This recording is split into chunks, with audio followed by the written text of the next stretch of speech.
Let's go. Are we live? Oh well, you guys can't see me because I'm like radio, broadcast, television bars. I do need to fix that. I gotta put a hat on. I got the baldy out right now. I got a brew. I got a coffee brewing behind the scenes. You know what? I did want to go live and let you guys know there are some new emojis.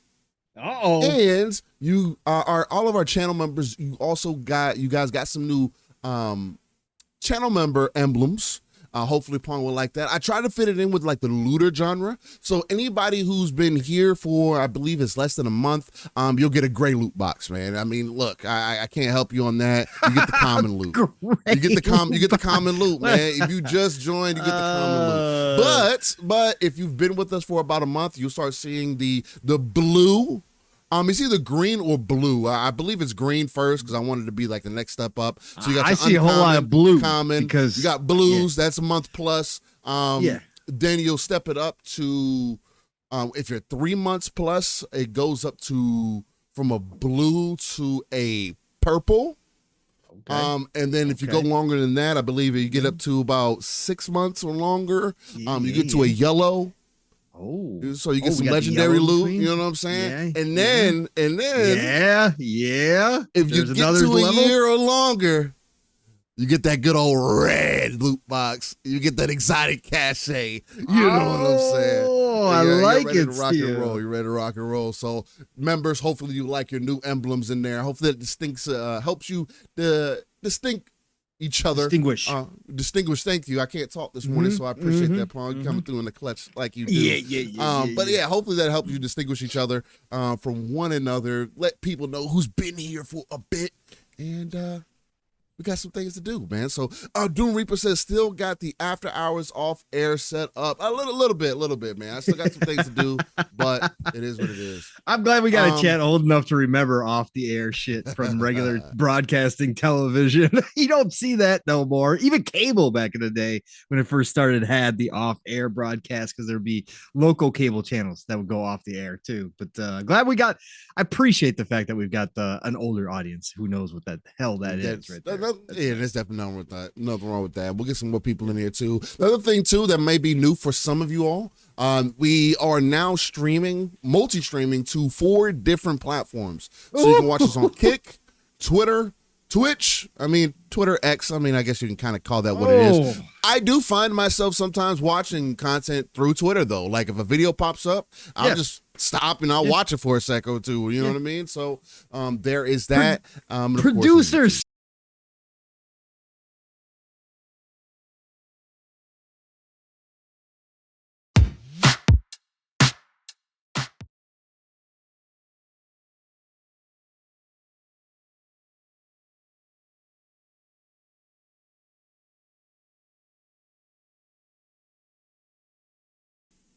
Well, we're muted. So, ladies and gentlemen, first, I want to apologize for that blip.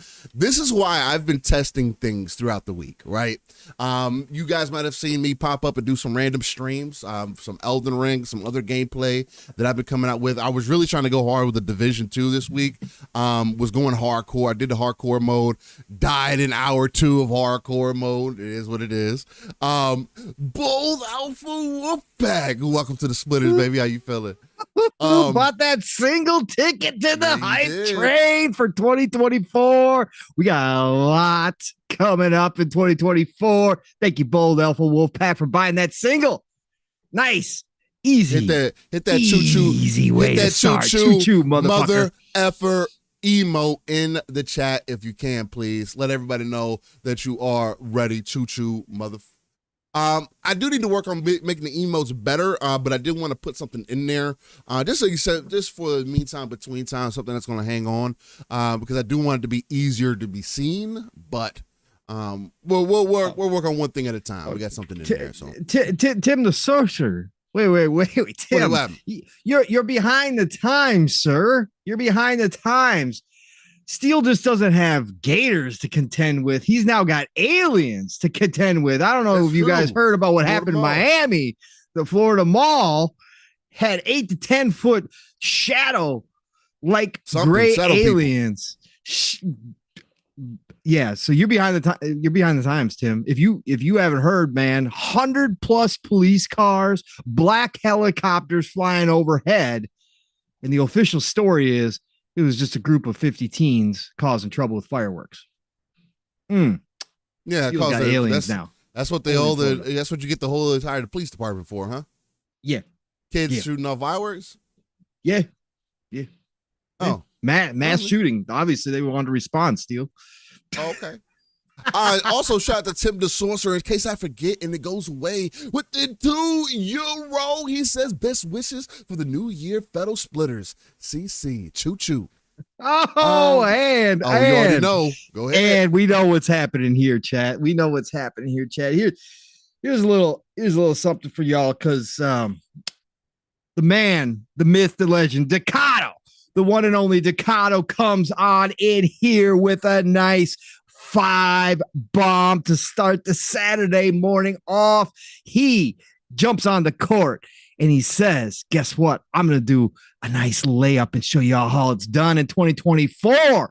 Add a little extra spin to that ball, got it around the rim, right through the net. That's what Decado does with his 5 bombs. He comes in here and shows you how it's done. And of course, his partner in crime, Bold Alpha Wolfpack, who had just bought a single ticket to the hype train to start off 2024. He said, Decado, you know, brother, I see you on that court. I'm not going to let this drop on in here by itself. I got to come in with my own easy 5-bomb as well and do a nice little layup. And Tim the Sorcerer, that's right, Tim said aliens. All I'm seeing is layups around here, and I'm seeing trains, cars being added to the hype train already in 2024. I got to add another one so we can get some more people on board on the splitter hype train for 2024. He comes onto the court and says, I see both your layups, and I'm going to do one myself, and does a nice little finger roll right into the net. No backboard on that one for Tim the Sorcerer with an easy net right there. 5-bomb from Tim the Sorcerer. Chat, this is how it's done. If you want to follow that up, if you want to bring your own layup in here, if you want to buy your own single ticket, if you want to nuke the place, you're more than welcome to in the living split screen. That's right. We got 2024 started right. 15 memberships. And remember, the goal here on Living Split Screen, yes, it's a new year, but the goal remains the same. You all decided it. Your goal remains 69 all the time. That's right, because that's our favorite number. That's our favorite number around here. Let's go. You already know about that magic number 69. And by matter of fact, speaking of 69, I need to get my 69 ass back on camera. Whoa, excuse me. Whoa, pause, baby. We don't need to see Steel in a 69. Whoa, hey, maybe that's what'll take us to the next level. Choo choo, motherfuckers. Let's go. Wild gaming. Y'all aren't down for that? Y'all ready for some 69 wild gaming?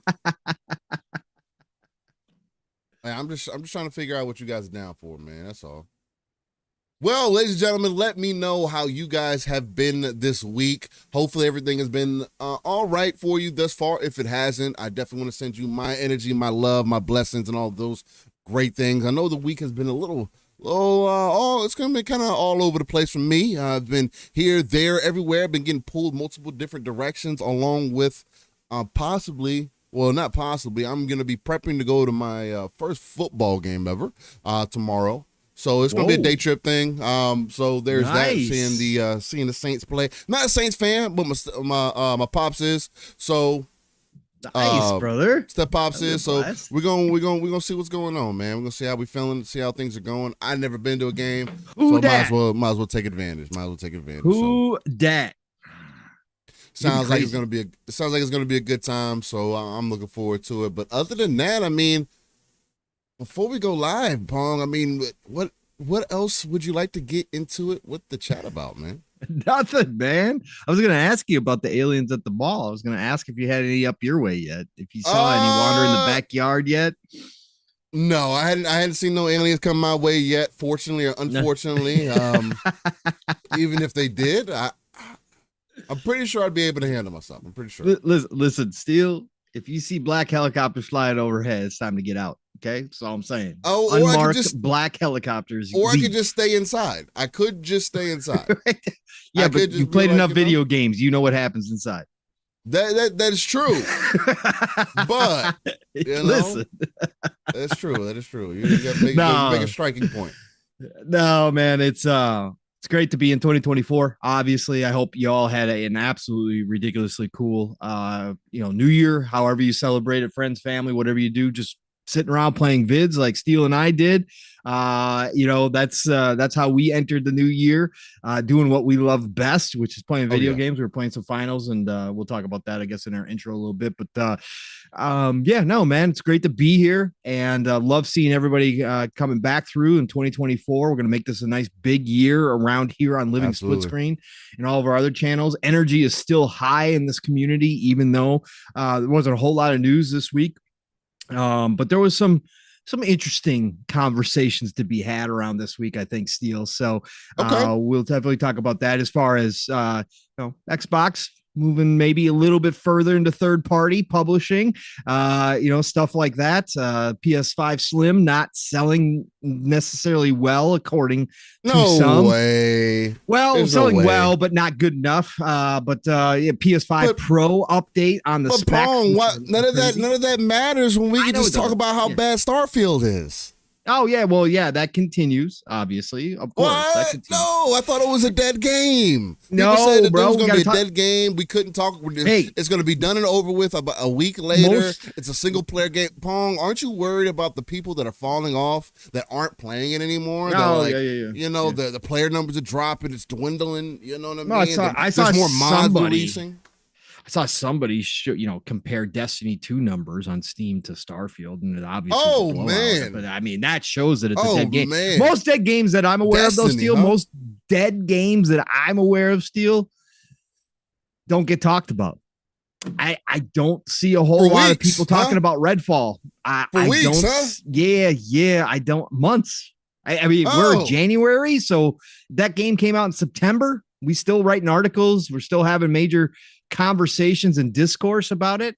I thought the game was monotonous. I thought the game was unintuitive. Matter of fact, look, there's conversation that's happened this week about possibly the Steam Awards, right? The Steam Awards, they ended up giving Starfield an award for innovation. And there was some conversation that I definitely heard about it and didn't make sense, and I do agree. I don't think Starfield is the most innovative game, but I want to talk about this point, and we'll talk about it more when we're live. But think about this, ladies and gentlemen. And shout out to Pirate Software. He's been another channel that I've started watching recently, and I've been got subbed to, and I really love that dude's content. But anyway, think about it like this, though, ladies and gentlemen. If Starfield got hate voted to be the most ingenuitive game, or whatever the case may be, and if that's the story that people want to run with, isn't it possible that people could have hate reviewed the game also on Steam?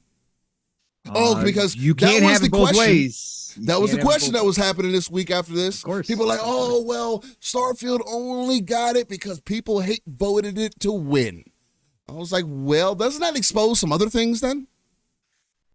Oh, but we're not ready to have that conversation yet, so it's all good. We will have it at some point today, so don't worry. Buckle in. A lot of conversation to be had here. Starfield, by the way, is the only game that I've seen people put hundreds of hours in and say that it's a bad game afterwards. I've never seen that before. Did you see those stats this week too, Steele, by the way? What, that the average is quite high for Starfield? It's the number one RPG played this year.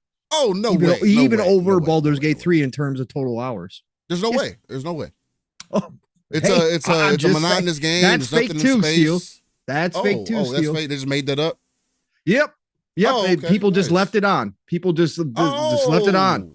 Okay. That's all they did. Because people they all wanted to see how long it was going to take to travel to planet, right? Everybody. It's loading screens. Loading screens beefed up the numbers, Steel. Gotcha. That's why they did that. That's why Bethesda was playing some 4D chess to everybody. That's what they were doing. They were playing some 4D chess, and they decided to put loading screens in to up the average playing time. That's what they were doing. They wanted that most hours played. Hey man, well, you know, when you're so innovative that that's you got to get hate right voted, there, man. You got to get hate voted, man. You know what I mean? But that is something that I think that's something interesting to have in conversation because, again, I do believe that exposes some of the thought processes that some of these people do have and how we look at things and why I think that we should continue, questioning reviews and try and definitely, again, like I always say, hone in on who you are, not only as a person, but as a gamer, and just stick to the things that you have learned up to this point, right? You don't have to start throwing all your ideologies out of the window and be like, oh man, I've looked at games this way all of my life, and then now all of a sudden, I need to start changing things. It's just bad, you know? There's nothing wrong with adjusting, getting some new lenses, maybe tailoring your picture a bit, but I think there's a worthy conversation to be had for sure. Because again, like I continue to say, I'm not the Bethesda dude. I've seen that conversation happening again. Oh, it's only Bethesda fans that are like overly excited and they're amping this game. I'm not the Bethesda dude, man. And I think Starfield's at least an 8 out of 10 for me personally. There's some 7 out of 10 moments in there when it comes to AI and whatnot, and I don't give any passes for that. And I'm extremely critical about that because, again, I'm not the single player dude, so I do tend to be a little less tolerable for certain things in my experience. But I made all those things known, and we've talked about it, but I don't mind talking about it again. But we'll talk about it when we go live. So, is that all you got for us right now, Pump? No, but I want to give a shout out to M. Gene for doing his part. Let's make Starfield 2024's biggest RPG played as well, even over the likes of Dragon's Dogma 2. M. Gene said he just turned it on. Yeah, just turn it on and leave it. Everybody should do that. That should be the mantra now. Just turn on Starfield and leave it. Leave it sit while you're at work. Get those numbers. Well, what's all Hoodie Connect says Asmongold is the worst who stirs up the ponies. Yeah. The thing about Asmon is he is a huge proponent of knowing what he likes. Absolutely. Maybe so much to sometimes where it's a fault, because like for an example, you guys may have seen some content from him doing Monster Hunter World. He was downplaying Monster Hunter, right? And then he started playing it, and he seems like he's quite addicted to it now. That's how it goes sometimes, man. Some people get lost in their own sauce.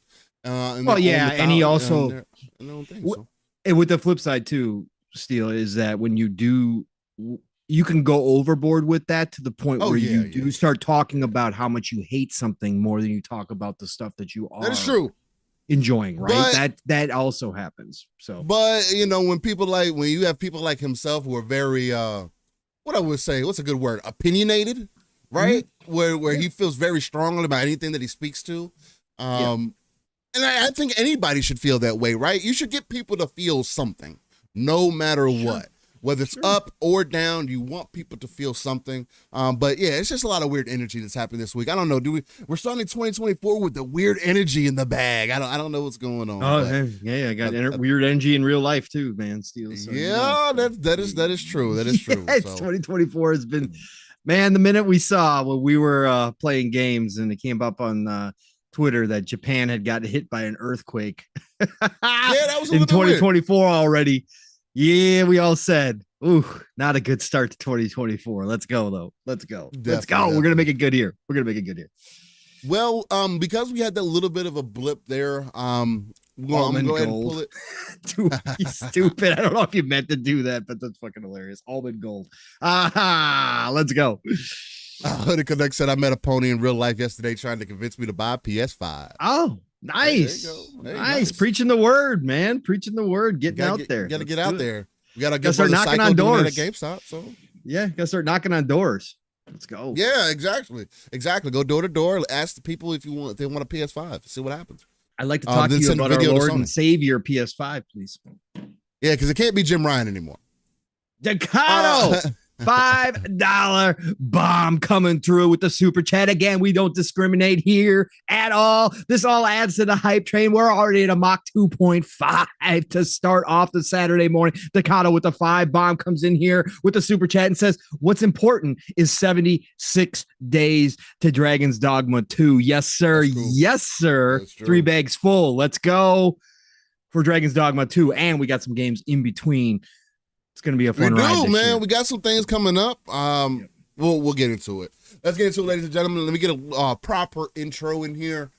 Just especially with that blip. I would have ran through it if we didn't end up having that blip, but just in case anybody else comes in, they want to check out what's going on.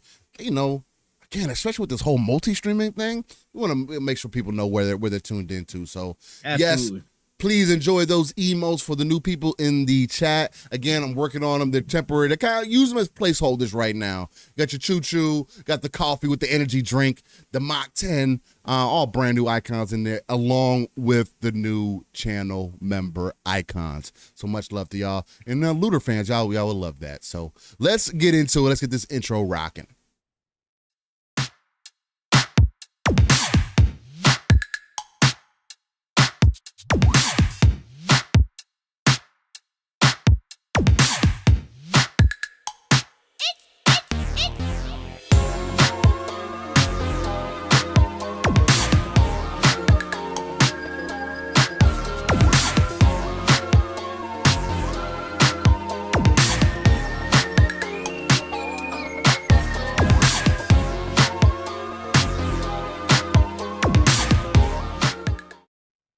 Ladies and gentlemen, boys and girls, and beautiful people, how are y'all doing this fantastic morning, afternoon, evening, depending on when you're tuning into this? But for us right now, it is definitely in the morning. Y'all are right here rocking with Living Split Screen, a non-console-centric platform that covers everything going on within the gaming industry. We like to take that RTS approach, that's real-time strategy for those who aren't aware, where you pull yourself out of the map, you look for those resources. You check those outer darker crevices, right? You come together, you bring all the reinforcements back in, and you help build that foundation to potentially reach those 3 billion gamers that Phil Spencer always talks about. Not only that, we are also the home of that ECP, that educated consumer perspective, because me and Pong aren't in the gaming industry. We are gamers who have years of professional sales, customer service, people, I would say, experience that we're bringing to the table, along with just gaming knowledge, passion, and love that we have for our hobby.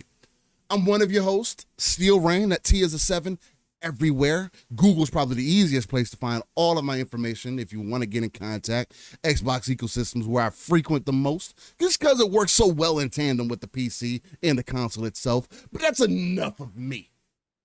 I gotta introduce you to the uncanny gentleman himself, the X-Men that is not Cyclops. And no, ladies and gentlemen, he is not Iceman either. We're going to have to get this man an official name. Guys, if you got a name for him in the chat, let me know what Pong's mutant name is. He's not Nightcrawler. He's nobody that you know of right now. I'm scared. He's a brand new dude.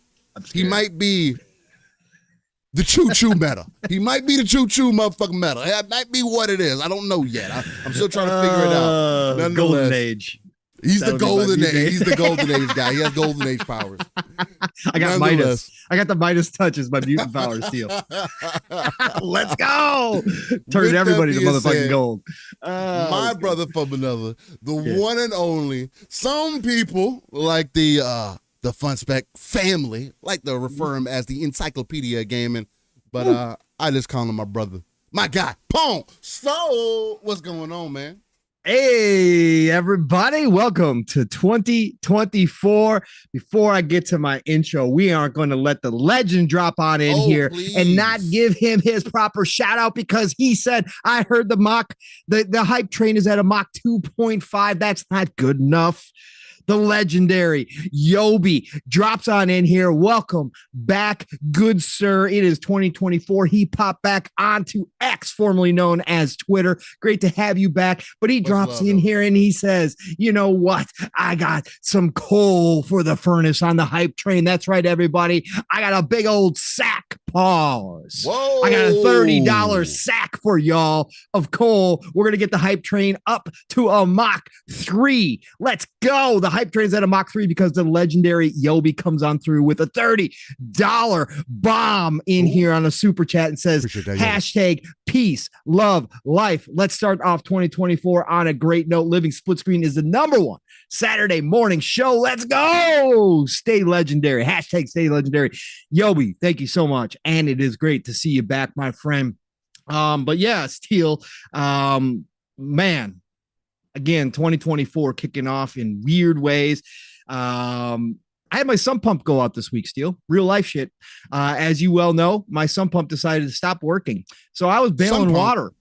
Yeah, the sump pump in the basement. That's right. We got basements up here in Minnesota. Oh, I didn't know it was called that. Damn. Okay. Yeah, it's called a sump pump. Yeah, that's when I hit you up in the DM. So you didn't even know what was happening, did you? You just guessed what was going on. You said you had water. You had a water thing going on. I didn't know it was called like a sump pump. Sump pump. Yeah, that's what they're called. Sump pumps. And yes, even during the winter time, because obviously the basement's below freeze levels, right? When we've been more mild this winter than normal too. So the freeze level in the ground hasn't gotten down there. And as it freezes, it pushes moisture down. So you still get water. So up here, depending on where you live, you do have to have sump pump. So my sump pump went out. I don't know why I didn't connect sump pump with it. All I recall when I saw a laundry room beginning to flood, I was like, "Oh my fucking god, here we go!" Because I know exactly what that's like. So no, I wasn't. I guess I just read past sump pump because I don't know. That was not familiar to me as a term. That's crazy. So I was bailing water. Mopping floors in the laundry room. Thank God it didn't get to the carpeting because our laundry room in the basement is right off of the gaming room, the man room here. Okay. So it did not hit the carpeting, which was good. Thank God it went out early or late enough in the day that it just it water was definitely low. did it. Yeah, but it definitely did its work. I mean, again, I had to, behind the washing machine, behind the dryer, all that shit. Got all that. So I had to deal with that. Nobody cares about my real life shit, but that was my real life. That's why I said it's starting off with some weird energy already. But we got that fixed. Again, we do rent, so we put an emergency ticket in, and thank God they got somebody out here the next day. But it was a hassle. That's good. Of course, yeah. So we got that fixed. But gaming wise, we started out. I know a wet vac for him. I don't have a wet vac. I was going to run to the store to get one, and I was like, I'm not spending money. It wasn't. It's one of those things to where, like, if you're not constantly going through the problem or having this issue, to have a wet vac, just like, I mean, of course, it would be nice to have. It's nice I'm to not have. saying it wouldn't, but like in the situation, if you hadn't been dealing with an issue like this previously, you're not thinking about that shit. You're not even caring about it. That's a human thing. I ain't gonna lie. A lot of people have it when they have houses. Like there's normal things that a lot of people have, and a wet vac is a wet vac is one of those that a lot of people do just own. I'm not your typical homeowner, never have been. I'm not the fix it guy at all. I'm not the handyman. I'm just straight up with y'all. That's my man card does not have that option punched when it comes to that shit. Go with your mod configuration. Yeah, no. We don't have that on my man card. I'm not certified handyman at all. So I'm not your typical homeowner. So I don't own a lot of the stuff normal people do. But I was gonna drive and get one, and I was like, know what? It sucked. It was filling up fast enough where I was up until 2-3 o'clock in the morning before I could go to sleep and actually take a break. But it wasn't coming in fast enough where I was like, oh shit, I need to go buy something that I'm only use this one time, like you were talking about, Steel, and not use it for a long time again. So I was like, screw it, I'll just hand bail it. So that's what I did. Fun speculation. The one and only, the brother from another Mav comes on in here and he says, oh, we didn't have a show on Thursday, Pong, so we didn't get the hype train going over on PM to PM.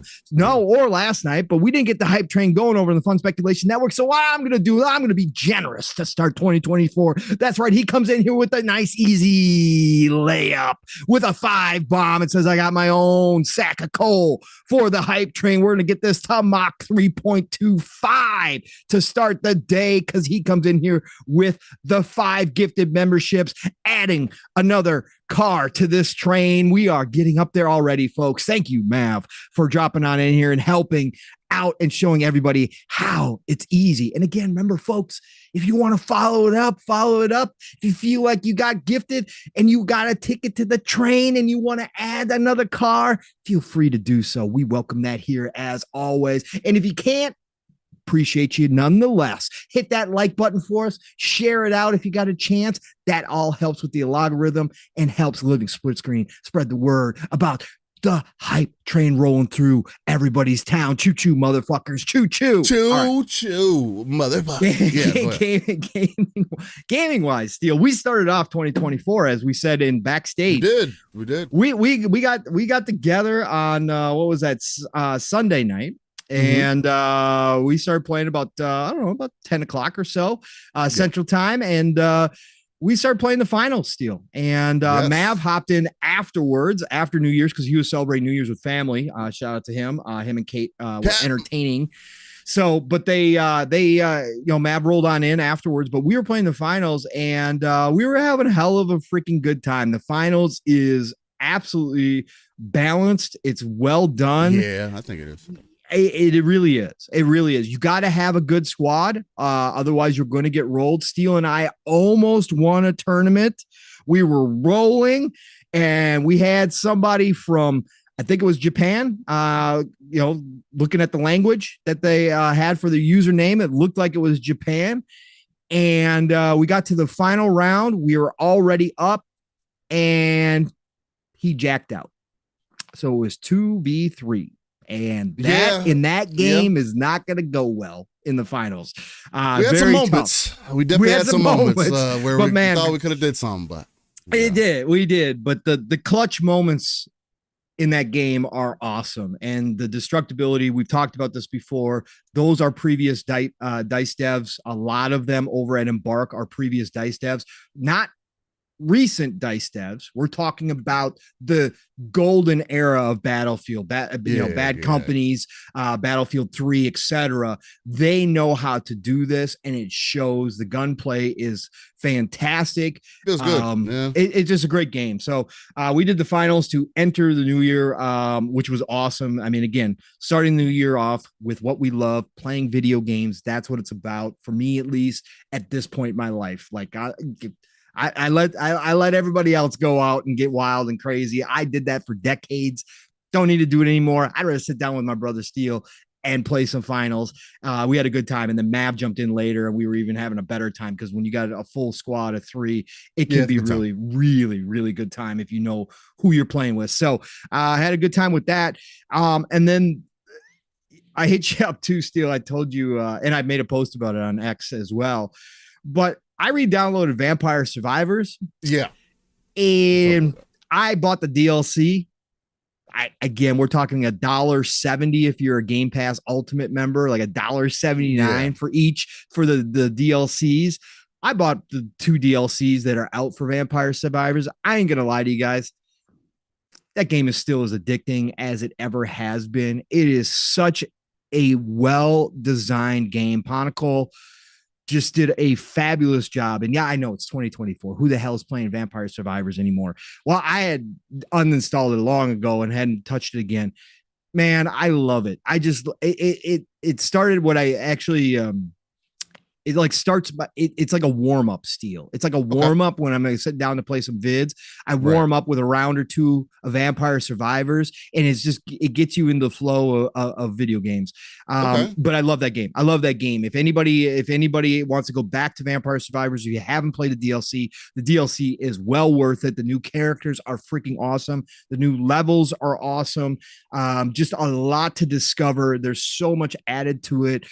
You're always popping achievements if you're paying attention, if you're trying out different characters, and you get the patterns down. Right. Like, now that I've played it as much as I have, and I don't know, I think I've got to be 60 plus hours in Vampire Survivor. I haven't looked, but I got to be somewhere in that neighborhood. I got to be 60 plus hours. You get to know all the weapons. You get to know what your favorite style is. Right. It's just again, I'm a looter fanatic, so therefore that game, because it's got the looter kind of situation to it where you're opening chests. And I know it's Yep. pretty simplified. It don't matter to me. I still get that feeling like it's just freaking awesome. So Vampire Survivors, been playing also Steel Saints Row. I told you guys I picked that up. Yeah, because you picked it up. Mm-hmm. I wish I could give it another title because it is not a Saints Row game. And again, I'm not playing it like a Saints Row game. Like I said, just like Mass Effect Andromeda, I take the Mass Effect out and just say I'm playing Andromeda, a generic sci-fi RPG, and I like it when I'm playing it that way, and I'm not worried about how they decimated the Mass Effect name with Andromeda. I'm doing the same thing with Saints Row. So I'm just playing it as a generic open world game, not trying to think about that they actually tried to pass this off as a Saints Row game. Right.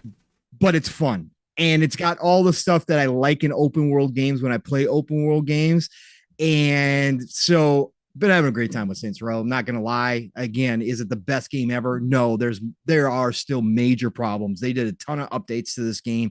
It's still got some really big issues, not time loss issues, not save corrupt files, none of that stuff. Just saying little stupid shit. The driving is still not up to par in my estimation. But Saints Row for what it was, and again, I picked up the big boat, the ultimate edition for $20 brand new from somebody, $22, $23, whatever it was. For that kind of money, it's worth it to me because I'm having a good time with it. And just causing chaos and destruction and just running through. And they added like a roguelite mode in there too.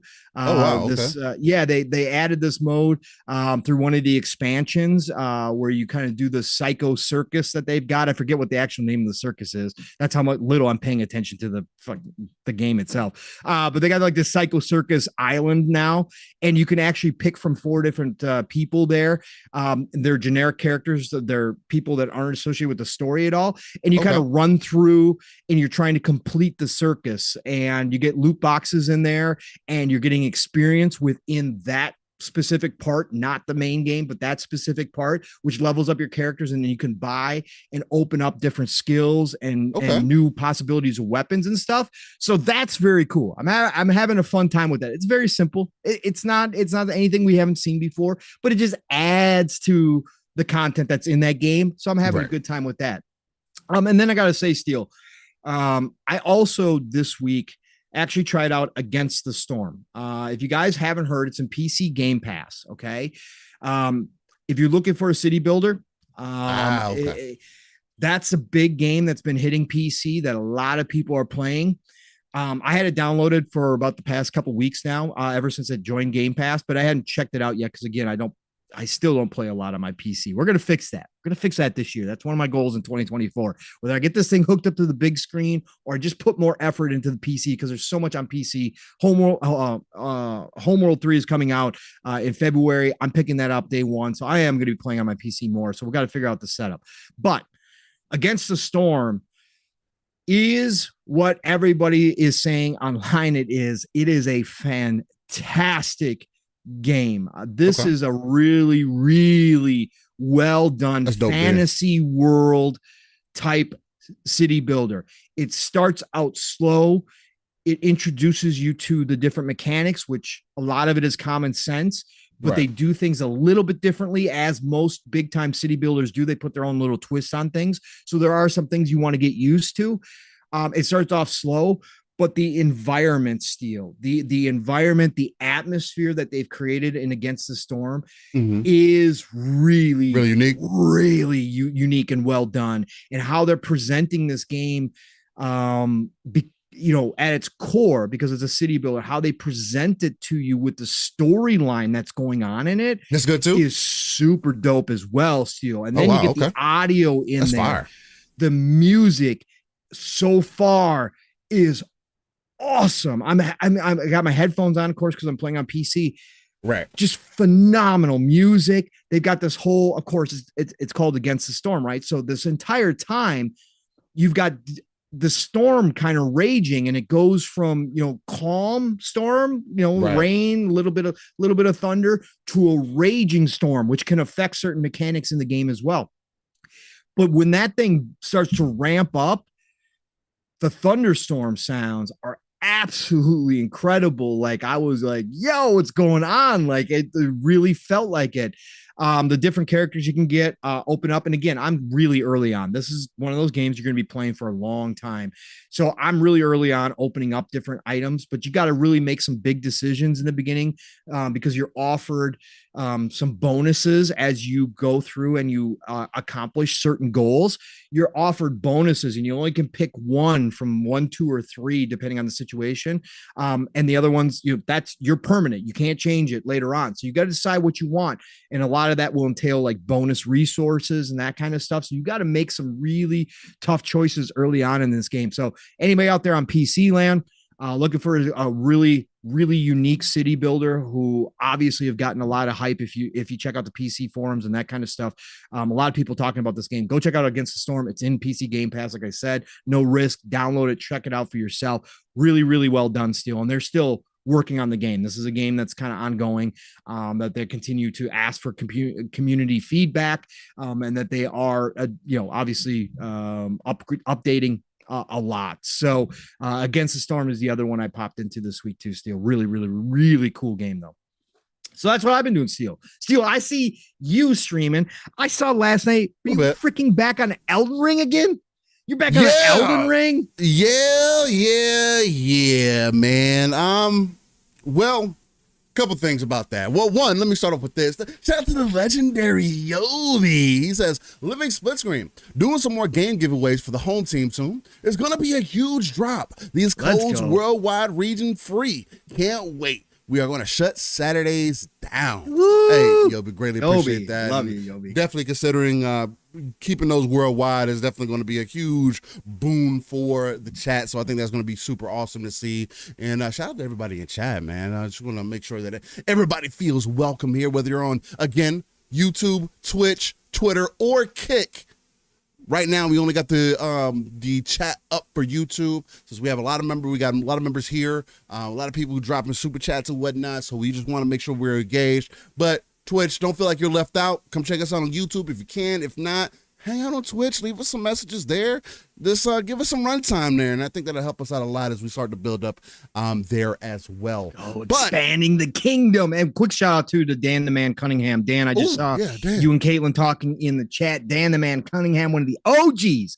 For those who don't know, Dan the Man is one of the people who got me podcasting in the first place. So Dan the Man, shout out to you, brother. But he said his family has been sick through Christmas, through the holidays, and just starting to feel better. Brother, all healing energy to you guys and your family, everybody over there.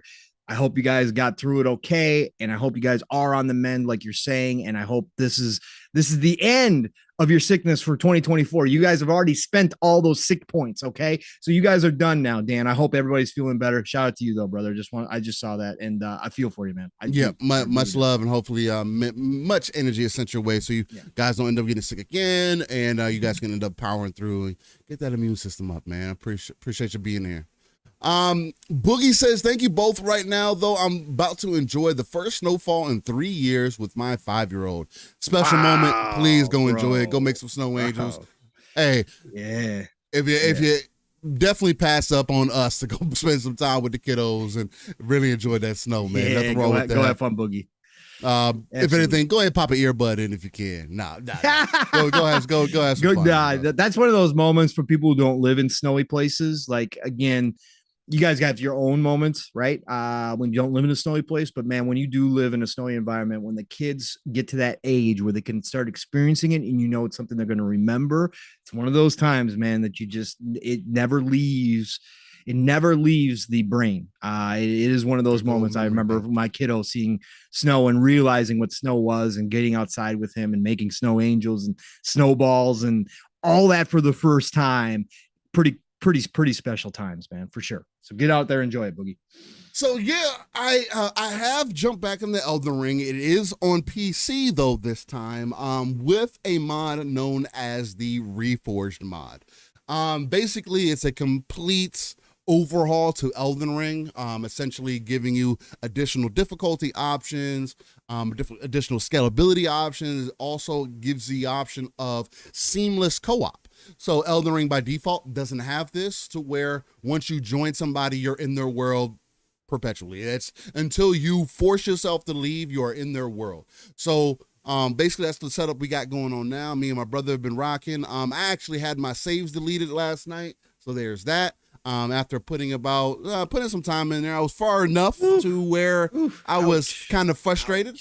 But we were trying to work through some mod things. My brother was having some hard time seeing some of the new moves and things that the mod adds, because they add some over-the-top moves in there and whatnot. You may see some of that during this stream. I may have fixed it on the back half of the video. I may have not. I got to record brand new gameplay. We ended up getting it fixed. We had to completely reinstall our Elden Rings, completely reinstall the Reforged mod and everything. My brother was able to keep his save. We went through all the same steps. For whatever reason, mine didn't, but it's all good. It is what it is. We since we are pretty much kind of starting over anyway, it's not the same experience. And there's something, Elden Ring is an extremely special game, man. I know we already had the conversation about all the different people that I was able to reach and get access to.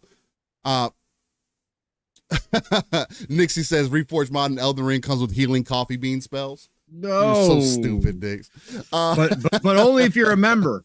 You got to join membership in Elden Ring first. That's a new one this week. Remember, if you're not a member, we don't care. No, but we care here. We care here. We care here. That's I can't even really touch that one because it is so. It's so. Yeah, that's crazy. That you know. Hey, look. People can do what they want on their channel. I do not want people to feel devalued on my channel. I don't care what level you're at. You don't have to be a member. You don't have to be, bro. You can just have your name engraved, no boxes next to your name, and I'd be perfectly fine with that. You say some dope stuff in chat, I'm gonna bring it up. You're not irrelevant to me, no matter how big we get. I want to see the people talking, even if you disagree with the stuff that we're talking about. I want to see that stuff. So, Eastside Vandal says, fun fact: Elden Ring is the only single-player game that has a higher attach rate than Starfield. I can believe some of that. I haven't done that research myself, but I can definitely believe that. I mean, again, Elden Ring did something that was extremely special, and I think for people that have kind of looked at the Souls genre and been like, I don't know, man. I'm not really trying to do that. Had Bav come through one of the streams. It was like, man, Elden Ring is such a good game, but I can't get into it, man. It's not for me. I was like, but you should be able to do that. The thing about Elden Ring, it was able to get people to experience what I think Souls fans enjoy about the genre overall, right? The difficulty, sure, it can be part of the fun. The technique is definitely part of the fun. The skill is definitely part of it, but the adventure is also a big part of that. And with the Reforged mod, it essentially takes that and quadruples it, at least by 4. And, you know, you get, there's some cosmetic mods that I dropped in there now, so I got some really dope armor that I'm be able to get at some point. Some of the moves have changed. I got some over the top moves with some of the weapons that seem really cool, but it still feels balanced. So it seems like a dope experience. Me and my brother jumping in there, co-op, Elden Ring, on PC. This is gonna be my second playthrough. My first playthrough, I put in about 300 hours on Xbox. Me and my brother both played it through on there, and now going through the second time. It's like as somebody who typically does not replay games, when you see me replaying a game, that means that game had something special to it, right? And Elden Ring being one of those, again, with a lot of the things that fix that we kind of complained about when we first played, and there's enough differences there to make it a unique experience. So I'm gonna do that. I'm probably going to be streaming more of that on the channel, so stay on the lookout for that, because again, obviously we need to continue to doing some technical things, because OBS just randomly crashed the first time, and this has never happened throughout the week of me streaming and whatnot. So that's interesting to see. You guys might have also seen that I went and jumped back into the Division 2. That was really cool. I jumped into it. I wanted to do a hardcore playthrough, see how far I got. I was trying to test my metal, and it only lasted 2 episodes. That ended up being a little over 2 hours. It is what it is. Got hit with a grenade launcher from hell, as I like to call one of the big dudes. You know those bots, man, Pong. They sometimes they're consistent, and then other times they just got to be God's gift to man. And they got the greatest aim that you've ever seen. I do. He said the grenade launcher in a place that I didn't think he'd get to.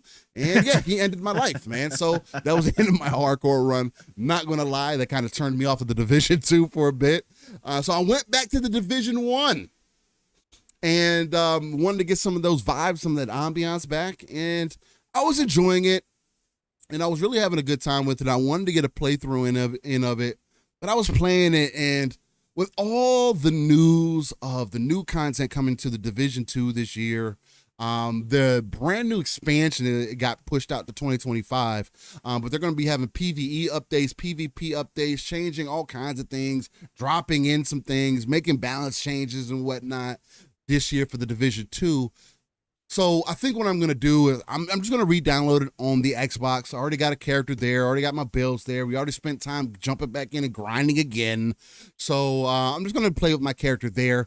If so anybody, I do want to play some Division. I'm just not going to go through a playthrough. So PCK, Fuzzy, I know y'all are Division heads. Anybody else that's a Division head, y'all want to get into some Division play, we definitely can. I'm going to get that back downloaded on Xbox. So if you got an Xbox, definitely hit me up there. We can probably get some runs in. But right now, Elden Ring is definitely the mainstay. Along with Skyrim Novus, that's another one that I'm going to continue to play through as we prep for some of these upcoming games that are coming up. Because once Tekken 8 drops, ladies and gentlemen, and we don't really have any upcoming games outside of Crystal Story Dawn of Dusk that's coming to PC on January 12th. Everything else is coming kind of outside of that. But yeah, once Tekken 8 drops, ladies and gentlemen, I'm not going to lie to you. There's probably going to be a lot of content for that. Consistently, I kind of want to start I'm not going to make its own channel, but it's definitely probably going to be under its own playlist because it's going to be a lot of Tekken come through. Let's go fight. Let's have a good time. I'm not over the top. I'm not going to be sitting here counting wins as some people do. Now, you can start coming in my rooms, start coming to my parties. You start talking some smack. We might have to start counting nails and whatnot. But I got the hiccups right now. Excuse me. Goodness gracious. I can't get it to go away. I'm trying to talk through it, ladies and gentlemen. Sorry for the random pauses in there. Fahim, yes, Tekken 8 looks outstanding on every level. Yes. This is almost making Street Fighter 6 look childish in comparison for the amount of accessibility and the amount of depth that they're adding to the game, especially if you're not a sweaty player. Right? Yep. If you're a casual, Pong mentions this all the time, he's more of the button masher kind of guy when it comes 100%. To the fighters. And it looks like Tekken 8 is going to allow the button mashers to maybe hone in on a character or two, maybe help them get a brief understanding of how to use a character a bit better. But there's so much diversity as far as, gameplay goes.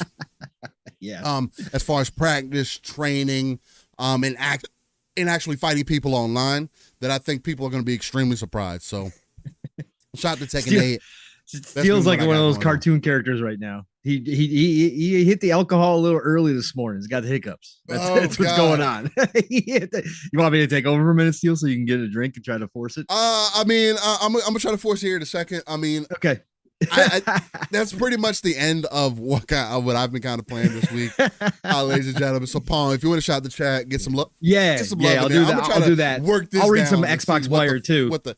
What is going on? Because we do have a couple games that are not on the list, so I'll read the Xbox Wire this week as well. Not a big week. Again, things don't start ramping up until, like Steel said, towards the middle end of the month. And then obviously, on top of what Steel was just talking about, Tekken 8, Steel and I are planning also on hopping into some Grand Blue Fantasy Relink on PC as well. So you might be seeing some co-op gameplay there as well. I've got planning on buying that day one. So that is coming February 1st. So, we got the mid-month, end of the month. We got some things coming up. I'll be in Tekken 8 day one as well. Got got some gift cards for the Xbox just for that. So we're set to go there. But yeah, let's shout out the chat here because you guys are absolutely incredible. Let's get to that, and then we'll get to some Xbox Wire while Steel tries to not be drunk anymore on stream and hiccuping all the time. Let's go. We got amazing people in here. So we're going to start out with Captain Crunch in here. Says Steel Rain is a trooper. Yes, let it never be said that he won't push through some hiccups. That's right. He is a man amongst boys here on Living Split Screen. Shout out to Captain Crunch. Thank you for joining us. We got the Blind Giant 808. What is going on, Blind Giant? Great to have you a part of the show. We got the one and only Fahim Scott adding a little spice to the chat this morning. Thank you, Fahim, for being here as always. Of course, we got the one and only Dakato in the house, giving us that coal, adding to the hype train. Let's go, Dakato. Thank you for being here. We got Why So Serious in the house as always. What's going on, Why? Thank you for dropping in here. We got the one and only Nixie is in the house, adding his own flavor to the chat as always too. Nixie, one of the OGs. Thank you for being here, brother. Appreciate you. We've got, of course, the much mentioned Bold Alpha Wolfpack in the house. What's going on, Bold Alpha? We got the brother from another fun speculation, aka Mav, in the house. What's going on, Mav? Great to see you. As always, brother. We've got the other brother from another in here, Psychonauts, who's on the front lines at GameStop. What's going on, Psychonauts? Great to see you, sir. We got East Side Vandal dropping in here and saying hi as always. Great to see you, East Side. Who else we got in here? We got the one, the only legendary Yobi, who dropped the 30 bomb earlier. What's going on, Yobi? Great to have you again, sir. Back in the community, back active again. Hope your break did you well, sir. As always, as we've talked about previously, got to take them when you need them. So a legendary. Love you, brother. Thank you for being here, man. Who else we got in here today? We've got, man, you guys are talking already. Got Oats in the house. What's going on, Oats? Great to see you. We got the how am I going to do this? Psyman. I'm just going to go with Psyman. You got an extra M in there. So I don't know if that's supposed to be Pism Man, but I'm just going to go Psyman. We're going to go Psyman this morning. Psyman, great to see you. We got the one and only Doom Reaper dropping on into the Living Split Screen to say hi to everybody. What's going on, Doom? Always great to have you a part of the show. We got the OG Dan the Man Cunningham dropping on in here, blessing us with his presence this morning as well. Dan, good to see you. Who else? Who else? Oh God, you guys are talking so much. We got the Boogeyman who's gonna go enjoy some snow with the kiddo. What's going on, Boogie? We got Ray Oid in the house. What's going on, Ray? Great to see you dropping in here saying hi. We got Refudge Gaming. Thank you for dropping on in here, sir. Love the picture, by the way. Love the picture. It's a spitting image of yourself in real life. Way to go, Refudge. Thanks for being here. Who else? Again, we don't care who drops in here. We're going to love y'all. Refudge Gaming, great to see you. We got the beautiful, the one and only Miss Caitlin dropping on in here. Of course, the better half of the Fun Speculation Network, the woman who runs things behind the scenes. So, Caitlin, great to see you, my dear. Great to see you. I hope you're doing well. Who else is in here today? We got Edward Lafferty is in the house. Is going, Edward? Great to see you dropping in here and saying hi to everybody. Appreciate you joining the show. We got Sanchez MTZ Gaming in the house. Is going on, Sanchez? Always great to have you a part of the show. Thank you so much, sir, for being here. Who else? We got Tim the Sorcerer is in the house. Is going on, Tim? Thank you for dropping in today. We got Fahim Scott. I already said, did I say Fahim? Yeah, I did say Fahim. I love saying your name, Fahim. Fahim Scott's still in the house. We got Jason Max here as well. What's going on, Jason Max? Great to have you a part of the show. Thank you for dropping in here. We got the one and only Def Leopard saying hello, peeps. Hello to you, Def. Another OG. We got another OG, back-to-back OG. Nam Omar is in the house. What's going on, Nam? Great to see you joining the chat as well. Who else we got in here? Man, all these green names too is crazy. Oh my God. Guess who decided to wake up and join the show on a Saturday morning? That's right. Vic, the motherfucking click, is in the house. What's going on, Vic? Great to have you here in 2024, sir. Appreciate you. We got the Hooded Canuck in the house, of course, dropping in here. We got the world famous Web Dave is here. Dave, good morning to you, brother. Again, if you guys don't know who Dave is, still doing amazing interviews. It has his Sunday show with Retri. You got to check out the channels. Go check out Web Dave. Awesome to see you, Web Dave. Who else is in here? I think that's as far back as I can go. Let's see who jumped into the bottom of the chat as always. We got Smitty Smith in the house. What's going on, Smitty? Salute to you, brother. We got the Ghost Fixter in here. What's going on, Ghost Fixter? Choo-choo, all you motherfucker. Let's go. Who else? Did I miss anybody else in the bottom here? I don't think so. I think we're caught up there. And let's get into the upcoming week of games. Again, very light this week. Crystal Story, which Steele mentioned, Crystal Story Dawn of Dusk coming to PC. This is a week of January the 8th, by the way. That's all Game Informer's got. Again, there's more coming out, so I'm going to hit Xbox Wire real quick. But again, it's all smaller stuff. There is one game that I'm very interested in here. But let's go through this week of Xbox, because this will give you guys an update idea too that there's other stuff out there. Cynthia, Hidden in the Moon Shadow, comes out January 10th. This is described as it's on. You can pre-order right now. It's from Kathia Games for $12.59 on Xbox. It's a third-person stealth adventure game focused on the story of Moonshadow Huntress Cynthia Strandborg. Take control of the young adept and learn new stealth skills during your journey. Find out what happened in your home village and follow your desired path to rescue the ones you love the most. Interesting.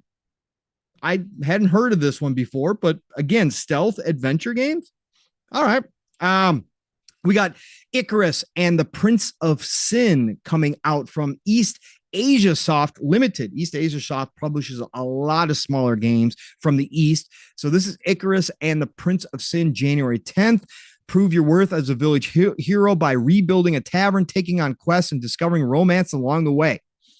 Nice fantasy adventure visual novel. Okay. All right. So if you're looking for a visual novel, it's that fantasy land. That's your game right there. What else we got here? We got Popcorn Rocket coming January 10th. Play it old school, like being back in the arcade in a fluid top-down space shooter, which feels smooth as buttery popcorn. All right.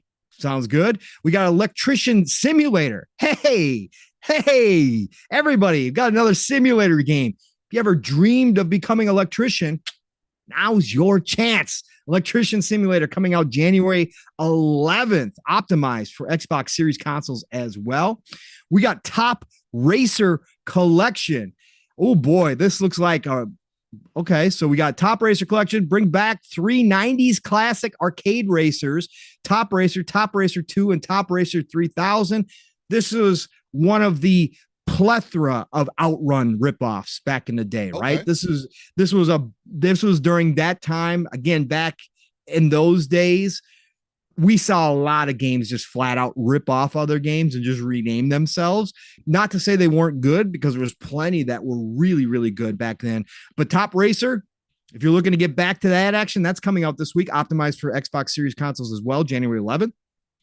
True Virus is coming out January 11th, a point-and-click adventure game that takes players to an abandoned psychiatric hospital. I'm good. Some of the scariest places ever. I've watched Ghost Hunters. I've watched those people that go to random abandoned places. I've watched a ton of that stuff. And whenever they hit up a hospital, bro, I'll pass. We done.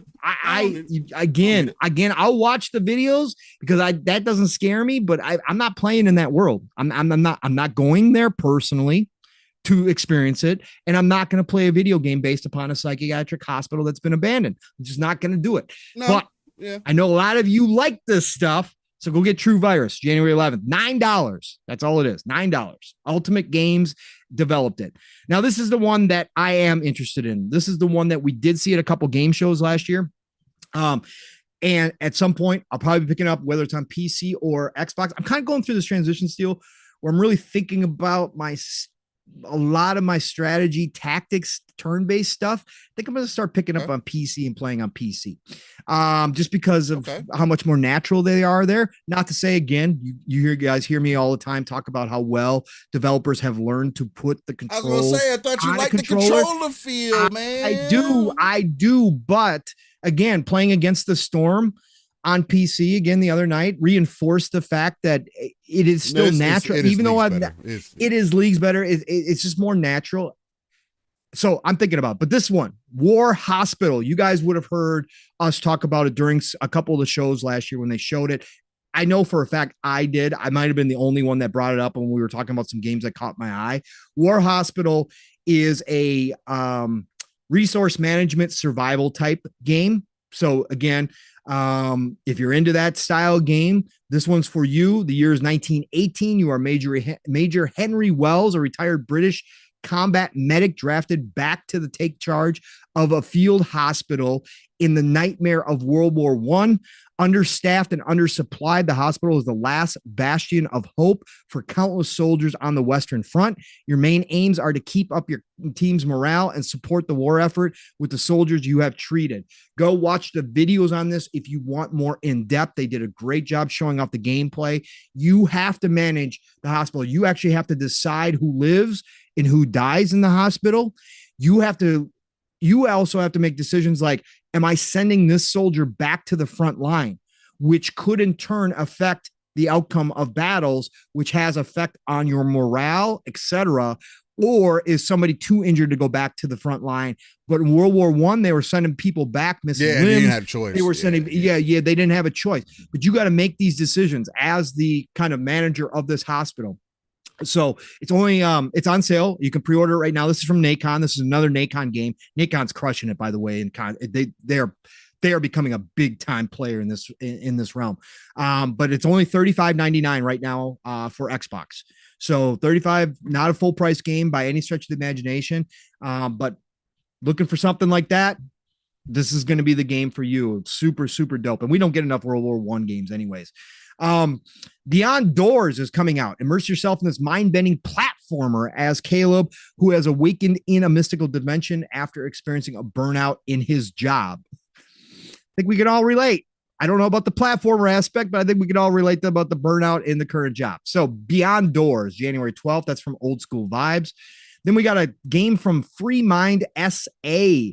Creatura design and take care of your enclosed ecosystem full of animals and plants grown from scratch using scientifically accurate natural artificial selection and genetic engineering. God Sim. We don't get enough God Sims anymore. We used to get God Sims back in the day. Love God Sim games. Sounds kind of dope. Got to mess around, play with some DNA, create some creatures, help them survive. Let's go. Creatura is coming out. I'm going to look at the video on that one afterwards. Grotto is coming out for January 12th, optimized for Series X and S. Grotto is a mystical, narrative-focused experience. You are the soothsayer, the one capable of talking with the stars and unveiling their messages. Interesting. All right. I like the cover art. I like the cover art. Then we got Kitten Hero. Yes, another cat game. Meow. Meow. We got another cat game for all you cat lovers out there. We got Kitten Hero, optimized for series consoles, a fast-paced action platformer where you play as an extremely cute little cat trying to save his human and other kittens trapped inside a spaceship controlled by a powerful supercomputer. Okay. All right. There you go. Kitten Hero coming your way. Then we got Shinorubi. A shoot 'em up, uprooted in the bullet hell, Denmaku, and manic shooter genres. Shmups, you're looking for shmup? Here we go. In this universe, there is a compound that can only be found on one singular planet, Shinorubi. Shinorubi packs a great arcade punch with a great replayability thanks to its numerous difficulty levels, arranged modes, and player ships. Red Art Games did that one. So that's our list for Xbox Wire this week, Steel. And I gives people a good idea. If you're looking for, again, there's so much to play right now. I know, but if any of these caught your attention, go check them out. Again, War Hospital is the one that is on my list at some point. So that's it, Steel. How's your hiccups? Are you done being drunk? They're good. They're gone. I don't know what the freak that was about. I'm living split screen. I would never do that, sir. I would never do that. I might. I wouldn't say I would never do that. I'm not a drinker. I'm not a drinker. So I guess that I know you. Neither one kind of puts that out of the window. I drink coffee. Hey, yeah, I drink energy drinks. Let's go. To Duncan. But yeah, man. So this year is definitely starting off interesting. We talked a little bit about last week about Tekken. And we're going to talk about Tekken some more coming up. There's also another game, BlazBlue Entropy Effect, that comes out the end of the month that I do suggest anybody to definitely go get. I think it's a $20 game right around there. It may end up coming out at $29.99. I'm not completely sure about that, but as a roguelite game based off of BlazBlue, I definitely recommend just keep that in your library at least, or keep it in your wish list, or maybe even just check out some of the gameplay on Living Split Screen. There should be some commentary with it also, some non-commentary, but there should be a couple streams at least there, so you can get a feel for what that game is about. But yeah, man, this year is going to be an extremely interesting year. I mean, just starting off the year is going to be fun. Again, with Tekken, I'm going to have to figure out a way to break myself away from Tekken to jump into Helldivers. I did already pre-order that, so good to go. Where I am good to go. We'll see how quick we end up getting our codes. Hopefully, we get it in record pace, so we don't have to wait too long. But I've seen a lot of people who were kind of down on Helldivers, which has been extremely interesting for me, because people have been like, oh, well, Helldivers was this top-down thing before, and, you know, I saw the gameplay, and it looked like it was trying to be Destiny. I don't know if I really want that. You know, it's multiplayer. Why is it coming to PC day one? I thought it was a PlayStation game. How am I supposed to be excited? It's not coming to my console first. I thought PC was later. I thought we were supposed to get excited for PlayStation games. I thought, especially your support your console. Real quick. Go ahead. Real quick, Steele. Especially since this week, people decided to go back to the 10-year-old Phil Spencer tweet that they had made fun of for a decade. What did he say? That they consider games that they help pay for and publish as first party. We brought that this week to justify Sony's 2024 roadmap. The tweet that they've used forever as a joke in the circus now became a statement of fact for that clown show over there that, oh no, we've got first party.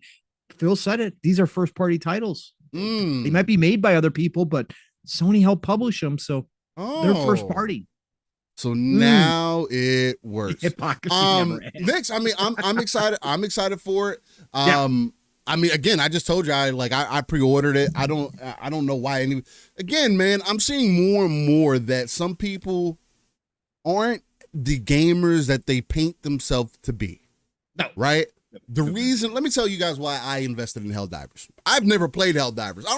If I did, I don't remember. That's how irrelevant Helldivers is to me.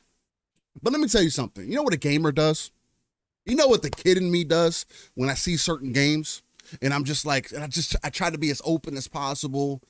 And just look at things from that RTS view that I always talk about, right? That we always speak on here. Is I look at these games in a vacuum, right? Most times, right? Now, if I get some interest, then I'll start comparing it to other games, and not like I kind of did with the First Descendant, which I am a huge proponent for. I am the First Descendant fan. Cannot wait for that game to come out. But back to a little bit about Helldivers real quick, just to start with the conversation, Paul, just to get the juices flowing. Because our juices are already flowing. Let's go. I mean, I think the juices are always flowing when it comes to us, Paul. we should just become a factory with all the juices we got flowing.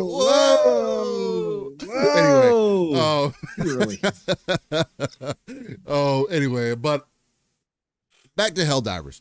So the reason that I was interested in Helldivers because of what I saw from the gameplay, right?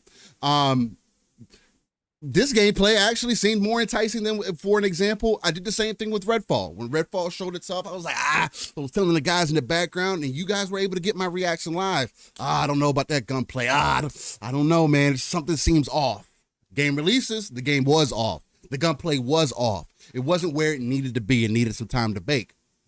Helldivers. Now, again, I'm not saying that I'm the end all to be all and I'm right about every game. Again, there are some games that I tend to be wrong about. Baldur's Gate 3 was one of those. I didn't think it was going to be as big as it became, but it definitely became everything it needed to be. And I'll never take away what those guys were able to accomplish, the sacrifices and the quality of the game overall and what it brings to the table, especially from a turn-based type style game. So, but anyway, I want us as gamers to be able to look at games, get back to a point where you can look at something, because now you have more than just a case, right? That you go into a store, you look at the front, back, say, you know what, I think that's going to be a good game. See how many people can play, you look at all the information on the back, you say, you know what, I think that's the good one. You take it home, you find out that it may not be as great as that box kind of sold you on. Now I have visual representation. They showed me gameplay of what to expect, and it seemed to be a ton of fun. To drop down on some aliens, give me some Stormship Trooper vibes. Maybe I can hear the Destiny portion of it as far as an aesthetic goes, maybe, right? Because of the character designs. Again, that speaks to me. I like my people in suits, and especially if they're good looking. Those characters are looking good. Looked like there was going to be a good bit of customization also. And also, this is another attempt for Sony on the multiplayer front side of things. And what has been made very apparent to me is that I do not think that people care about that. Right? They don't care about the additional experience that they can gain. Doom Reaper says, oh, we still pregame 90 minutes in? No, we're not pregame. We went through another intro and everything. Mikado says, Destiny influences everything, and that's half the problem. No, half the problem is that and again, I'm not a game dev, so excuse me if I'm ignorant, but the problem to me is that game devs do not look across the pond. It's like I get that you're making this game, you want to be fully enveloped in it, and this is your world. But that doesn't mean that you can't look outside and say, oh, what did these other good games do, and how can we be better at that, right? I don't think there's enough devs or IP or people that are managing these things that actually do that. Hey, shout out to Diablo 4. Guys, you have to be able to look at what's going on around, and from what I've seen from Helldivers, obviously they made some changes to make it more appealing to a wider audience, right? Helldivers before, from what I was told, the first one was more top down, more of that Diablo-centric ARPG kind of thing going on. Sir. Yes. And now you have the third person behind the character, and you got just over the top combat happening. You got like a Hammer of Dawn kind of thing that you might be able to put down. You got teamwork that seems to be incorporated into this. Let's hope that the game comes out with crossplay, because that's going to be a saving grace for it. If it releases and it's separated out, that's going to be a real hurt. But I do think that it's going to be an interesting game to start the year for Sony.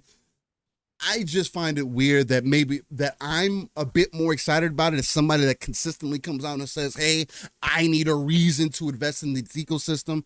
I need a reason to want to play some of these games. And, if they give me access on PC, it's like, without me buying the box, boom, I can jump in this. Is this a game that I would buy a console for? I'm not saying that it's that great, but it does seem to be pretty dope, pretty cool. And I'm interested. And I got it on PC for half the price of what the ultimate version is, right around $35. So it's like, there's so many benefits to it. But Pong, I wanted to bring this question up to you. Does it seem, because I know we talk about the disconnect between the PlayStation community and what the actual brand seems like they're trying to do, what they're trying to accomplish. Correct. Do Yeah. you think that Helldivers, I don't know if you've seen any of the negative talk or if you've seen anybody talking about Helldivers overall. I get the energy that people are kind of down on it, like, I don't know, which is weird to me because it's like, but I thought we were supposed to be excited about PlayStation games coming out. And I know I'm not saying that Helldivers is the biggest IP since fucking Gears or something like that. Yeah, no. And real quick for him, I've said it again. I've said it previously, and I'll repeat it again here. I don't mind. Fahim Scott says, "Steel Rain, why do you not want a PlayStation 5? I do not have a reason to invest in the ecosystem." Right, Fahim, if you can tell me in DMs, or you can do it in chat right here while I pass the mic off to Pong. If you can give me a reason for me, again, that's the one thing that you got to consider. You have to give me a reason to invest in the ecosystem. Let me know what you think what your reasons would be, and we can have a conversation. And Sony didn't hurt me. I love Sony. Again, but they're only going to get me to invest in certain games. This isn't the PlayStation 2 era where Dragon Ball, Tekken, literally every game that I wanted to play was on PlayStation 2 at the time. Right? There was no really other option until Xbox came out, and then it became a whole multiplayer thing for me. So I don't have that remittance for Sony outside of customer service, which has always been asked to me, which is another reason why I have a very difficult time with Sony products and Sony branding, is because of my personal experiences. But I don't take away anything from Sony because of those things, or from PlayStation, I should say, because of those things, because the PlayStation 2 era and OG PlayStation was king to me at the time. Now, again, we move forward. I've explained my reasons for getting certain consoles here before. Again, for him, you'll never guess why I got to play what I got a PlayStation 4 for, unless you've been here. Maybe you missed it, but I don't mind repeating myself. But Pong, back to Helldivers. What have you seen about this game? Do you feel where I'm coming from, where it feels like maybe we're the ones that are like overly excited about it? And do you think that this game is maybe a trial run or a first sign of what is possible between their on the live service side of things, as far as bringing IP to the table? Yeah, I mean, when you look at the dev, it's Arrowhead, right? And Arrowhead's not a household name at all. Helldivers isn't a household name. Again, the first one, far from. I love. I played Helldivers, right? So I played the first one on PS4. Right. Thought it was a really cool game. Again, as a top-down shooter, but we're not, like you just said, Steel, we're not talking about a big AAA game here. We're talking about a AA level game. Mm-hmm. And when we talk about this community, the small, loud part of the community, when it comes to the Sony fan side, they tend to hype up the announcements, but as we get closer to launch, more and more go back to their normal, right? Just looking for the big stuff. I'm not saying that this community, when it comes to the Sony side, doesn't play all the games that they hype up, but that's with any community. There is going to be a certain group that hypes up announcements. Hell, I've hyped up announcements that I still haven't bought yet, right? I still have plenty of games that I need to play that I have, that I've talked about how excited I was for. I'm not in that crew that says you can't be excited for something and then not play it day one or not go play it right away or buy it right away. I'm not in that crew. I can still be excited for stuff. I can still see stuff on Nintendo and be excited for it, even though I'm not going to own a Nintendo Switch. I can be excited for stuff that I see on PlayStation that I'm not going to play. Right.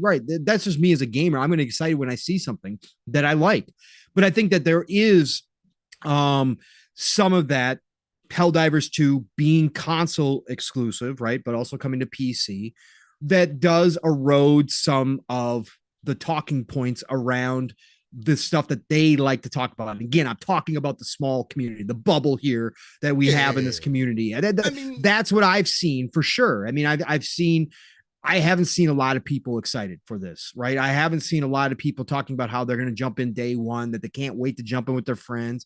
Again, Sony has cultivated a certain play style on their ecosystem that gets all the headlines, But that gets Pong, all the talk. But they talk about people supporting the devs and buying games. Sure. But then when it comes to this isn't even a full price game. No, and I agree with you wholeheartedly. But people are like, I'm going to wait for a sale. You and I will be playing this more than a lot of people, and that's fine. Wait for, again, I'm not going to be that guy that shames anybody who waits on sales. I tell people all the time, wait for a damn sale. I don't give a shit. When you play it, you play it. I don't care if it's a year, 2 years down the road. I saw some people giving people grief this week for being excited that Resident Evil 2 was coming to Game Pass, the remake. And people were like, oh, it's been on sale plenty of times for $10. If you really were excited, you would have bought this. That's not how reality works. Bro, I'm playing Skyrim 10 years later. Like, what are we talking about? Right, what are we talking about? For the first time. That's not how reality works with human beings. If you are that person that buys every single product as a consumer that you are excited for day one, congratulations. You are the 1% of the 1%. Most human beings don't do that. So whatever.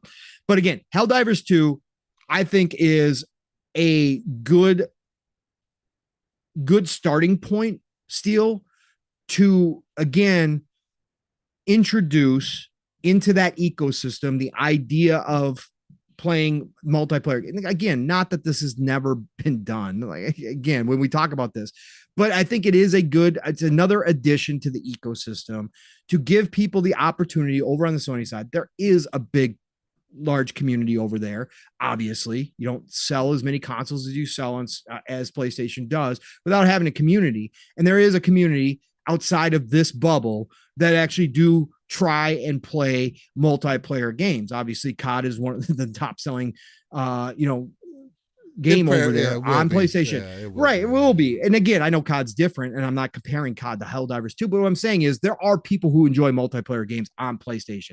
As much as we like to say, nobody plays multiplayer over there. There are people that play with their friends. There are people, obviously. There's millions of them. But again, still, it's no, and right. And I understand that. And is this AA game? Is Helldivers 2 from Arrowhead? And no slander to Arrowhead, because again, I really enjoyed the first one. I'm super excited for where they're taking Helldivers 2. I'm super excited for this. I'm jumping in this with you day one. It's not a full price game. I'm all on board with Helldivers 2. I think it looks great. Again, Starship Troopers is the best kind of way to describe it. Bro, it looks really dope. And I love the perspective change. I love the perspective change. I like top-down shooters, so I enjoyed the first one, but I love the perspective change.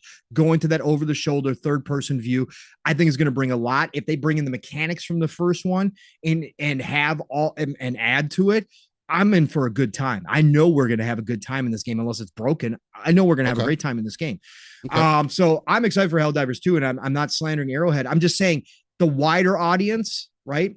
The casuals that do play on PlayStation, which is a vast majority of people, are they going to see this? Excuse me. Are they going to see this show up in the shop? Because a lot of them won't know it's coming. Just going to leave it over here. Ladies and gentlemen, hopefully you guys are tuned in again. I apologize for whatever is happening as far as these disconnects go. OBS keeps randomly crashing. I have literally, this is probably the best performance I've gotten out of OBS, and it's acting up today. I have no drop frames. Our bitrate is magnificent. There's no issues. My computer isn't running slow. But OBS isn't fun. I think it's the multi-streaming side of it, which is, again, why I've been testing it. But again, we get live with me and Pong, and now the multi-streaming acts like it wants to just crash OBS all the time. So, don't know what's going on with that. What I'm going to do differently this time around is I'm just going to pull the YouTube chat completely out of OBS. That's the only other thing that I could think of that could be crashing it. But my fault, Pong. Go ahead and continue with what you were saying about Helldivers. No, so I think Helldivers 2 has a good shot here. I do think that a lot of the conversation still will be driven on the PC side of things. If the PC community, right, picks this game up and they start streaming it and they're having a good time, and then that conversation, again, we've seen this with other titles, right, where PC conversation dominates and pumps hype into maybe people that didn't know that the game was there or that the game was out. And I do side with Nixie a little bit that there will be a lot of the casual community that's not a part of this 1% that do try out this game simply because it's not a full price game as well. I don't think so, but, bro. Like, but I'm not talking about massive numbers here. I'm not talking massive, but I think it's going to be a success. I think Helldivers 2 is going to be. I have faith in Arrowhead. I think Arrowhead is a developer on the upswing, and I think that again, it's been so long since we've had a game right from Arrowhead, but I think they're on the upswing. I think with Sony's backing and marketing push, because they have been showing off Helldivers 2 for a while, I think it's possible still that we have a smaller hit on our hands with Helldivers 2 if it comes out polished. I think price point is right. I think having it on the PC is going to be a boost for sure. And I think that Helldivers 2 is a great start to the year for Sony as far as one of their, second party, first party, whatever you want. I don't give a shit what you label it as. I think that as one of their console exclusives, I think Helldivers 2 does have a shot still. Now, we'll have to wait and see. There's a lot to play these days. Again, we always talk about this. The competition is fierce, right? Even though it's not full priced, it's still not a PS Plus game, right? If it was in PS Plus, I'd give it even bigger boost. But I do think this one has a shot because I think they are going to bring a flavor that a lot of people do enjoy in the Starship Troopers realm to this genre. And I think that that's going to give them a leg up as well. The atmosphere of this game, everything I've seen looks dope. Again, how you drop in, like you said, Steel, all that kind of stuff. They're hitting dope. They're all hitting that. They Arrowhead, again, if you didn't play the first one, you don't know, but even the first one, the top down view, they still nailed that B sci-fi movie feel, right? They nailed that sci-fi shooter flick feel. And I think that what I've seen so far from this, they've taken it up another notch. In a different perspective. So I definitely think Helldivers 2 has a chance. I really do. I do think the PC side of things will drive a lot of it. If people start streaming it, people start jumping in with their friends and saying, hell, we're having a really good time with this Helldivers 2. That will just help. And I think it will kind of, spread the word out a little bit more. And that's why I've always been a proponent of putting your games on PC. I don't see the downside as everybody else does to doing that day one. It doesn't devalue anybody's purchase if they're on PlayStation. It doesn't do anything. It only adds. It only adds to the availability of the game. So let me ask you this, Pong. And I know we've touched a little bit on this before, but like, what do you think of the perspective of that? Again, now I only want to have this because I feel like 2024 is going to be where these conversations start coming up a bit more. In the angle that I kind of want to take it is, what do you think about the fact that the live service element? Damn, I forgot it. I wanted to take it somewhere completely different. I forgot. I had a very specific thing where I wanted to take it. Because it is going to be, it's something that's going to be a conversation piece moving forward, but it definitely has to do with the live service element side of things. I'll bring it back at some point. Nonetheless, Helldivers is definitely going to be an interesting test subject. And again, I'm not saying that everybody needs to go play it just because they support that console, though that is how it is portrayed in a lot of ways. That we buy games on this side of things, whatever. And again, I see people mentioning in the chat and whatnot. They're talking about Final Fantasy 16. Oh, I think this was the point that I wanted to make. About games coming to PC. And the devalue of it. I think there's more of an argument to be made about waiting to release the game and you not taking advantage of the FOMO that a lot of people uncontrollably have. If you wait. Not only that, but 2 years later or 6 months later, if it's not day and date, you have people talking about these games, and now anybody else who's jumping in is going to be on the outside of that conversation, right? Now, regardless, people can be on the going to be on the outside of it anyway. But I think it was Hooded Canuck that said it. I could be wrong. Excuse me, Hooded Canuck, if I'm wrong. But he was like, he said that he thinks that Final Fantasy 16 is going to sell better on PC than it did on PlayStation 5. I don't agree with that, because the only reason I say that is because Spider-Man hasn't sold that great on PC versus what it did on PlayStation. God of War didn't. Horizon hasn't. Horizon did better than most. God of War did better than most. But it's not the same. And I think that disconnect is because the game, it's not day and date. You got people missing out, and then it also makes it seem like the PC player base, maybe they don't care. Or you get into a conversation about piracy again. So it's like, which world, which reality do we kind of live in? So the question I want to kind of pose to you, Pong, is like,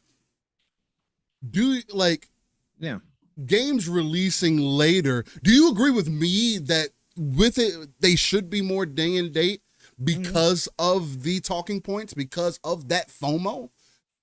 Yeah, I think PlayStation would understand that, but maybe I'm missing something. No, I have said that from the beginning. I mean, again, Xbox has shown how it works to release things day to day. Now, on the PC side, Steve, as you well know, that community is very what do I want to say? They are very specific in their wants and needs, right? Mm-hmm. They are very deliberate with their purchases, right? Versus going the pirate route. You've got to have a good port ready, right? You can't do what you did with The Last of Us remastered and have major issues because you lose any type of interest that you did have if it comes out and it's broken on PC in any way, shape, or form. They're going to call you out. They're going to abandon the hype, and they're going to say, fuck that, I ain't doing shit. I will pirate this if I want to play it at some point. So, but to your original point, Steele, as far as the FOMO goes, yes, because they're gaming, this hobby, you know, in a lot of ways for a lot of people is about the conversation. It is about feeling like you are playing the latest and greatest. It is a lot of that. Now, again, I don't have that personally. I just sat and rambled on for 3 minutes about Vampire Survivors to start the show. When we were talking about what we've been playing, I could care less. I'll play games when I want to play them. You know, I went back, started replaying Dragon Age Origins. I don't care about that nonsense about being part of the conversation. Even now that I podcast, again, if you guys are looking for somebody who's playing the latest and greatest every single time that you turn on a podcast, well, that ain't going to be me. Now, there are going to be times when I sure am, but there's going to be plenty of times where I'm not. So, yeah, I don't care. I want people to understand that. Yeah. Right. But I think that overall, to your wider point, to the wider audience, absolutely, I think it does matter, Steele. If you can get your port right and you have a studio, right, which they do, Bluepoint, etc., that can get a port out day and date, it is more valuable. Now, again, Sony doesn't believe this, right? Obviously, they internally, PlayStation still has not adopted this completely. They disagree. They think it's more valuable for their PS5 side of things, that part of the ecosystem, to withhold those games day and date from PC.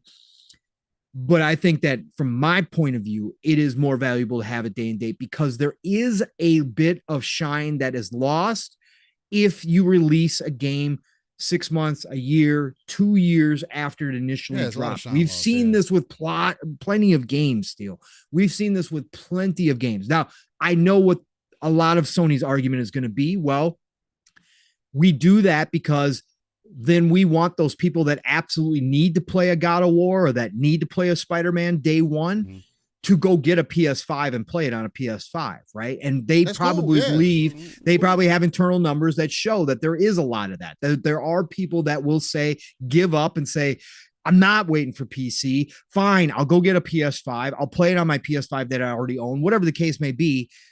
That's probably where they come from. They don't have their own PC storefront, I think, is the biggest hurdle, Steele. And we know that they're developing a PC storefront. Sony at this point does not want to give up any profitability. And when they put it on PC, because they don't have their own storefront, they are giving up a portion, in some cases, a quite large portion of profits to an outside party. And they do not want to do that. I think that the minute that they get their PC storefront up and running, Steele, we will see the transition to day and date. They will because what I think will happen is I think that they will launch on their storefront first and then release on Steam and Epic and wherever else, GOG or whatever, which is fine. I mean, that's their option. That's to work, their option, but it does because we know about Xbox's storefront, PC people hate Xbox PC, and that has a lot more going on with cross saves, cloud saves, and all that good stuff too. So yeah. Correct. But I think if Sony does get it right, and I think if once they get their own storefront, I think we will see that transition. I think they will launch that stuff day and date in their storefront day one, and then down the road we'll release it a year later on Steam or whatever the case may be. But I think that they will transition where we will get the option to buy it on PC day one going forward once they have that in place. So they definitely got to get. They definitely got to get better about that for sure. I think in my eyes. Yeah, Nixus Staccato. Thank you. That was the other one. Nixus. Yeah, Nixus is the big one. I totally blanked on that. Thanks, Staccato. Nixie brought up some points in there too. One of the other earlier points was he wanted to ask my opinion about the MSI gaming handheld, which I'll definitely talk about here shortly. But he mentioned to Jason Maggs, hey, PC gamers aren't sitting on the sidelines crying that Spider-Man 2 is not day and date. That's YouTube gaming podcast propaganda. Sure. And Nix, as a PC gamer, there's one thing that has always been true. PC gamers want console games, and console gamers want PC games. Sure. That has always been the reality of the situation. Gamers want games, Steel? Wait. Yeah, gamers want games. Breaking news, everybody here live on Living Split Screen on an early Saturday morning to start out 2024. Gamers want games. Steel just made the defining statement of the year. 2024 is over already. I'm just trying to help people. I'm trying to help people out. I'm trying to help people out, man. Sometimes people don't know. The only thing though that I do think that needs to change, and I think this is part of the reason why, again, me listening to developers, because again, I don't just come to podcasts on a week-to-week basis and just spit out propaganda from nothing, right? I'm actually invested in the industry. I care about different people's opinions. I want to hear what people bring to the table, right? It's part of the reason why I started listening to Pirate Software or whatever, because he's a dev. He used to work with Blizzard and some other companies back in the day, and he talks about all that stuff too, all the things that he went through and how tough it was. And again, I've heard devs time and time again say it's not easy, it's not that simple. When it comes to PC, you got all these SKUs. That's why they typically wait. Blase, blase, blase. The same way that they do on console, you can say, hey, this is the baseline for PC. If you don't have a 2070 Super or a 3000 series card, it's not going to run the best for you. Hey, take that for what you will up front. We're going to update this game as it goes, and you may get a better version of the game 6 months later, right? If you have these other cards. Now, is that going to be another example of something that people may not be able to accept or people complain about, cry about? Sure. But you at least set the expectation, because it's not like it's not going to be available on the console anymore. It's just going to be limited to some of the PC audience. And again, we know that most of those people aren't the people with the biggest cards or whatever the case, but at least you expand that base out. And that's what I kind of consider. Regardless, Sony has to do whatever they feel like is going to be the best strategy for them. I'm still interested. The reason I ask these questions, Pong, is more so I am interested on what their overall take on any of this is, because we keep hearing conflicting things. You had Jim Ryan, who introduced this whole strategy, a live service and all these other elements and thinking of things differently. And then you had the brass of PlayStation coming down, kicking Jim Ryan out, on the way of kicking Jim Ryan out. And because he's not leaving until April or May, I believe. Fully. Like but moving him out of the way and seemingly maybe going back on some things, but again, like they say that we're going back to some things, but now we're getting information that they may not, that they see where they need to go as far as PC and mobile. And you see all these other conversations happening I'm talking about CFOs and whatnot that are having these conversations. So it's like, I'm more so interested in what PlayStation is going to end up presenting to us, what Sony is going to end up giving to us. That most recent trailer that they kind of put out, I don't know if you guys checked into that. Maybe I play it live. You guys, what do you guys think? You want me to play that trailer live? You want to take my spot? Can we with the licensed music? Well, with the licensed music, that probably wouldn't be the greatest idea. I might play it in the background. Well, no, I don't need to play it in the background. Look, their most recent trailer was the most Xbox trailer that I've ever seen in my life.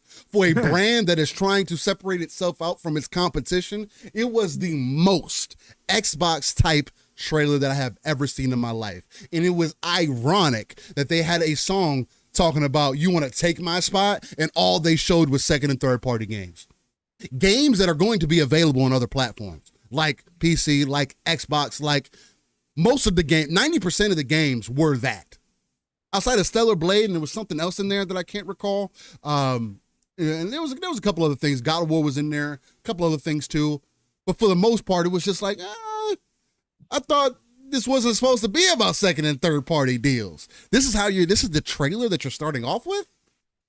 There's no hopes and dreams, son? You're not going to do a state of play or wrong. I mean, we're still overdue for a state of play. Well, we're overdue for a showcase, right? We've had state of plays. We're overdue for a showcase. No, we need a showcase. We need a state of play. we need a showcase deal. No, we do need a showcase. And now rumors are we might be getting a dev direct in the next couple of weeks. Yeah.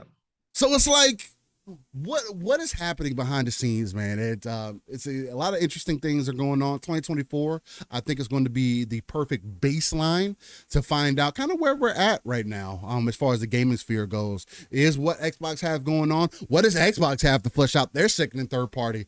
Because again, year over year, they're $2,000 up on Game Pass. 2022, because we talked about this on the Xbox Factor podcast. Shout out to Boom. But on the Xbox Factor podcast, I brought up this point that 2022 Game Pass dropped $7,000 into Game Pass, right? Value of games. And again, then that was the year I was claiming. Yeah, I was more protective of, because I was like, first party, I don't think it's as big of a deal. Of course, it's not acceptable, but man, look at all this value they gave us. Boom. Very next year, not only do they deliver some first party, but they also go $2K ante up, and now they do $9K ending 2023 with $9,000 of value coming into Game Pass. So it only seems to be an uptrend, or at least a consistency with providing value to the gamer in Game Pass. So what I'm like, it's going to be fantastical to see the kind of boxing matches that we get from these two, along with Nintendo possibly punching up or punching out. We'll find. I guess we'll end up finding out, because it may end up being more of an iteration than Switch an actual 2. New device. So talking about Switch 2. Yeah, there's some rumors about that. But so, Paul, how do you feel about that? How do you feel about the year thus far? Do you think that 2024 is going to be a standout year as far as, for us, people that pull ourselves out of the world, look at it from that RTS perspective? Are you kind of looking at those darker crevices and seeing what may jump out and what could, like, you might clear out this area, you might end up stumbling upon an enemy base fully fortified, they got catapults behind the fence, like, are you expecting something like that for PlayStation to show up with? Or, I mean, what are you most interested in for the year as far as competition goes? What do you think? Well, no, I think we've talked about this a little bit, Steel. Kind of deep dive in what we thought 2024 was going to bring. And yeah, I'm expecting PlayStation to show up this year. I'm expecting a showcase from them with the rumors of the PS5 Pro in full swing now. We got an update on that this week as well, with some, if they do this, incredible specs, but man, is that thing, I believe, going to be pricey. But if they're going to do something like this, Steel, I think this is the year where we get the showcase. We get the hopes and dreams, right? Finally, with a roadmap, with showing off some of the projects we know for a fact that their first party devs have been working on, not just remakes, not just remasters, but the actual new IPs, maybe the follow-ups to some of the beloved franchises. There's other things that have been in the works that have been smoked. There's been a lot of smoke around a Twisted Metal game, etc. There's a lot of stuff out there. Again, just like when we talked about Xbox in 2022, and everybody was like, oh, they're not showing it, they got nothing, Xbox got no games. When that whole narrative was still going on, we were out here going, okay, clowns, like, we know these studios are working on something. We know PlayStation first party has been working on something. We have confirmation, plenty of places, that they have studios that are working on multiple projects at this point. Again, they're not sitting idle. They're not all just working on games as a service games that are being canceled. Now, of course, there has been a big chunk of games as a service games canceled, which is obviously years of development already being thrown out the window, right? We just had it with Factions 2, the latest one, or Last of Us Online, since they supposedly called it, that's what the official name was. So yeah, some of that work has been wasted, but there's plenty of games to show off. So yes, I think PlayStation this year is going to stop being quiet. And I think that they are going to show up and gives us a hopes and dreams. Now, does that mean they're going to all of a sudden have a full slate of games for 2024 from their first party? No, I don't believe it. I think it's going to be a pretty dry year for PlayStation again. Concord, they did advertise Concord again in that advertisement, but they only showed exactly what we had already seen from that little teaser trailer, which gave us nothing. Hamburger in space, if you all remember. Still know what the game is going to be, but they have that, and it looks like that's going to be ready. And second party deals, Stellar Blade, etc., Helldivers are going to be your big games of the year. I still think that they could have a surprise this year. I still think that Ghost of Tsushima 2 could surprise show up this year, because I think that it's going to be, as a sequel, it's going to be more of the same at Ghost of Tsushima, which was a game that, again, I say is the one game that I missed out when I sold my PS4 and that I do want to play. I think Ghost of Tsushima I think Ghost of Tsushima 2 is going to be showing off this year. Whether or not it hits this year, I said there's an outside chance it could. I think more likely we get the Ghost of Tsushima PC port this year. Maybe a remaster. Maybe a remaster again. Yeah. The multiplayer, which again was another example of multiplayer being added to a popular IP on PlayStation that got talked about for a week and then completely dried up and nobody talks about it. Even though a lot of people were saying it was fun, a lot of people were saying it's good, people didn't bite into it. Ghost of Tsushima for a lot of the PlayStation community is a single player game. They didn't care that the multiplayer was added to it. But again, if it's a PC, if they do a PS5 remaster Ghost of Tsushima this year, do a PC launch, I'll be there. I'll be there on PC for sure, 100%. Steel and I'll probably run some multiplayer in that game for sure. But I think they are going to show up this year from at least a talking standpoint. Steel, I still think they're going to have a good year. It's PlayStation. They're still selling consoles left and right. They're going to have a good year overall. I don't think they're going to slow down. I don't think their momentum is going to slow down. I think the PS5 Pro announcement will be a big deal when they show that price point, and I think could be around $700. Well, then we'll see what the reaction is, but I still think it's going to be a hype moment because they're going to show games that are going to obviously push the Pro. They are going to talk about what games are going to be coming out and what that's going to look like on the Pro. I think they're coming to play this year. Again, in the grand scheme of things, with Nintendo potentially announcing a Switch 2, whether that's another iteration on the current hardware or whether it is a full-fledged new system, we'll find out. But Nintendo always draws the hype, right? Always draws the attention whenever they announce anything. And since it's been so long since the Switch came out, it is going to suck up a lot of the attention, right? It is going to be a lot of draw, but I think PlayStation can capture their own. And like we talked about, Steel, I think Xbox is going to be here for the entire year. I think that Xbox is going to drive a lot of news cycles throughout the entire year. They're always going to have something they're going to be talking about. They're always going to have something they're going to be announcing, whether it's a dev direct, whether it's at another show, whether it's at their own showcase come around E3 time, June. I think that they're going to drive a lot of conversation, but I think it's going to be a competition this year in that space when we're talking about who is who is on the lips of the community, right? I think it's going to be a competition this year. Pause. Yeah, I know, but it's going to be who is going to be the talking point. I think there's going to be a lot of back and forth this year with that, and it's going to be interesting to watch.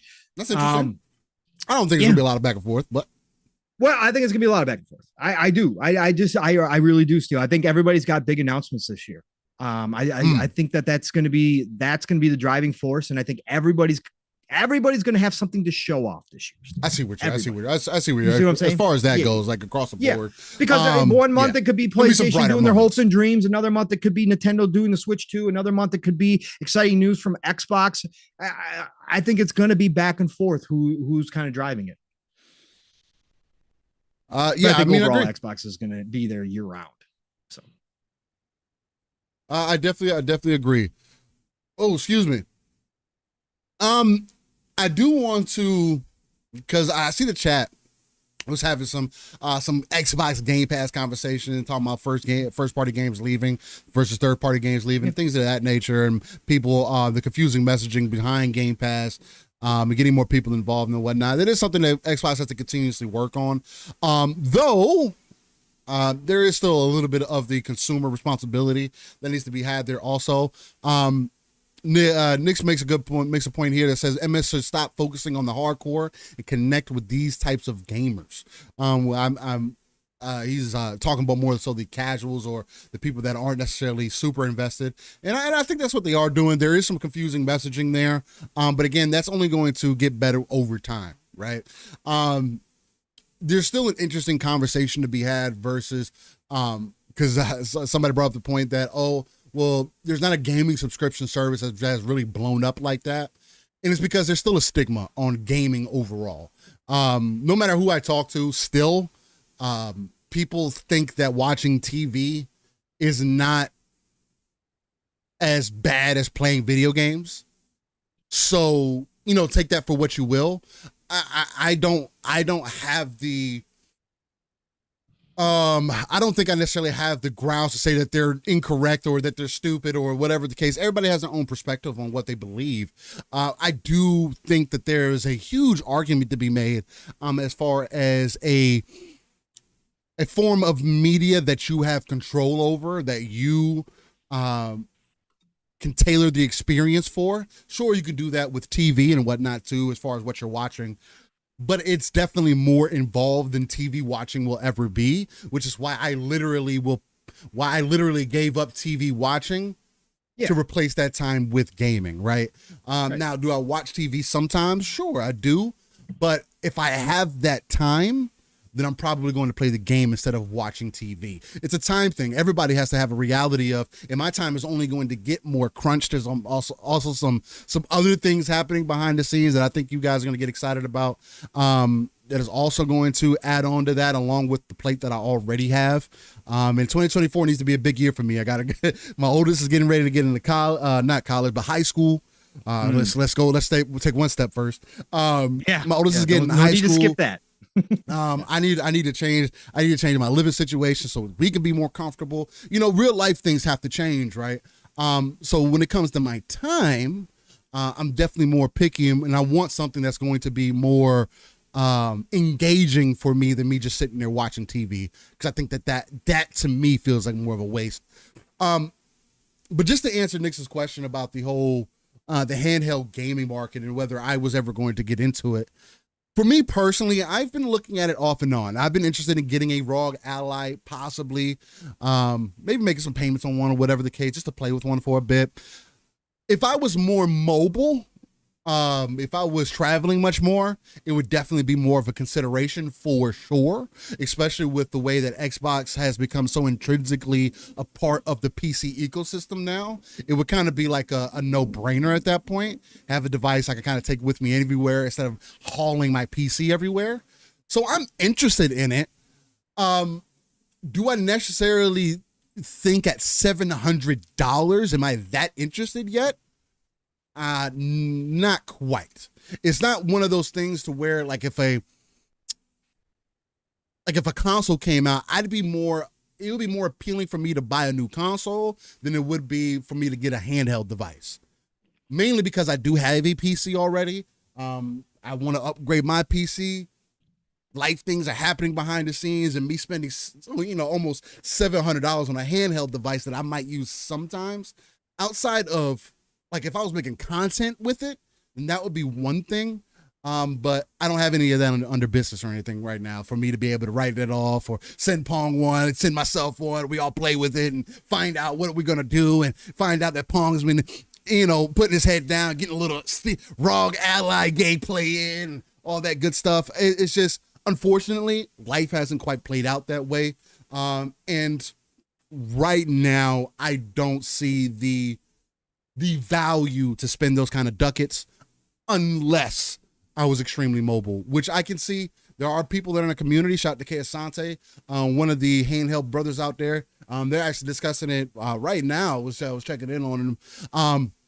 Just to pop in and say what's going on, and say hi, whatnot. But the handheld gaming market is interesting for me because MSI. This was Nick's main point. MSI is coming out with a gaming handheld also, where the memory capacity is essentially double of what's available, what's on the market right now. So right now, you can get a 16 gigabyte. You can get that doubled up for 32 on the new MSI device. That's extremely interesting because RAM could always be an issue, especially for smaller devices. And what I'm more so interested in is the competition of it. Because the PC handheld market has been around for a while.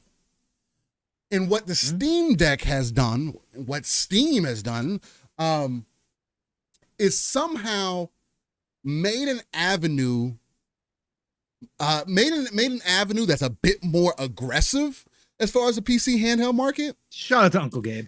And is slowly bringing down the price of what those devices cost. And increasing options.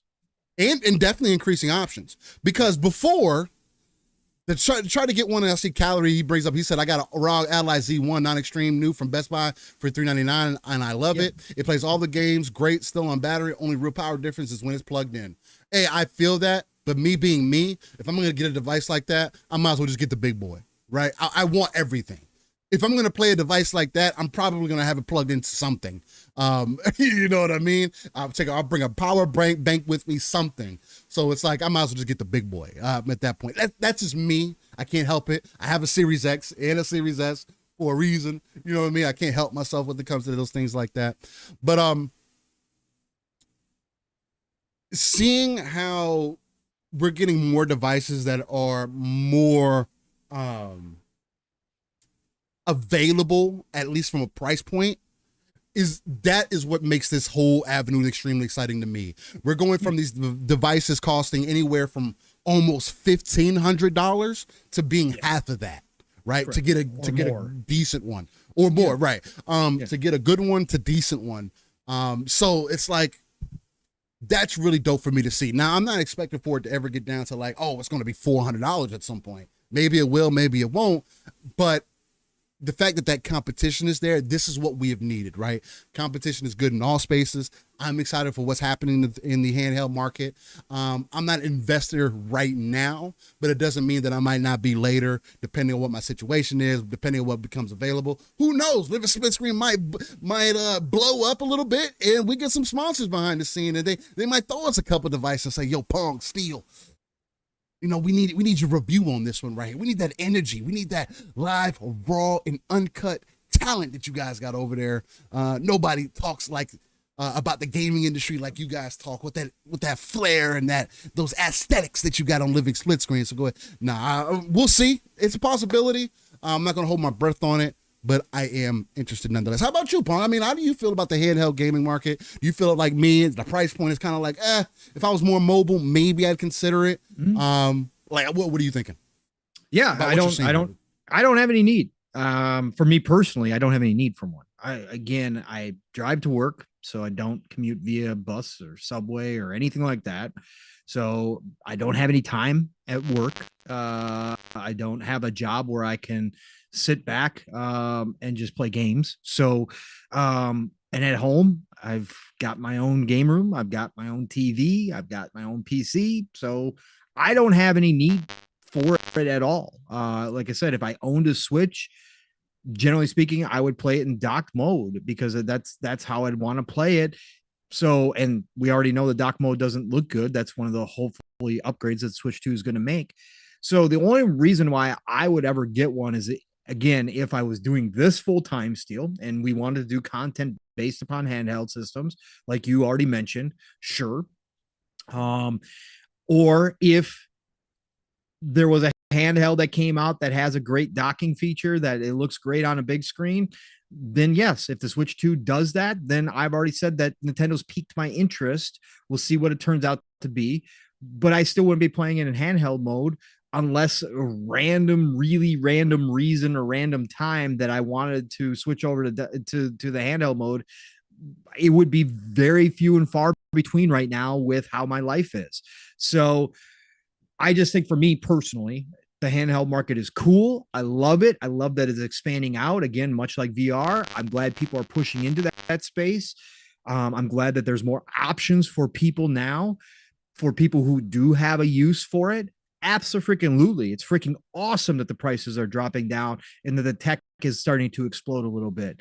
There's smoke now potentially that's the future of the Xbox Series S down the road. Still, the next iteration of the Xbox Series S will be a Switch-like device that can dock and that you can pull off and play, right? Which makes a lot of sense if you think about it. That's the next evolution of the Series S, of the lower end model going forward for Xbox is a Switch-like device that you can dock or you can take with you. Hell yeah, cool, awesome. Would I still buy one? No, because chances are I'm going to probably have the Series X2 or whatever the hell it is. So I won't have a need for it still to that day. But if I ever get into that position, I will be happy that this market has now grown the way it has, that it's seemingly more and more people are jumping into it, both from a manufacturer standpoint and from a consumer standpoint. I think it's great. I think it's fantastic. The more people that can experience gaming when they are available to play it, and if that means they share screen time with the family because they have one TV, then they can play their games on it. That's awesome. Yeah, it's freaking amazing. It's so cool, especially now that we're getting to the point where your save files are all there. It's just pick up and play right where you left off on the game when you were playing on the big screen. All of that stuff is coming into play now. So I think it's great. I think it's fantastic. Love to see it. But yeah, for me personally, budget wise and everything, it makes zero sense for me to have one right now. Zero. I think the other big issue too that I tend to find is that I don't like playing on that small ass screen. Yeah, I've always had a problem with that. I would rather spend money on a newer TV or a newer hardware, like on stuff that I can actually sit down. Like if I'm going to game, I'm going to sit down. I don't need to be moving around. I don't need to be mobile. Again, unless I'm on like vacation. But even on vacation, like I'm not trying to game while I'm on vacation. I'm trying to go hang out and stuff like that and experience the world. But maybe that's just me, right? I don't mind having the option, but like at that point, I might as well just put the Series S in a backpack and just carry that with me if it's that serious, right? Yeah. Unless I'm on like an extended vacation, that's different. Right. So it's like, I get it, the options. I'm loving that the options are becoming more and more available to people. That's the amazing thing, because it's not just like and I see Riggs, shout out to you, Riggs, for being here. It looks like you're new here, so, and I appreciate you coming through. Maybe you've been watching in the background. He says, only reason I played the Switch is because you can't play Mario anywhere else. LOL, it's not ideal for me. That's fair. It's also fair to say, like, if Nintendo made their games available on PC, I'm pretty sure that pirating would slow down a lot for them for Nintendo games. Yeah. Because now people don't have, whatever. Now people won't have an excuse, but you can play Mario however you choose to play Mario. You want to play Pokemon, the best graphical settings that you could possibly get Pokemon on, boom, you got it available on PC. There you go. If you want, it's just there's so many additional options that are coming in. That's what gets me excited and why I always go back to this is the age of accessibility. Like Pong says, this is the golden age of gaming. It's the age of accessibility to me because we're getting more and more things that are allowing more and more gamers to either one, experience the hobby, or two, find more value within it or find different ways to get that value out of it. So that's really, really, really dope to see. Yeah, absolutely. Agreed. There's some smoke here I think that we can get into. Yeah. PlayStation VR 2. I saw you just sent this to me. It says this was sent out by Jwood 2010. He says, less than a year after release of PSVR 2, the Firewall Ultra Studio, First Contact Entertainment, is shutting down. They cite the lack of VR support as the reason why. And they do have a full article drawn out here on GameSpot. So let's go over that real quick if we can. Shout out to GameSpot for always doing their thing. Let me see if I can get it pulled up. Sometimes. Yeah, for the most part. All right, so Firewall Ultra developer closes down after 8 years due to lack of VR support. You know, 8 years is only enough time to make one game. Maybe they made two. I'm not. They've made a couple at least. Made a couple? So, okay. Yep. So they made the original Firewall. Oh, okay, gotcha. Firewall. I did hear that this game came out with some issues though, so maybe that was another big crux of it. I don't want to 100% say like, oh, it's because VR2 is not supported or whatever. Probably has some of it, but not the majority. Firewall Ultra developer First Contact Entertainment has shut down after 8 years. The studio cites the general lack of virtual reality support in the video games industry as the main reason. I saw some people saying some other reasons, but I guess we'll find out. They go on to say in a Facebook post before Christmas, First Contact Entertainment said that it would close its door by the end of 2023. The lack of support for VR within the industry has eventually taken its toll, the studio said. As a AAA VR game developer, we are just not able to justify the expense needed gouging forward. We are a team of fearless innovators willing to push new technologies to its limit. Now, isn't this a first-party studio for PlayStation? Or am I off in that? Chat, let me know if you guys know. I don't think they were ever officially First Contact Entertainment. I can look it up real quick. They only made PSVR VR games. Yeah, but they have a couple of studios that do that too. So, but that aren't owned. First Contact Entertainment. I don't believe that they were owned. I think they were just on their own. 3-bed was popping, baby. Okay. Either way, while we get some information on that, get some things folded out. Either way, if this studio is only making games for PSVR 2, or no, they made games for Oculus as well. So they make it games for Oculus? They had Solaris Off-World Combat for Oculus as well. So maybe none of their games did really well if they got to shutter doors. But the other thing, my point that I wanted to bring up with that, since they are tied in with PlayStation though, making these games, right? Yeah. And because I don't know if PlayStation helped pay for the development, I'm sure. Is Firewall Ultra on Oculus? No, it is not. Firewall was a exclusive to VR because they did the first one for the first VR and then they did this one for VR too. Yep. Okay. So that adds to my point. If that is the case, PlayStation, why aren't you investing more into the studio? Maybe bringing them under the wing. You guys are doing PSVR 2. Why aren't you bringing them in and saying, hey, look, we know we're having a hard time with VR right now. We're going to give you a little bit of support. We like what you guys do. Boom. Maybe the games aren't that great. Again, I'm not invested in the VR, so I'll be honest and say that maybe I'm quite ignorant when it comes to these things. I'll freely admit that. But it's just strange to see what has transpired over the last 6 months as far as support goes for PlayStation, right? This seems to be a continuing trend of, hey, if these things aren't where they need to be, we're going to stop production and shut it down, right? They did it with Last of Us, with the factions, Last of Us Online, whatever the case. You put all this time and effort into it and money into it, 3-4 years of development, probably more, honestly, and it's not even good enough, quote unquote, for you to drop a base version of it into like a Last of Us 2 remastered, for an example, or the Last of Us 2 remaster that you're going to put on PlayStation 5. And hopefully it comes to PC. It doesn't look like it is from what the they were just partnered. They were never acquired. They were just partnered. Okay. They were just partnered. Yep. So I mean, but that's even worse. You got a studio that's made specific PSVR games for you. You don't give them support. They say they shut down due to this lack of virtual reality support overall. And it's just like, okay, so what's the truth in this matter? There's just, my point is there's also some underlying things that we have heard about that now on top of that, we've gotten this, and it's like, okay, so where's the truth lie? Is VR2 have some success? Is it what we thought it was going to be? The first, like kind of like the first VR, better, but still not quite it for what Sony is looking for? I don't know. First Contact Entertainment developed 2018's Firewall Zero for PlayStation VR and 2023's Firewall Ultra for PlayStation VR 2. There has been no word on whether either game will be pulled from the PlayStation Store or if their servers will be closing as well.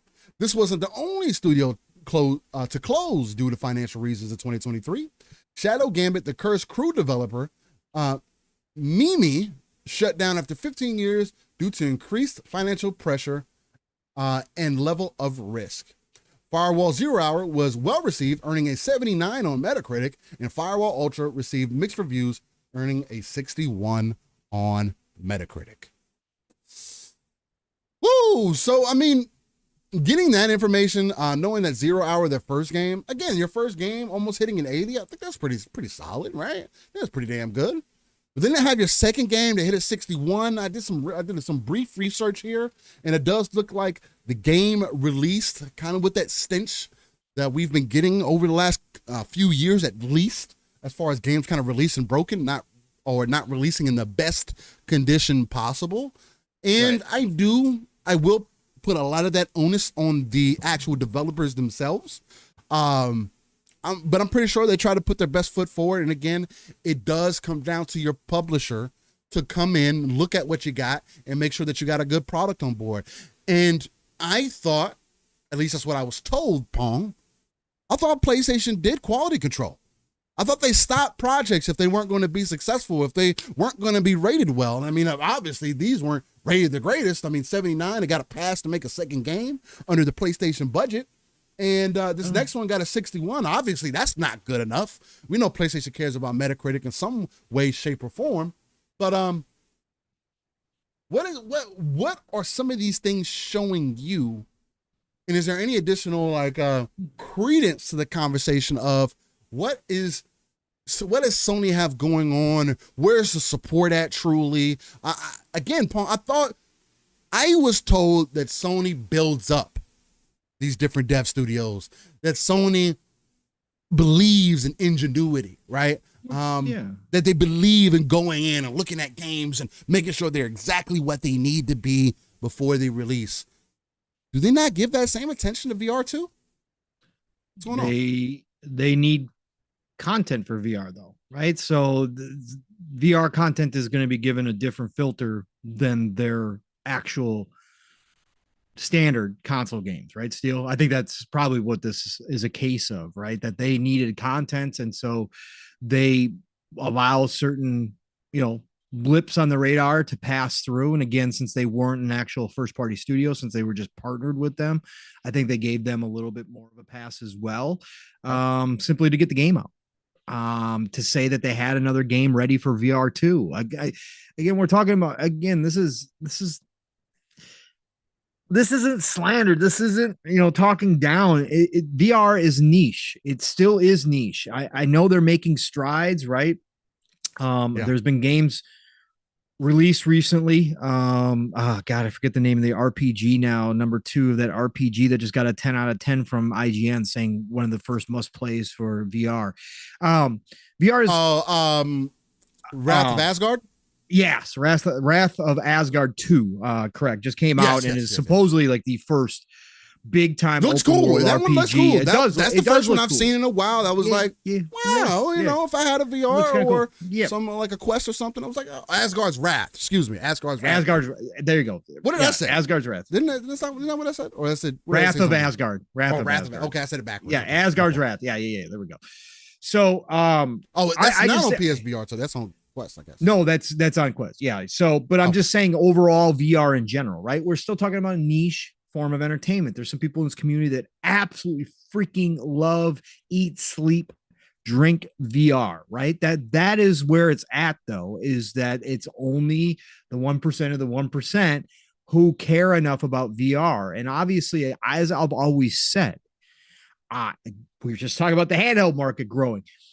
I get excited that there are companies like PlayStation pushing the VR forward, because I'm not that old guy who can't look in the future and say that potentially VR is what we are all going to be playing at some point. Now, I don't think it's going to be the current version with this big headset on and all that kind of stuff. Yeah. But what I'm saying is I've seen too many things come and change the world when people downplayed it and said things were niche, to not understand the concept that this is a space that might eventually grow into something that becomes an everyday use for most people, or at least an everyday use for us as gamers. Right. So I love the fact that there are companies like PlayStation still pushing forward. Now, from a business side of things, have I said that I think that PlayStation made a mistake with the VR2? Absolutely, because I think R&D costs, resources, time, energy, all of that could have been placed elsewhere within their gaming division, that it was needed, that this VR2 experiment took away from that. And obviously, hindsight being 2020, I think we're seeing that, because it seems like they're slowing down on the whole VR2 push, and that is no longer a focal point for them, as far as, oh, hey, we're going to keep having our first party studios make content for our VR2. I think they've pulled back from that, because they initially did talk about that. We saw that with Call of the Mountain, right? Coming, that they were talking about, oh, we're going to have our first party studios working on VR content as well. We talked about it when they announced that. I was like, yo, that's probably not what you want to be doing. You probably want to be focused on what you got going on in the standard console market and PC market, and maybe even your mobile market that you're supposedly going to make a push into eventually here too. But it's sad to see any studio close down. Right. Obviously, it was a huge contract for First Contact Entertainment to partner with PlayStation. They, as a VR developer, and that's obviously what they were, because you probably would have seen them transition to a more standard developer if that was in their DNA. But these guys were VR developers, and they probably thought it was a great deal to be partnered with PlayStation. Obviously, the VR2 was getting massive marketing push. They went through it with the VR1. They saw some success with Firewall on VR1. Like you said, Steel, came out to a decent rating of 79. A lot of people who owned the VR1 did purchase Firewall. It was one of those games that I did see a lot of people playing. So I think it was a great partnership for them. It just didn't work out. Like you said, their game came out not to the same type of level that the first one did. They had issues. Obviously, we already know that game making is extremely risky. Yep. And then you cut it down to a fraction of that when you're in the VR space, about whether or not you are a success or a failure. I couldn't imagine. And you come out with a game that isn't rated highly and is kind of broken in that niche. Yeah, that could be the end of your studio. That's what we talk about, these smaller studios being one game away from closing their doors. I hate to see it. I hate to see any of these closures happen like this, but this is the risk. So I hope these guys move on. I hope they all find new homes and that kind of stuff. But I think that the VR2 is showing itself, especially since Sony made the decision, and we talked about this as well, Steel, to not allow it to be hooked up to a PC. Right. You really cut down on your potential audience. And the VR2 right now, VR in general, is still too niche to support all of these devs, to support all these games. It's going to take a long time for this genre to come out into its own. And in its infancy stage still at this point, maybe toddler stage, we can say at this point, because there's enough big time companies putting money into this, like Meta, that I think we can probably say maybe it's at the toddler stage right now, but it's going to take a while to reach adolescence and full adulthood. And so I think right now you're going to see a lot more of this, Steel, and especially if PlayStation decides that the VR2 is kind of like the Vita now. And I made this point when we first heard about this, that maybe VR2 would wind up being the last PlayStation VR. That they might just wrap it up like they did with the Vita, and that was their last true handheld PS Portal does not count, folks. So I think that that's where we're at with VR right now. My guess would be that this will be the last VR that PlayStation invests in. And I think that we're going to see it dwindle from a first party standpoint down to nothing. And I think it'll just be third party devs deciding whether or not it's worth their time to put it over on VR2.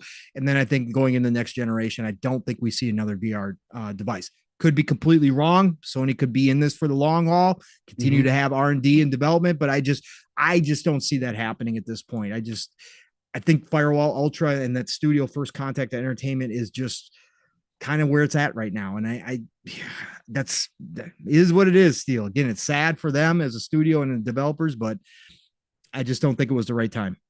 And they didn't put out the right product. Obviously, they didn't put out the content that could sell. And I saw Nick's making a comment about what 3-Bit was saying about talking about the numbers and whatnot, because 3-Bit was bringing some good points in there. He was like, Sony net income was $6 billion, 11% decline from previous year with 31+ billion in debt. And he was in Nixon came up, followed up with people play financial numbers more than anything else, unqualified analysts. The only thing that I would add on to that, honestly, is, look, the financial side of it. Her brother never brought up one person. Got you. The financial side of it, I do think is an interesting part of the conversation, because we do know that there are two different playing fields when it comes to Microsoft and then when it comes to Sony. Sony is in debt right now. Point blank, period. It is what it is. There's no better way to paint the picture. Of course, that doesn't spell the demise for them. And of course, you can operate business while you're in debt. Look at the country. It's been doing it for quite some time. That's neither here or there. And there's a lot of other things that tie into that. That has some foreign people involved that probably shouldn't be involved, but we're too late behind that ball, at least by 20 years. Anyway, to think that Sony is going somewhere or that they can't operate in debt, I do think would be a foolish statement to make.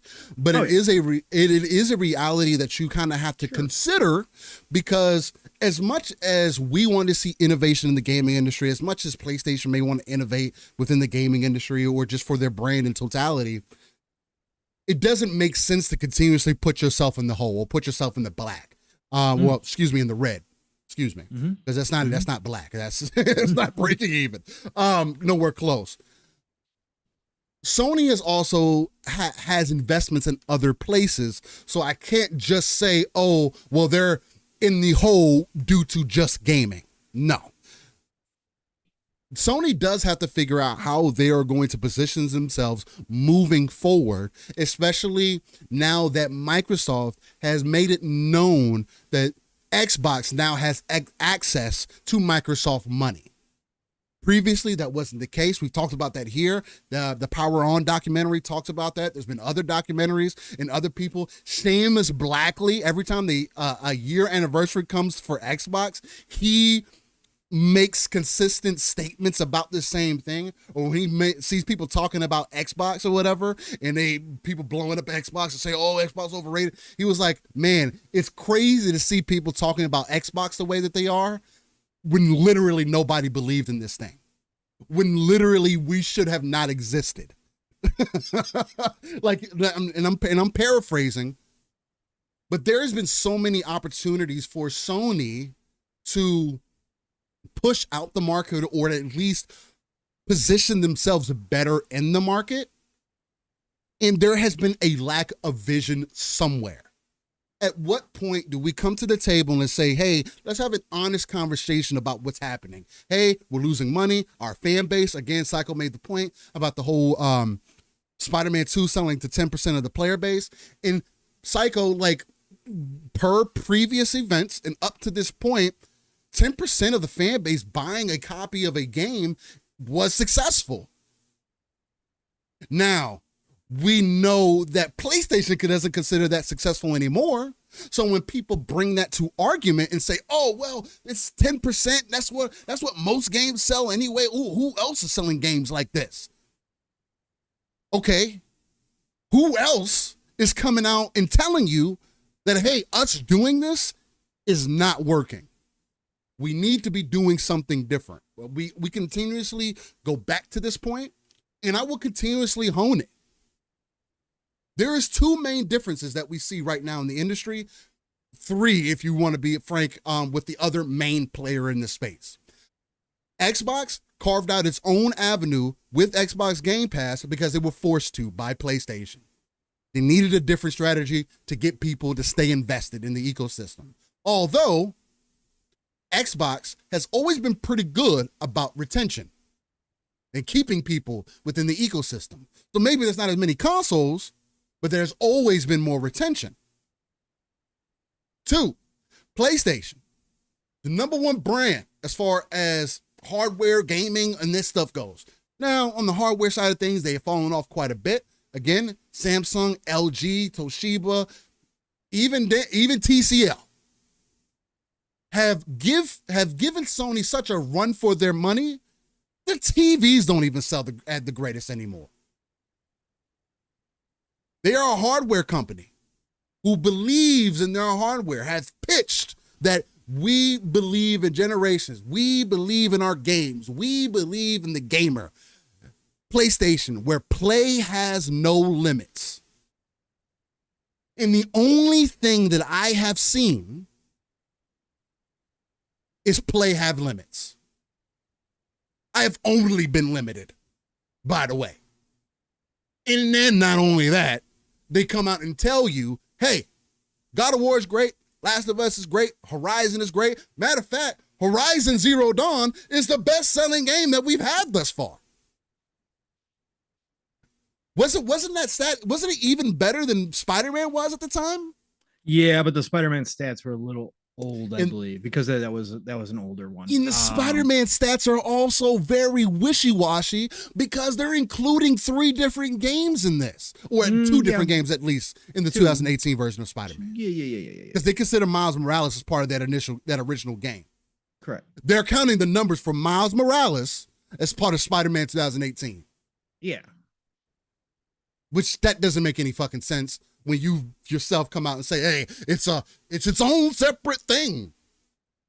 Come on, guys. The facts are though, still, however you want to cut the numbers, right? Nintendo's the only one that gets away with then this, Nintendo, right? yes. Because Nintendo's attach rate is astronomical. It's crazy, but that is the attach rate that obviously any PlayStation or Xbox would want to say. Everybody would want that, right? We would be having different conversations about whether or not AAA games are, sustainable at this point if the attach rates were to Nintendo levels, right? Like that would be a different conversation. But Nintendo's the only one that has that type of fan base that literally their first party titles sell at such a clip that nothing else matters. Like nothing does. Whether a third party game does well or not does not matter to Nintendo. Nothing matters because they are just making and on top of the fact that they make money off their hardware out the gate, ridiculous amounts of money because they use old tech. But again, that they're the only ones that kind of escape that whole kind of situation. And I think that is just a simple fact. However you want to dice the numbers, obviously Jim has said publicly that the console market is not enough anymore. That AAA games as it is, now that we've seen the actual hardcore numbers of the budgets for a game like Spider-Man 2, his words hit home a little bit more. It's not to say that they are just losing money hand over fist. That's not the case. Obviously, the revenue is through the roof. Sony is making money. PlayStation is making money. But the fact is, on the long haul, as those budgets continue, because those budgets aren't stationary, the budgets continue to grow. That's when it becomes unsustainable, unless we're talking about all of a sudden making the games $100 purchase prices, right? That's the give and take that you're going to have in that space. So I just think it's important that people realize, and again, nobody here is an expert, right? I see people bring this up all the time. Nobody here is an expert. Again, maybe some of you guys do have degrees in business economics and all that kind of stuff. Maybe you guys have those degrees, right? Some people might be qualified, quote unquote, to speak. But For again, sure. these conversations, when we have these conversations, you can have bigger I will never agree with the fact that you have to have a degree or that it has to be your field, Your business to speak intelligently on something. Yes, we will never know all the true facts, the nitty gritty. But again, we don't have to agree. We don't have to agree, but I will equate this to sports. I will equate this to are you telling me that I have never played football at any level due to my health issues as a kid? I have never played football at any level, but I have watched more football than I'm probably, well, not anymore, but again, up to the point when I stopped, I was probably in the top 5% of people who have watched football, right? Overall. Are you telling me that I can't talk about basic understandings of defenses and offenses? Are you telling me that I can't have intelligent conversations about what's going on in the field because I've never played the game or never coached the game? Bullshit. Now, nitty gritty, little tiny fine details, right? That kind of stuff. Well, sure. No, absolutely not. I couldn't go out there and teach a DB on a play-to-play basis on how to cover certain routes. Could I talk in general? Yeah, I could, because I watched so much of it. So again, when we have these higher level conversations about some of this economics and about numbers, I think there are conversations that we can all have because there are some basics that you can understand if you pay attention. And I think that a lot of times, a lot of the general public is right about a lot of stuff that they don't have degrees in. Right. I think I got a rant. So I think I got a rant coming. I got a rant coming. Oh, you got a rant coming? It's brewing. It's brewing. But overall, I think Sony is looking at a transitional period here, Steele. They are obviously trying to figure out where they go in the future. They're working on that as we speak. It's a bumpy road because, again, they said to themselves in the PlayStation 4 generation, we don't have much to worry about. We are good. We are set. They weren't looking ahead. They were looking at the piles of gold around the throne, right? They weren't necessarily prepping for a Xbox resurgence. They weren't prepping for a Microsoft Godzilla waking up and saying, we're all in on gaming. They weren't prepping for any of that. Now you can say, well, nobody saw that coming. Well, as a billion-dollar company like Sony is, as a company who has been at the peak in electronics before and watched it all fall apart, I would say you probably should plan for the unexpected. I think Nick's is trying to think. Yeah, I think you got some rant. I think you might have something. He says Pong's understanding of sports is much more on full display for us than understanding the inner workings of business. Oh, okay. Clarify, Nixie. Please. Yeah, please clarify. I love when Nixie does it's all subjective, right? And I don't mind having a conversation. And I think this is interesting conversation. Let's spice it up, guys. I mean, it's not like a ton of gaming news came out this week, and we're having gaming conversations. Crispy Bomb, I see you in the chat, by the way. Thanks for dropping by. Chat to Crispy, what's going on? Fahim, I want to answer your question first. Fahim asked, he says, what game on Xbox is so magical? You want me to get into a rant? You want me to be? I'm about to be extremely debatable. What right? Game so magical? I want anybody. You can clip this out. You can share it with whoever you want, and they can argue with me to the moon till the cows come home. But like I say all the time, I know who I am as a gamer. You're not gonna talk me off my mountain. Halo, Gears, and Forza. 3 games that PlayStation cannot hold a candle to. You can sell all the consoles that you want to. But when you want me to be realistic with you, Sony has proven that they are incapable of doing both. Halo, Gears, and Forza have been nothing but a display of developers being able to do both, multiplayer and single player. Sony does not believe in that vision. And I'm not throwing slander at Sony just to throw slander at them.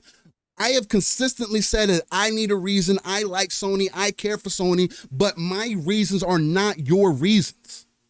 God of War isn't a reason. Horizon isn't a reason. Ghost of Tsushima isn't a reason. What else? What other game you want to bring up? The third and second party games that come to the platform? Those are not a reason. And if, again, we want to talk about just sales, that's great. I hear you.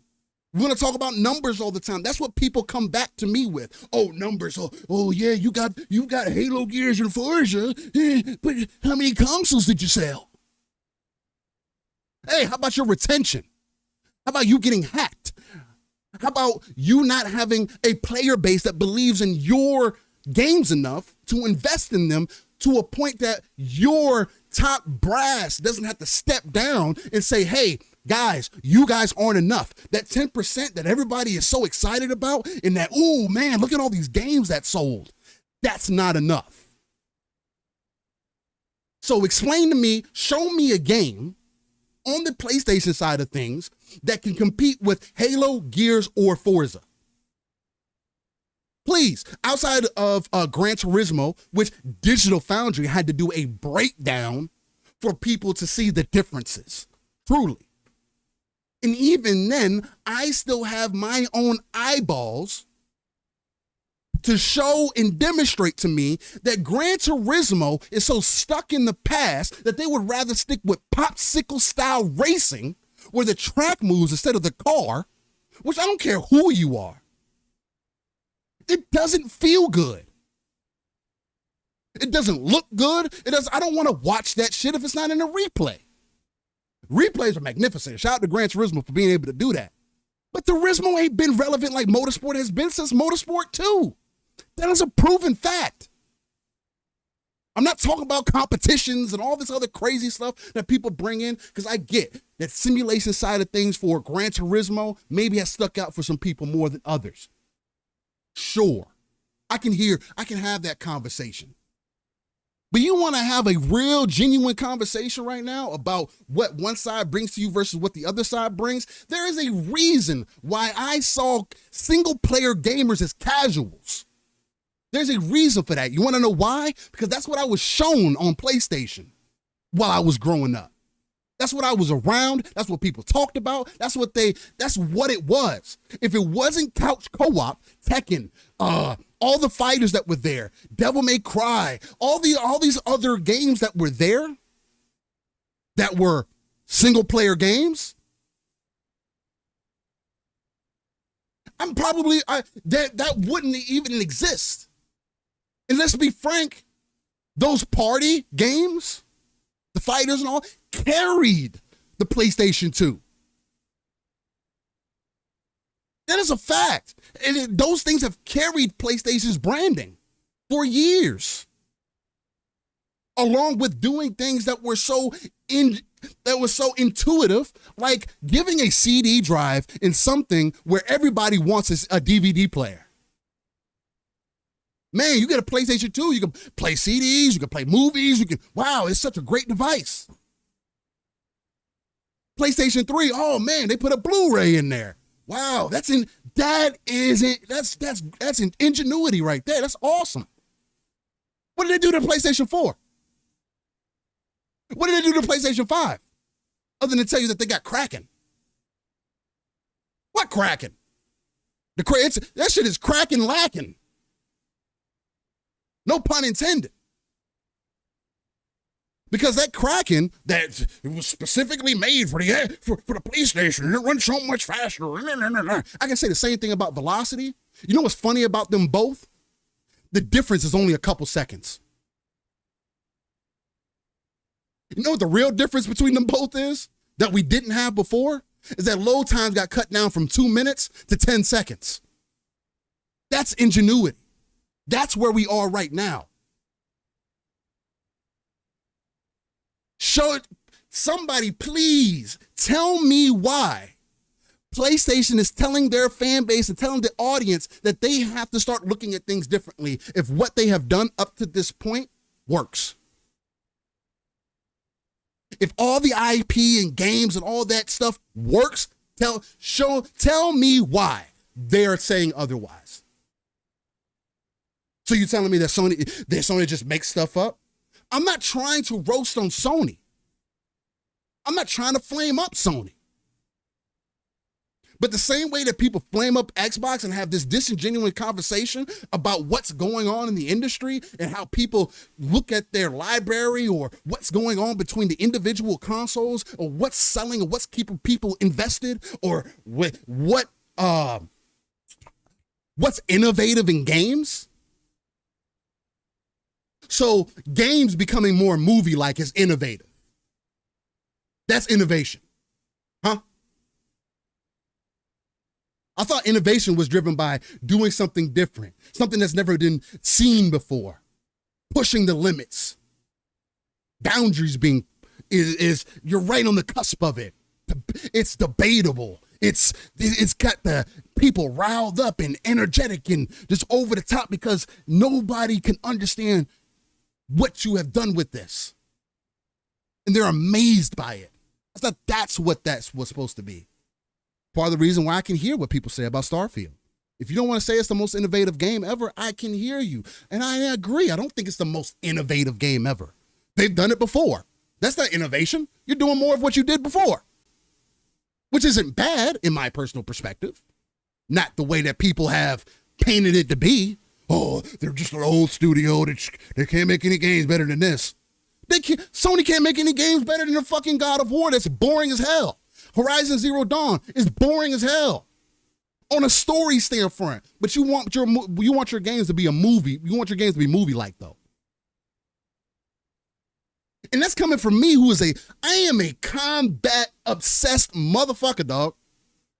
I love good gameplay. I love good characters. I am the guy that would throw himself at a game for hundreds of hours, because that's what I look for, especially in my single-player games. So I want to be invested in that for some time. But please show me where making movie-like games is more innovative than being able to do single-player and multiplayer, which then now just came out with Naughty Dog, your best studio, quality-wise, and said to your audience who have been waiting 3 to 4 years for a game mode that nobody asked for it to be bigger than what it needed to be because you didn't have a player base for it. I knew that. I'm not even invested in the Sony ecosystem like that, but I knew that. Because everybody that I talk about Last of Us, you know what they say to me? Who cares about multiplayer? Oh, it's a story. It's so great. But then you have Naughty Dog come out and say, oh, we're the best, but we had to make a choice. PlayStation won't support us to expand our team out, to make this really something that we felt was going to be good. Oh man, Bungie came in and said it wasn't good enough. So we're just gonna stop production. Y'all think that's better than what this side is going on? Or has had going on? And if you do, that's fair. Because as I have mentioned, I am not invested in the PlayStation ecosystem.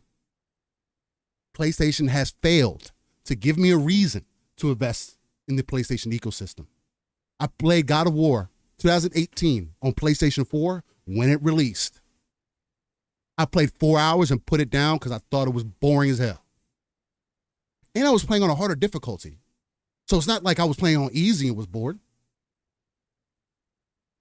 I thought it was boring. I thought it was lame. I didn't think it was great.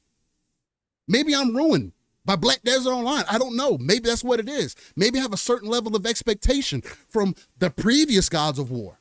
Maybe that's what it is. I don't know. But everybody said that game was so magnificent.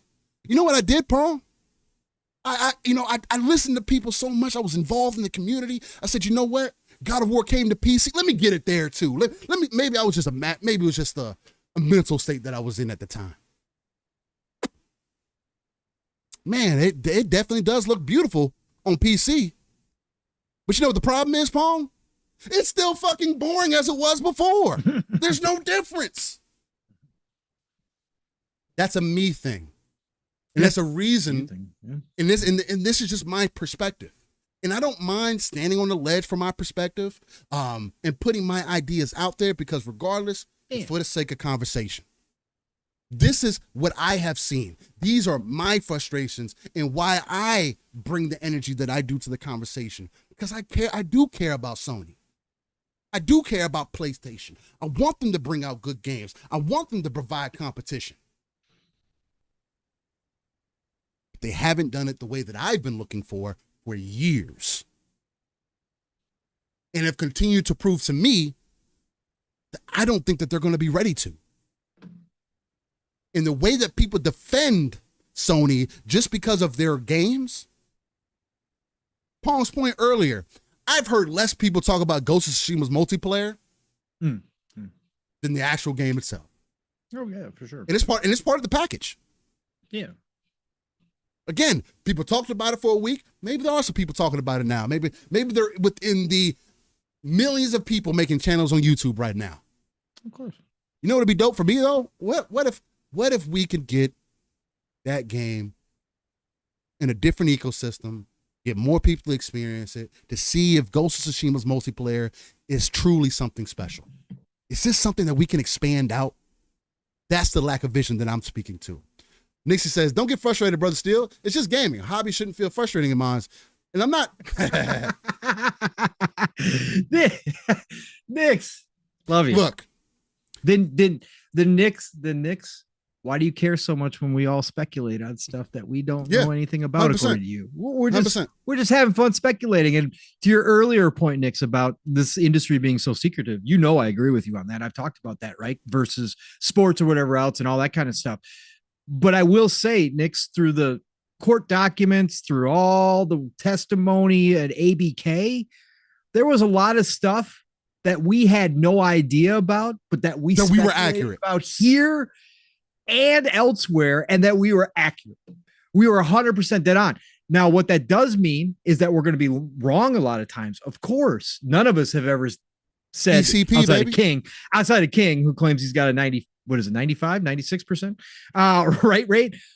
Most of us will never claim that we're going to be right about all of our speculation in any way, shape, or form. It's all for talking points. It's all just for fun, right? It's all conversation about how we feel as we look at the game industry from what we do see and what we do know. But the facts is that we were right about a lot of stuff that was super secret. We were speculating on a lot of stuff that we just got little hints of or little smoke here or there, or that we just kind of looked at the big picture and said, this is what we think is going on. Right. We were dead on about what was happening internally. And I saw your other comment too, Nix, about, we think a lot of this stuff happens like soap operas. We found a lot of the soap opera was true as well. What happens internally between emails and about what those internal conversations look like. It's not all strictly business. When it comes to those internal emails and discussions, it is a whole lot of soap opera, and there is a little bit of console warring internally and stuff as well too. It's just all for fun, Nix. At the end of the day, and I love when Nixie brings this stuff because he does bring other conversations into play. So, like I said, Nix, if I ever find out that you are the alt for somebody else in this community, I'm gonna die. I am absolutely gonna 100% die because I don't doubt it for a minute. What's funny to me is when people bring up a conversation that, oh, you're frustrated. Why are you so mad? Now passion. We'll go with the passion. Are we not talking about a hobby? So you just want me to be bland. So you want me to be like all the other YouTubers that you have a hard time watching because they don't bring any energy to the table, have no interesting personality traits, and don't interact with the chat for real. So that's what you want. Guess what? You're not going to get that here. I am always and forever going to speak my mind on how I feel about things. You take that as frustration? Cool, take it as frustration. I'll tell you this, and I continuously try to tell you guys, you should take my word for what they are. There's no need for me to be frustrated in gaming because I know who I am as a gamer. I know what I'm looking for. I know the experience that I want. I don't have a hard time making choices. And I'm not driven by FOMO. We have been doing this for some time. But yeah, I'm going to get riled up and passionate in conversation about things that I care for. And when it comes to gaming, it is fair for me to say, yes, I have a favoritism towards Xbox because of my experience up to this point. Sure. That favoritism doesn't all of a sudden mean, like you say all the time, Pong, just because I like pancakes doesn't mean that I hate waffles.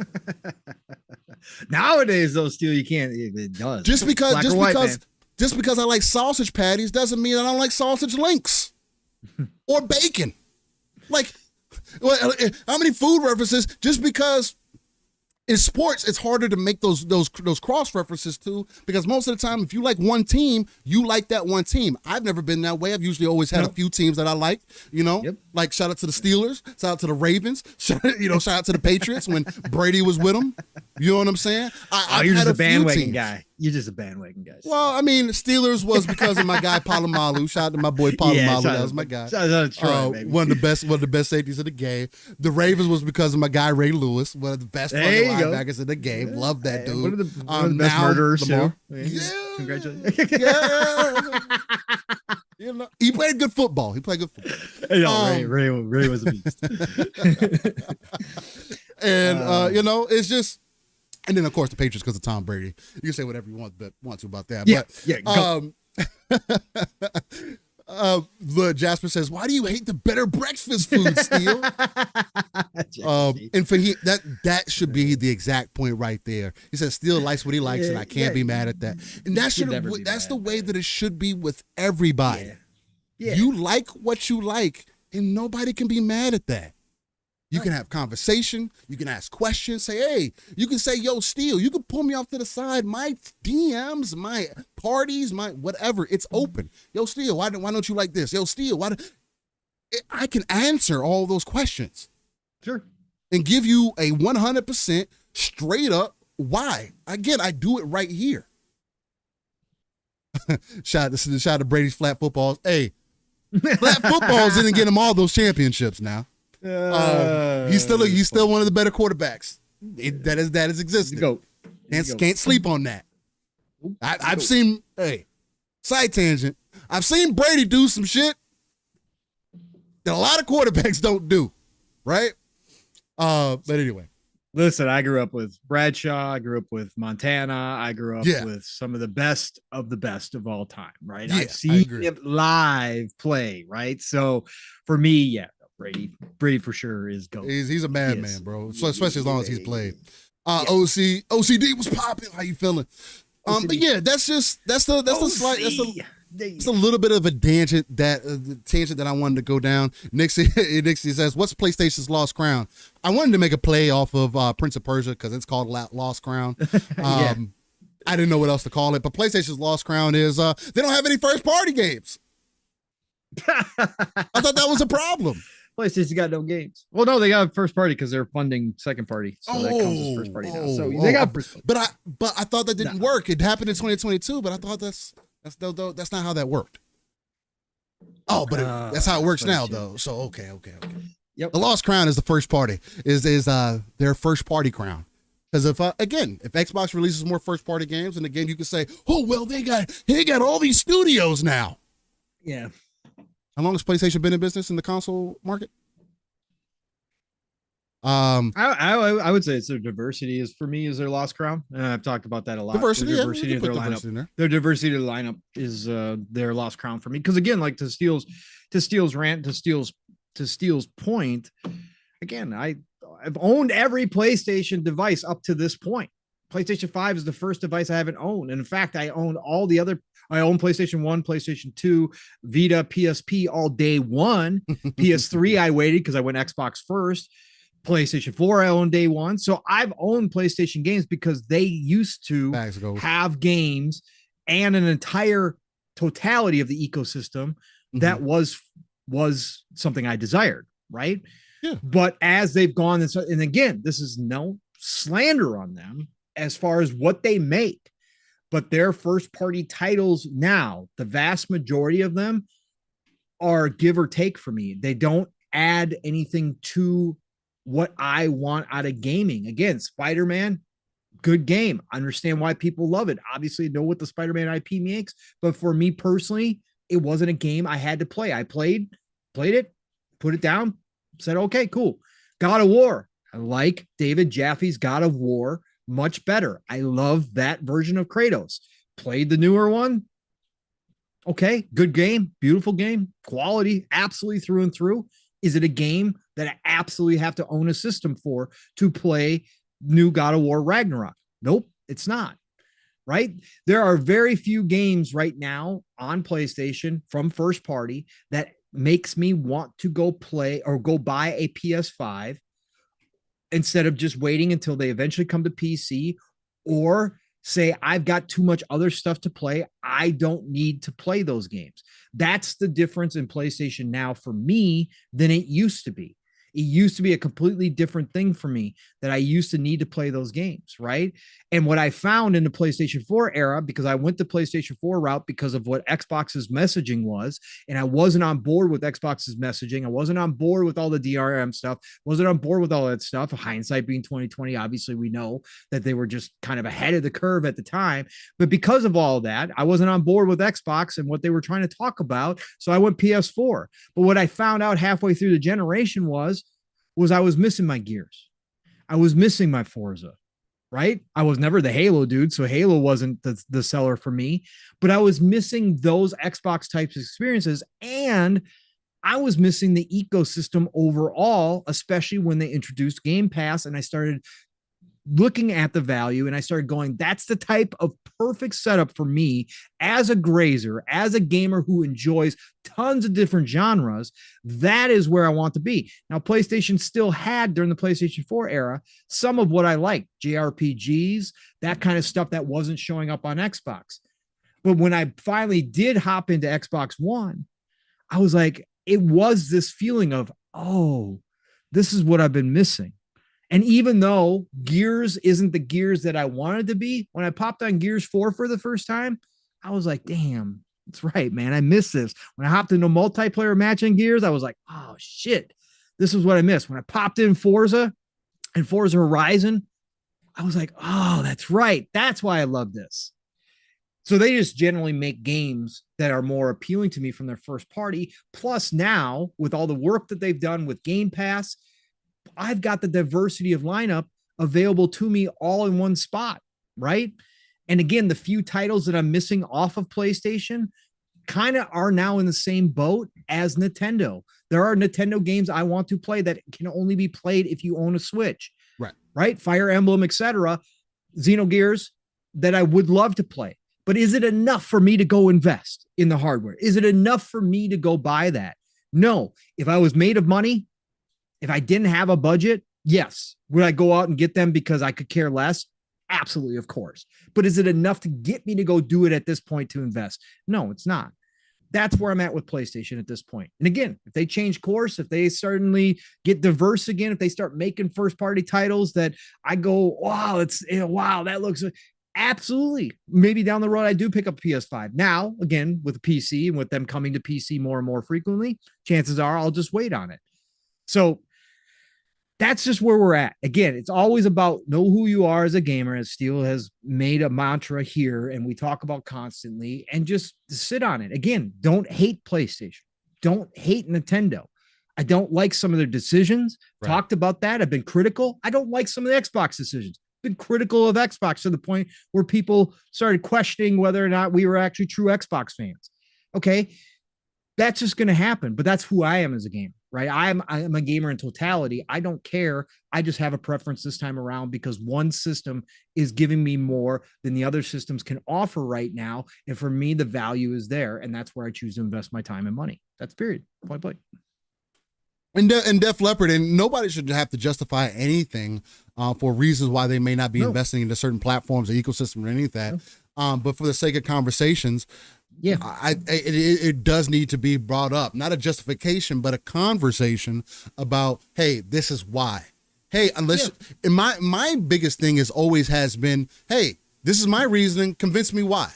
Convince me what is your point on why you are in this ecosystem. You know what I get a lot of the time? Instead of the replies that I see in our chat and whatnot, what I would prefer to see is, hey, well, this is what I'm playing in this ecosystem. Boom, boom, boom, boom.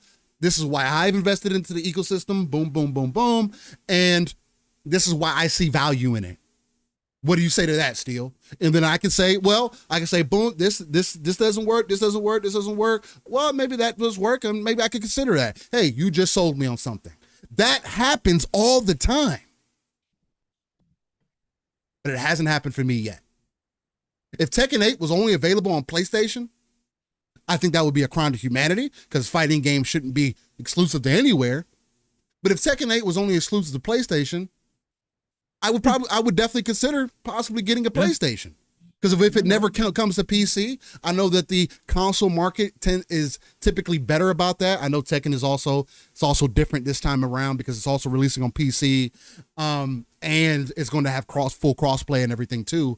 But if that was the case, then boom, that would be a consideration right there. So it would be there are things that would give me a consideration, but what is your part of it? And that's what I always like to hear. So, And the other thing is we don't take any comments. Yeah, serious. As long as they're not personal. We don't take anything personal. As long as they're not personal attacks, we don't take anything personal. At least I don't, and I don't think Steele does either. But I don't. I'm at the point in my life where I could care less. If we disagree or you have a totally different viewpoint, I'm not going to take it personal, right? At all. That's just the way it is, man. That's cool with me. You can not care what I'm saying. You can throw everything I say into the trash and say that's where it belongs. You know nothing, Pong. Okay, I don't care. Again, I'm speaking and Steele speaks on the stuff that we care about and that we are passionate about. And we're gonna speculate. We're gonna have fun. We're gonna talk about the stuff that we want to talk about. So, again, none of this is personal. That's why I love people like Nixie and Fahim and others who come into our chat and bring different perspectives. Because again, as long as you're bringing it in a cool, calm, collected manner, it's not getting personal. It's not getting toxic, as they call it nowadays. I don't care. Go ahead, speak on it. We'll talk about it. Chances are, if you're on opposite sides, Steele and I are going to bring it up more because we like those competing and to talk about our perspective as well. And it's not about saying, Nixie, you're wrong. It's not talking about Fahim, you're wrong. It's not like that. It's explaining our side, how we feel about it and why we think differently. And hopefully through that conversation, people are getting good information or good ideas or going, I never thought of it that way. That's what's missing nowadays in 2023 from discourse, from having these conversations, even about a fun industry or hobby like video games, which is nowhere near as serious as the other real world problems. But we come here to escape. Right? We come here to escape the real shit that's going on around there. And we keep that in perspective as well. This is just video games, right? This is just entertainment. But damn well, we all here and you guys in the chat certainly have a different level of interest in this hobby than the vast majority of people out there. And that's what differentiates us. And that's why we have these talks and these conversations and these rants. And again, there are going to be those certain people that do get pointed out, because I don't mind mentioning you while you're in chat. And again, I don't want anybody to feel like we're attacking them or your point or anything like that. Hell no. But it is, and if we need to do better about that, you can definitely say that. Say, hey, Pong, I feel like you attacked that point a little bit too hard. It felt like it was personal. Hopefully that's not the case, right? Because we never make anything overly personable to anybody in particular, because there is a lot of the things that are mentioned here have been mentioned in many other spaces. Again, I'm not ignorant. I'll go through YouTube comments, I go through Twitter, I go through Reddit. I'm looking in between my gaming sessions. Like I'm consistently, that's why my gaming habits have fucking changed so much. I'm consistently scouring the internet, finding out, hey, what do people feel? What do people think? What are people saying? Why do they say that? Why do they feel this way? So it's like when that stuff is brought here, I want to attack those subjects. I want to attack those topics because they end up for good conversation. Again, we're going to give it energy. We're going to give it energy, Steele, because that's what we are. We are full of energy. This is just 100%. Who we are. So we're going to give it energy because we do care, generally speaking. 100%. Like that, it is a conversation. So 100%. And I mean, we're not going to dismiss it. And what I was going to say is, fortunately, unfortunately, me and Pong don't disagree on a lot of things. And some people say, oh, well, that's what you need more disagreements on your podcast to make it good and entertaining. We got plenty in the chat. I think we find that. I definitely think we find that in other ways. That's why we greatly appreciate the chat. We greatly appreciate everybody who's been tuning in, everybody who's a member now, all of our splitters, everybody who's just been rocking with us and understands where the perspective that we're coming from. Understands that we're not trying to attack anybody personally, and just want to come in and lock in for some good conversation and passionate conversation, because regardless, that's what you're gonna get here. So All right, Pong. Well, I mean, would you like to take?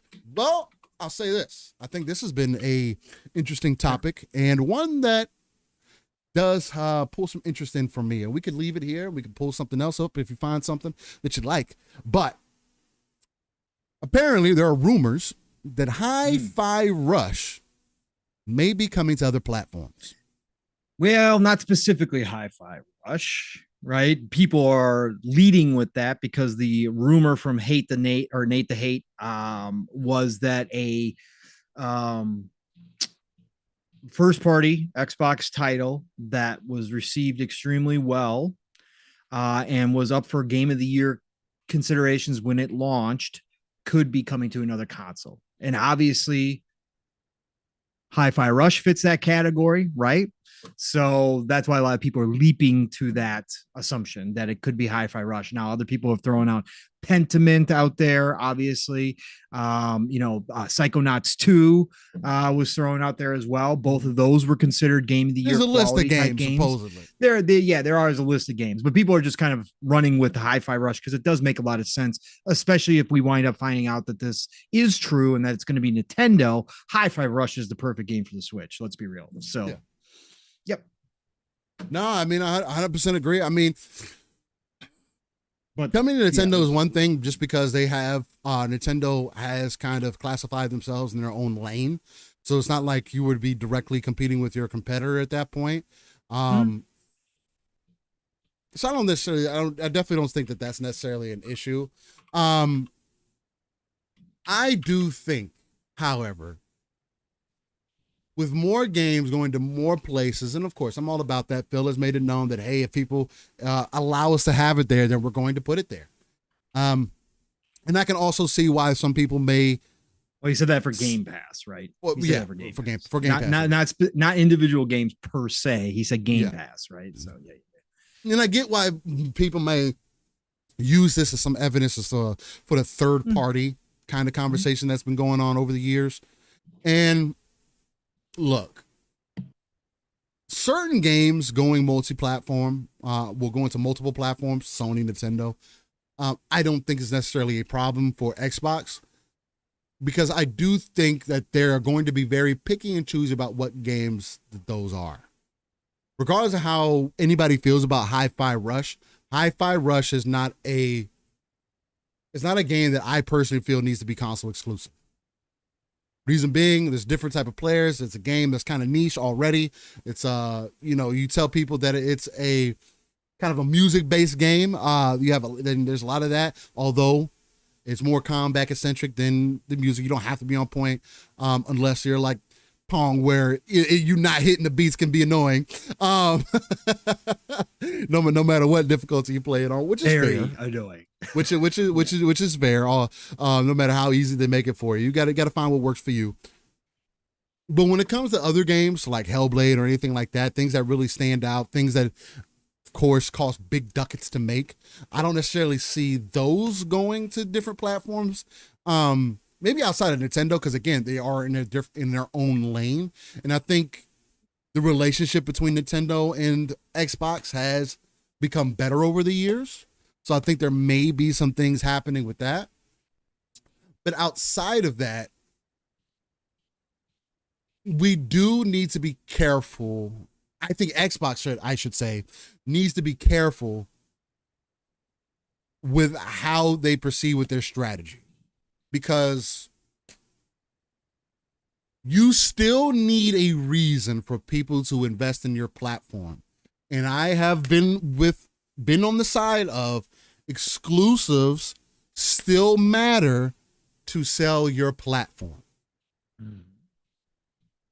Though the thing that I wouldn't say confuses me, but I say is more so interesting though, with Xbox's new strategy and how they're treating the console market or how they're treating just the gaming market in totality. Knowing that they want all of their games everywhere, if they can, at least through Game Pass, we know for sure. They have to be careful about how they end up dishing this out. I'm not overly worried because I think one of the pieces that gets forgotten about is that these other publishers would still have to agree to whatever terms to bring these games to that platform. It's not like Xbox just say, hey, PlayStation, we're going to release it and we're going to put it on your platform for free. That's not happening. And I don't know what you could be smoking or what you may be going through that makes you think that, oh, PlayStation is just going to get games for free. That's not how this works. If games end up on a PlayStation piece of hardware or in that ecosystem, you better believe that PlayStation paid for it to be there. And that is a deal that they worked out with Xbox or whatever other competitor to get that deal done. So on one side, I'm like, you want to make sure that you have stuff to sell your platform. But on the other side, do you really need to keep everything exclusive to your platform? I mean, of course, you always sell your platform first. You always want things to be tailored for you. They play best on your platform. You want all those things. But maybe some games, you say, hey, Sony, Nintendo, would you guys be interested? And if we are able to get it over, this is going to be the cost for us to be able to do such.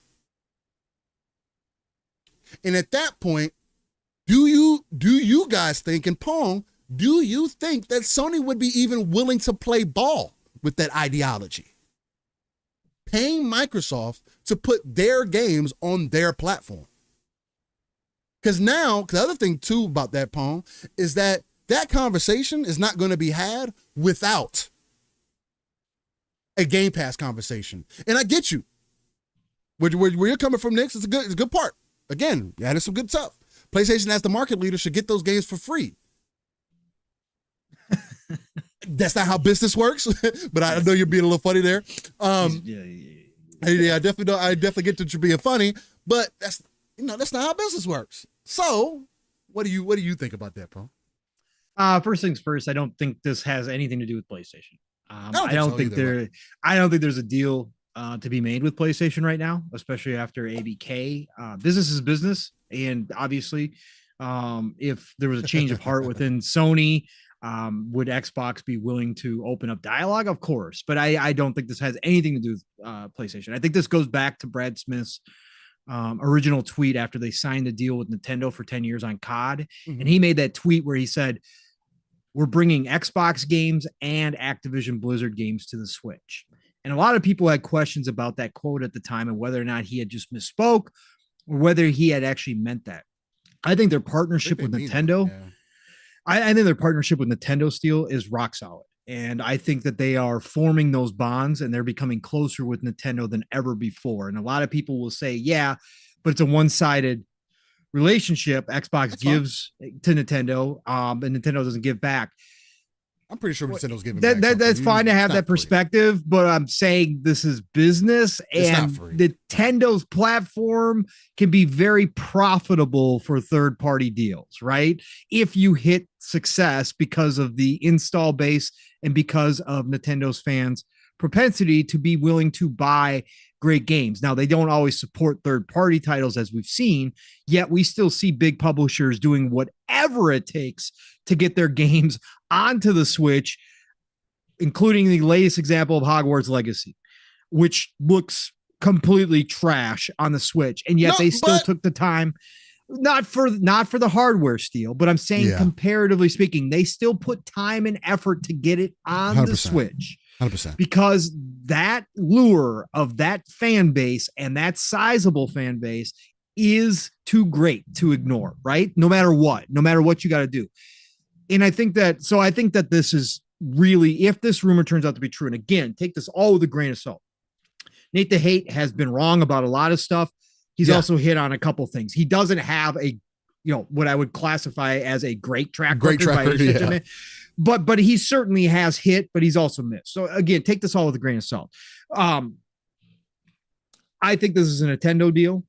To your initial question though, still real quick, PlayStation. Yes, I think business at the end of the day, if PlayStation was willing to talk, if the deal was right for all parties involved, do I think that Xbox would consider putting their games on PlayStation?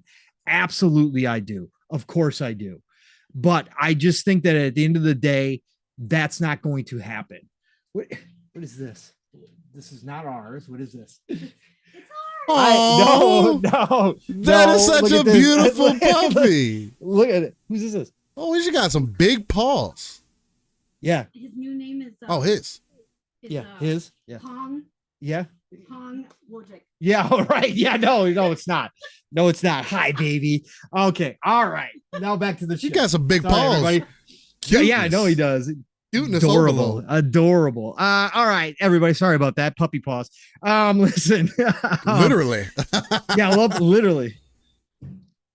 So anyways, where was I? Oh, so I think that PlayStation I think it would be a spot where they would consider putting smaller games on. Now, their big first party stuff, and I think this is across the board, even with Nintendo. I think their first party games, they're big boys, right? They're Game Pass sellers, right?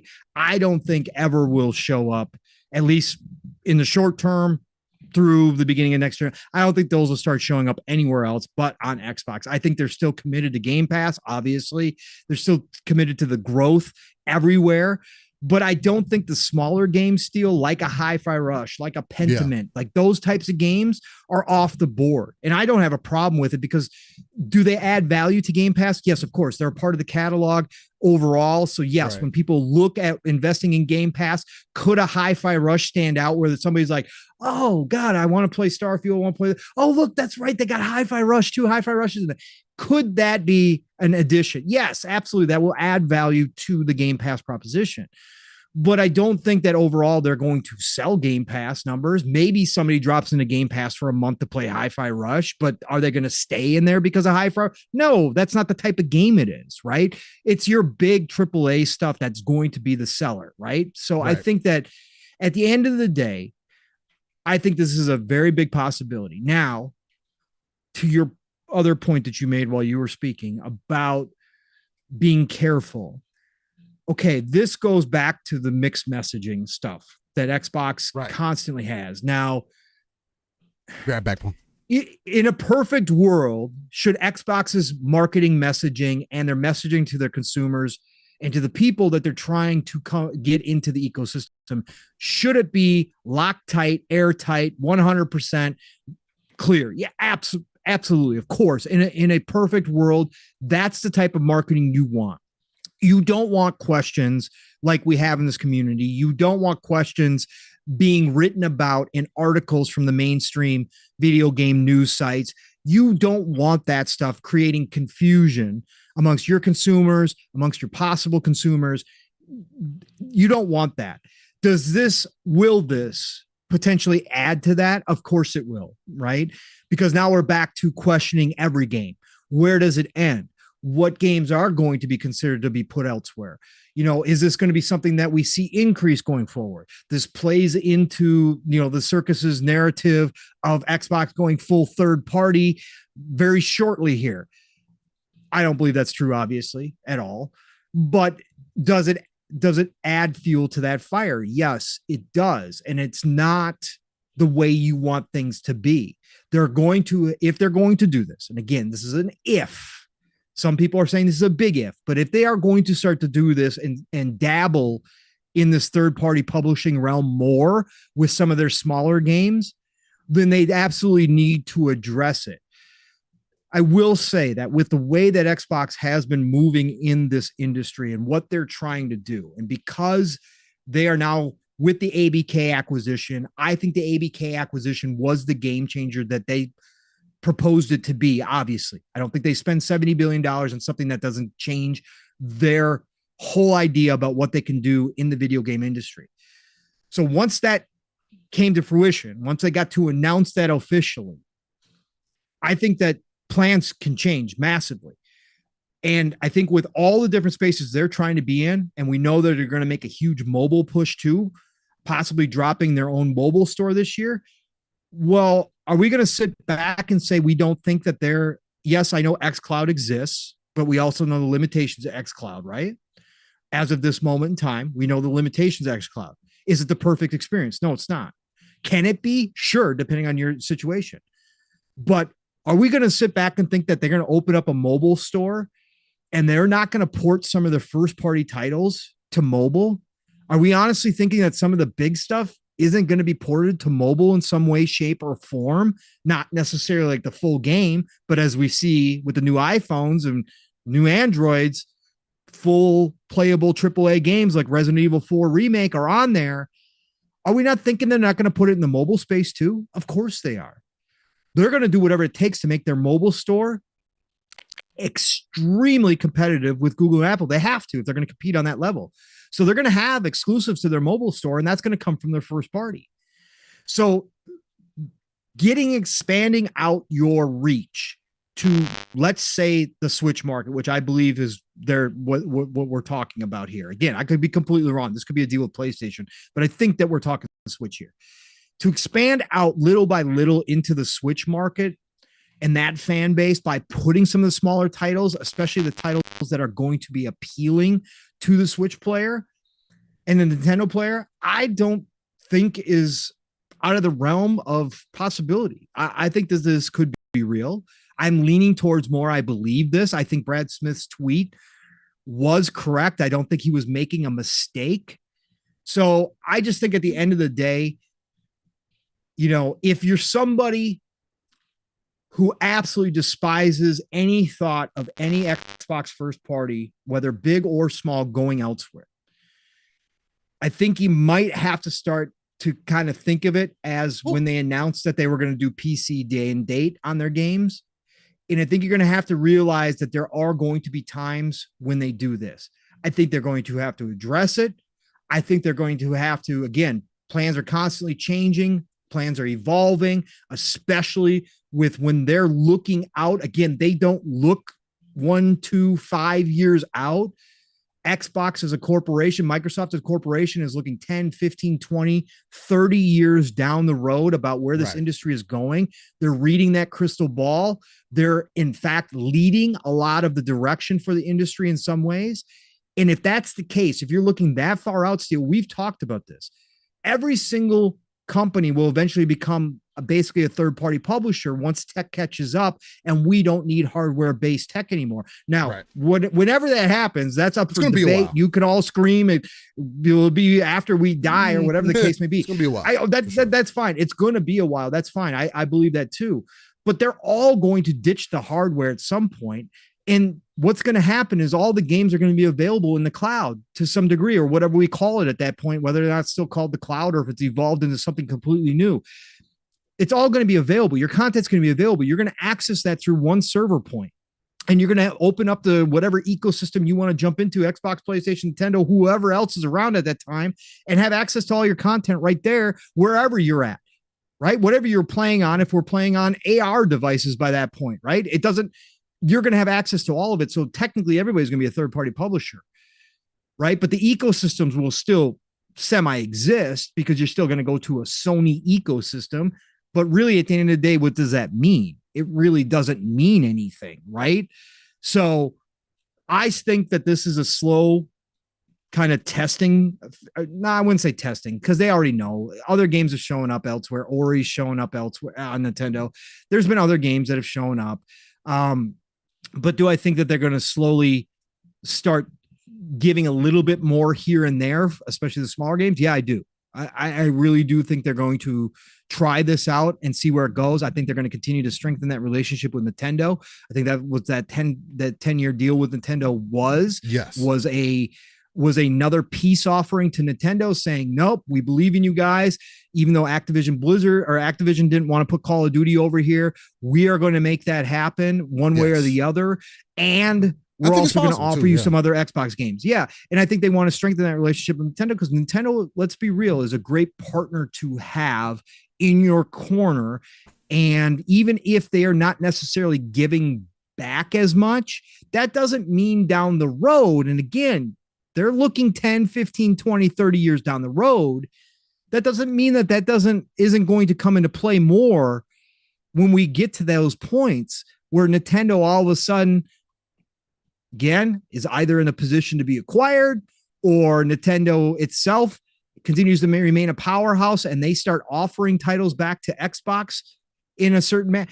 There's a lot of different scenarios you got to play out. And I think that this is a part of what they're trying to look for down the road potential. And I think that The smaller titles aren't going to matter at the end of the day, but I do think it's going to be a tough conversation around these parts. Still, the community is going to have some backlash for Xbox. We know what the circus is going to do. They're going to claim victory, that this means that Xbox is going third party all the way. There's going to be a lot of tough conversations here. Xbox is going to take a lot of flack. Phil's going to hear it. Sarah's going to hear it. A lot of people are going to hear it because there is a contingent of people who believe that you can't do this at all. Right. You absolutely have to lock it down. Again, I just don't. Yeah, I say we kind of had, we heard this when they said they were going PC day and date. And now it's just kind of an accepted thing, right? That it's on PC and it hasn't necessarily like hurt Xbox, right? That it's brought them more revenue and now they're expanding in the PC market. I kind of look at it at the high level. It's business, and business don't care about your feelings at all. As much as Xbox is customer facing, as much as Phil obviously cares, Sarah cares. These people, again, some people dismiss it and say that they don't really care, but I do think they do care about the community. At the end of the day, the bottom line, the number crunchers, the accountants, the higher ups, the way high ups in Microsoft, they don't care about your feelings. They don't. And this business is getting more and more expensive, as we've talked about. Offsetting some of that cost by putting smaller titles elsewhere. It's business. And I think that's something that they're looking at doing for sure. Yeah, I don't foresee them going through. I don't foresee anybody, especially Microsoft, since that's the one that, or Xbox, since that's the one that's more so in the conversation about third party than anything, I guess. I don't see that being a possibility unless everybody bends the knee to Xbox and says, yeah, bring all your games over. If that happens, then maybe. But even then, I said there's going to be in the race for platform. Well, part of the platform conversation for some time. So, and yes, Fame, I do live in Florida. No, don't try to assume where I live in Florida, or tell me where you think I live, because if you get it wrong, that's getting personal. That's getting personal. If you get it wrong, one, I'm going to take it a certain way, and then two, it's just that's way too personal, and then three, don't show up to my house, please don't. I would rather not have to go through those proceedings. Anyway, 100% agree. I do think that this may be a good time to start winding things down here on Living Split Screen. I do want to say a big thanks to everybody who has been tuning in thus far. Let me check a few things here while I get situated.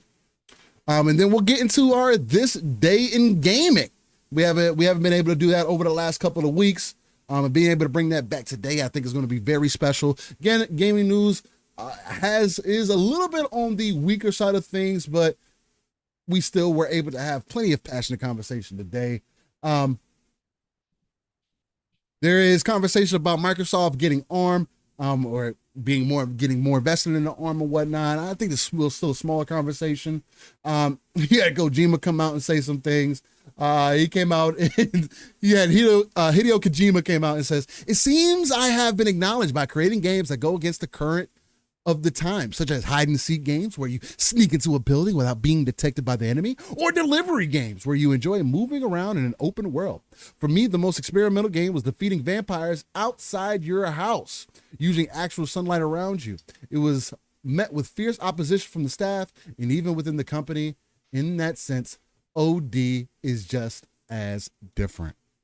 Shout out to Kojima, wanting to be the martyr in our era for sure, continuously pushing back against the normal people. And again, his games do get that. They get the cloud, they get the conversations, and he continues that. You can't help it when a Kojima game drops or he's making something. He's literally on the pulse, man. It's crazy. Well, I think that with Kojima, that's kind of what we talked about when we were going through and kind of even before we knew what game he was going to make for Xbox, when we were talking about this cloud venture that he had with Stadia, and that he talked about this game in an interview 6 years ago or whatever it was, or 7 years ago now, when he talked about this idea for a game. When he comes out and makes a statement like this on that game, and that game is called, I think it's, what is it? Oh, No. The okay. vampire game he's talking about was on Game Boy Advance, I believe, and it Okay. actually used a sensor where you would actually have to have sunlight to destroy the vampires, real life sunlight. It would sense light. Bataki or something like that. Something like that. Anyways, when he talks about that type of game and then he says that OD is going to be on that level, that goes to what we were again, it's always hard to imagine because Kojima is thinking on in different ways than most people do, especially when it comes to video game making. Innovative. But yeah, innovative. Yeah, but beyond even innovative, right? He's trying to bring something that's never been seen before, right? That's what he's trying to do. And I think his suggestion that his OD game is going to do something like that, on that game that he was talking about, people had a problem, the devs themselves or the higher ups were like, you can't do this, blah, blah, blah. If he's going that route, then that falls in line with what we were talking about, that he is going to bring this interconnective experience where I believe, and again, it's my speculation from what he's talked about in the past and what he tried to do in Death Stranding, is that he is going to try to connect gamers, the worldwide gamers, together in some form or fashion that dictates the outcome of his game. And it's going to be up to the people more so than we've ever seen as a collective, right? As a collective group of gamers, that he's going to try to interconnect everybody through the cloud. That's going to have direct impact on the game and where the game goes and what actually occurs within the game itself. And I think that he's really going to push that boundary still to a new level. And we could see some wild stuff. There might be even integration of gamers' input into the game itself. Like the gamers themselves find out that they are a part of the game, right? If that made sense. Whereas, live, like on the spot kind of stuff, right? I think all that's a possibility with what he's trying to think about. Can't wait to see it. Again, whether it winds up being a game for me or not does not matter to me when it comes to Kojima. People can hate on him. I'm glad people like him are in the space trying new things. That's what creativity is about. It's not always going to hit. It's not always going to be successful, but can it in some way push the industry forward or give somebody else a great idea that winds up being the next big thing down the road because they played or saw what Kojima was doing and put their own twist on it, or, had a whole nother original idea off of it. I think that's where this is all valuable at the end of the day. So that's why I'm so excited Kojima's making this game. But yeah, that was a interesting post that he made for sure out of the blue. It definitely was. I mean, again, I think that he's more so speaking to just what he's been able to accomplish over the years, as much criticism that he may receive. He's been an innovator in our scene, man. Like, and that's really special to see. Again, my favorite game from him is Phantom Pain, the one that a lot of people don't like from Metal Gear, because I haven't played the previous Metal Gear. And I'm not going to play them in their current standing. If they come out with a true remake, like they're doing with Snake Eater, I'll probably play that because, again, it's a real remake. And because I was able to really enjoy Phantom Pain, it does get me interested on. And I've always been interested in the Metal Gear story, right? You got the different snakes, and this snake got white snakes, this snake, all this, like, which one is the real snake? Oh, well, this snake had a clone made of him, and then this snake, oh, this is the real snake, and then the snake that I'm playing is Phantom Pain, is a different snake. Like, I'm just confused, but I'm interested. You know what I'm saying? Like, so that's kind of where I'm at with it.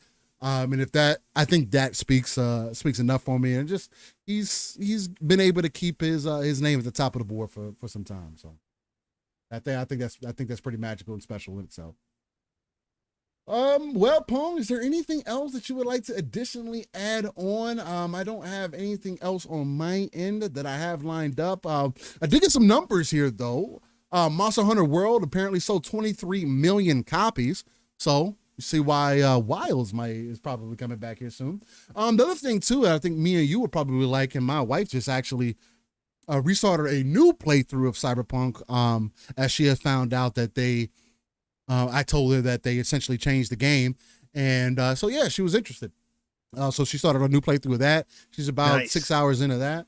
So that was really dope to see. But Cyberpunk 2077 Phantom Liberty has sold 5 million copies. DLC.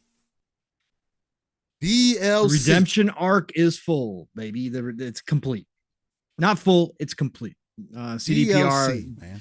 had another redemption arc, much like they did with Witcher 3 when it came out, right?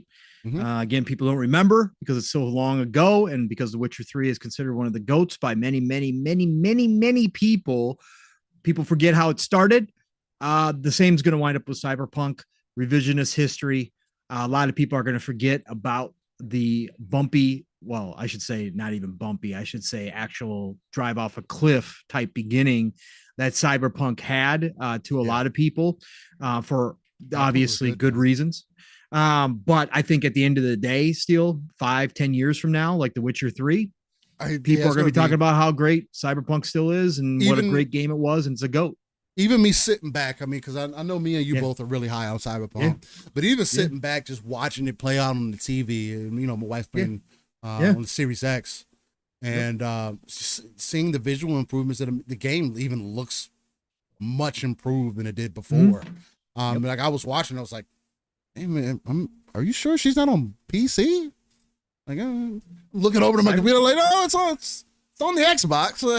Man, it's looking pretty damn good, man. I'm sitting back watching it, I'm like, feel like I haven't watched this in a while. and what's crazy, Steel, is that they've announced that they're going away from the Red Engine, right? Which was their Maybe their baby. Too many issues, maybe too many issues. Obviously, it caused production issues, right? That's why we saw what happened to Cyberpunk. Although I would say that they just shot for the moon and forgot that they had the old consoles there and just totally blew that up on the old consoles. They should have dropped the old consoles, and I don't think it would have come out the way it did early in production. But again, they did what they did. But the fact that they're dropping that engine and moving to Unreal is kind of crazy to me, because you're absolutely correct, Still. Every time I've played Cyberpunk, after every patch on the Xbox, it looked better and better and better and better and better to the point where it was that early PC look. And obviously the PC got better as well. Obviously they did a ton of work over there. Oh yeah.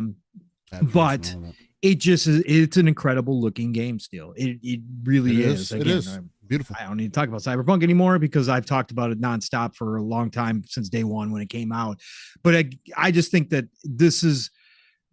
I wish that CD Projekt Red wouldn't have to have a redemption arc on Cyberpunk. I wish Cyberpunk would have come out the way it should have. But again, if you're going to be, they needed time, and they needed years.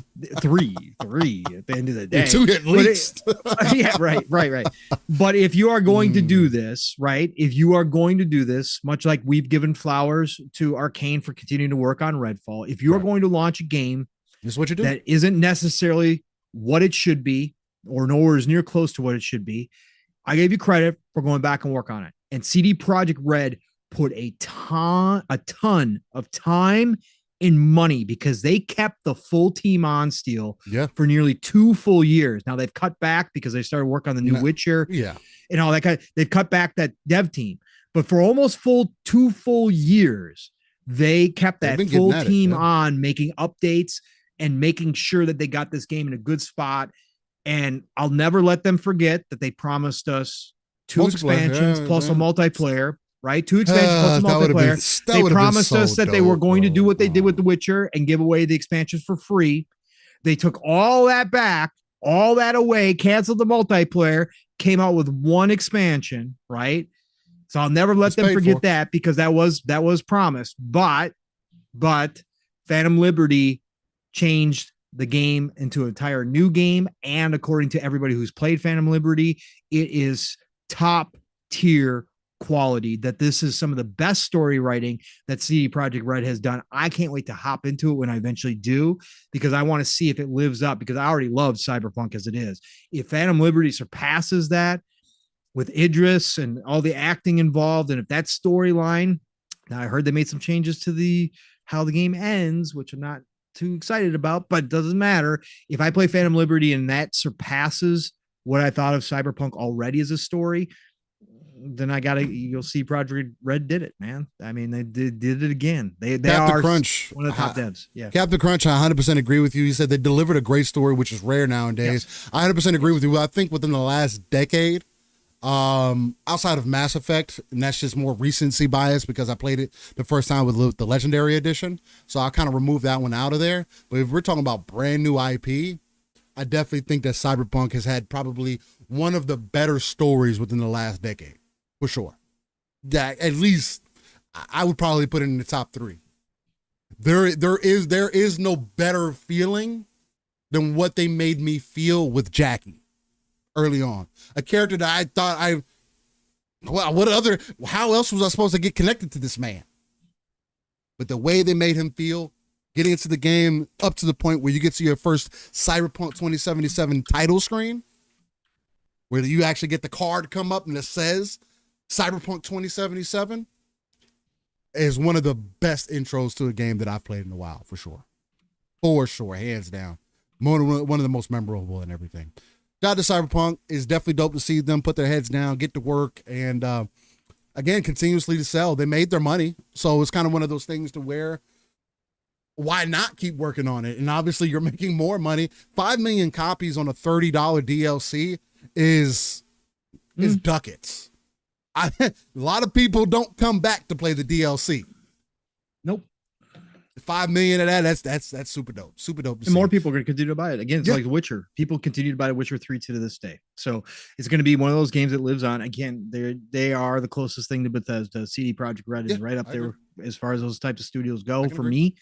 Personally, they also came out too, Steel, and we should mention this and reconfirm that they are going to remain independent, that they don't want to be acquired. Now they get the backing from the Polish government. The Polish government, for those of you that don't know, do help finance their gaming companies. It's part of the government funding.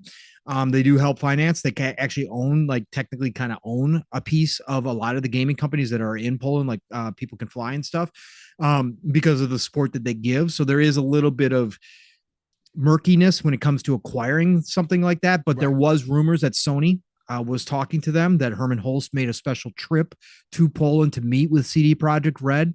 Obviously, we know that if there was going to be an acquisition, Techland as well, that there was an acquisition to be made, obviously with Xbox and their dominance as far as first party goes with Western RPGs, CD Projekt Red would be a natural acquisition for PlayStation if they wanted to make sure that it would be a great acquisition. I've said that all along, but CD Projekt Red came out and said, nope, we have zero interest. We're going to remain independent. We're going to continue to do what we do.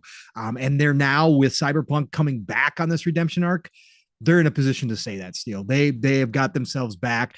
They haven't fully recovered stock price wise, value wise, but they are in a strong enough position with now a roadmap that they laid clearly out, Steel, which means that the next Witcher is coming, which is going to be one of the most hyped games. They can't do the same thing though. They can't keep having the same process. No. Release the game broken. No. This is 3 games in a row. Because I think Witcher 2 had its issues when it first released. Yeah, but they were double A at that point. They were double A at that point, though. But then Witcher 3 was pretty much broken from what I remember. And then Cyberpunk shouldn't have released on console. At least not on the series or on previous gen. It should have been a PC and Xbox Series, PlayStation 5 exclusive. 3 years in when they saw where they were in production on Cyberpunk, they should have cut off the last gen and said we're shooting for next gen, and they should have just gone full next gen, and I think a lot of the issues would have been gone. I think they would have had much more time and resources and manpower to work on it, and I think they would have it was just different. But you're right, Steel.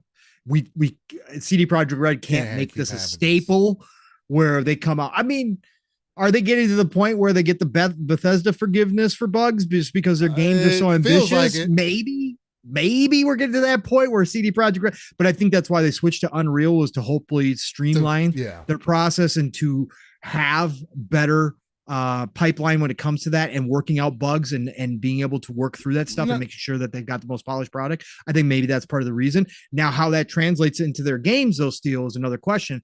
We know Unreal doesn't do everything great. Right? We know Unreal has a lot of problems. How do their open world games translate to Unreal? Unreal has its limitations. So we're gonna find Unreal that 5 has out. been better, but yeah, It's been better, but yeah, and who knows by the time, you know, as because Unreal Yeah. continues to improve too and everything else. But we've got the Witcher, next Witcher game, which is going to be massively hyped. Obviously, people are going to be waiting sleeplessly for the Witcher once they announce it officially and once we start seeing it. And then they've already got that second team. They opened the second studio still to work simultaneously to start work on Cyberpunk, the next Cyberpunk, which is, you know, was a blessing to my ears when it came out last year that they were actually going to do another Cyberpunk. Because if they can now take everything they learned from the first Cyberpunk and they can actually go after the vision that they had when they originally announced Cyberpunk, I think they will. And from day one out the gate, it has everything. Cyberpunk 2, yeah. Cyberpunk 2 is going to be that game, bro. When they announce that, for me, I'm going to be because it'll probably be mid next gen. Timeline wise, maybe three years into next gen, somewhere around there. Somewhere, maybe they get it out sooner. Maybe they have it ready for current. You know, next. I think it's gonna be 2030. It'll be 2030. Yeah, if that's the case, I'm cool. Yeah, but even with that, yeah, hopefully Unreal definitely makes it easier for them to streamline their processes. And again, since they already have a game, it's not like they were working with a brand new IP and like they were with Cyberpunk and have to create everything from nothing and take things out and make things work. And now we're moving ahead. Now hardware is continuously getting better. So with the new baseline that we have and the lessons that they have learned, and not having to start with a brand new idea, I think they'll definitely be able to. From what I have seen from the DLC and the updates they've released at this point, I think they've proven that they know what they're doing. They just needed time, especially with a new IP.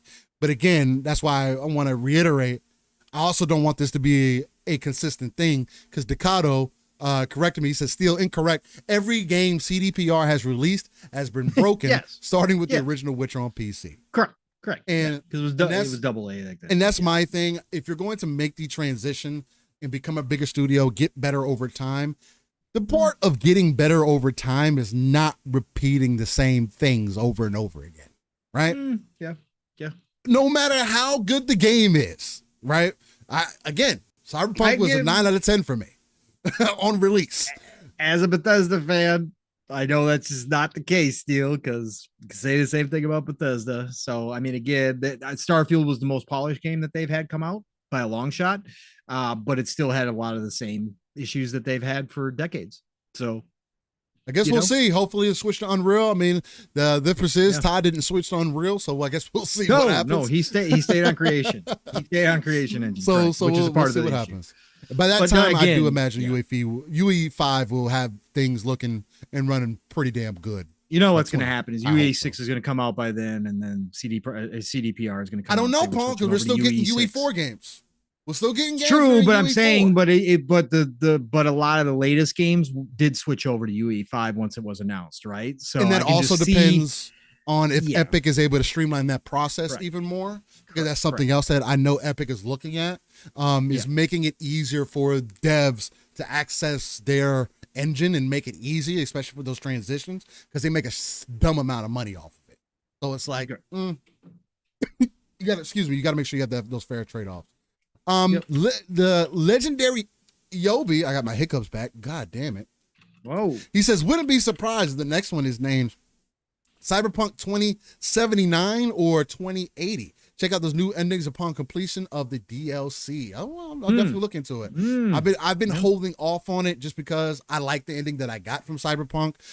Hearing that they did change them, I'm definitely might have to watch those videos just to see how much it has changed. Because if it's changed dramatically, well, I know for a fact from what I've read that Judy has changed dramatically, which sucks for me because I was Judy. Like in a bad way? For me, in a bad way. For me, in a bad, not her in totality, but your ending. You're ending with her. Yeah. So, again, that's just what I read. Again, I haven't played it. I'll find out for myself at some point for sure this year I'll watch because some I'm going to go videos back and play through it. But yeah, I want to check it out. But the biggest question for me for the next Cyberpunk is how do you replace Johnny Silverhand?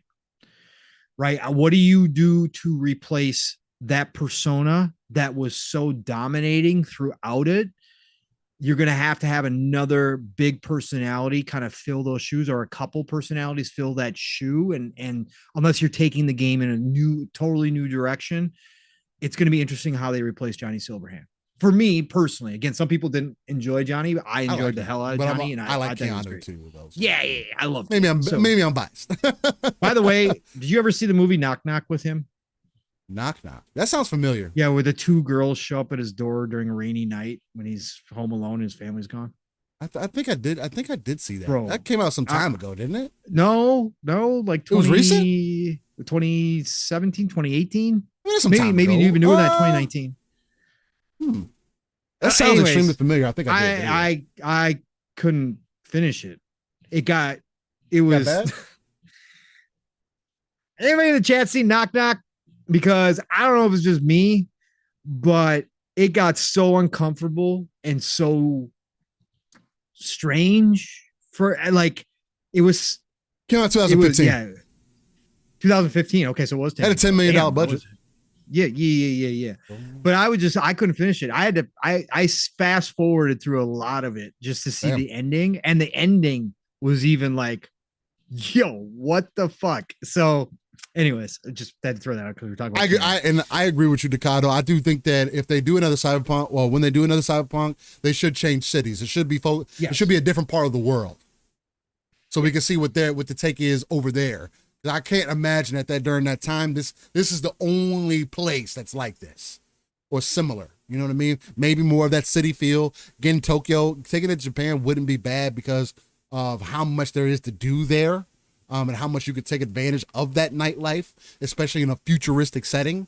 I would love to see CDPR's take on a cyberpunk version of like a Japan or something like that, or Tokyo or something like that. I think that would be super dope. Making all the buildings accessible, like all that, it's just super intrinsic and super lifelike.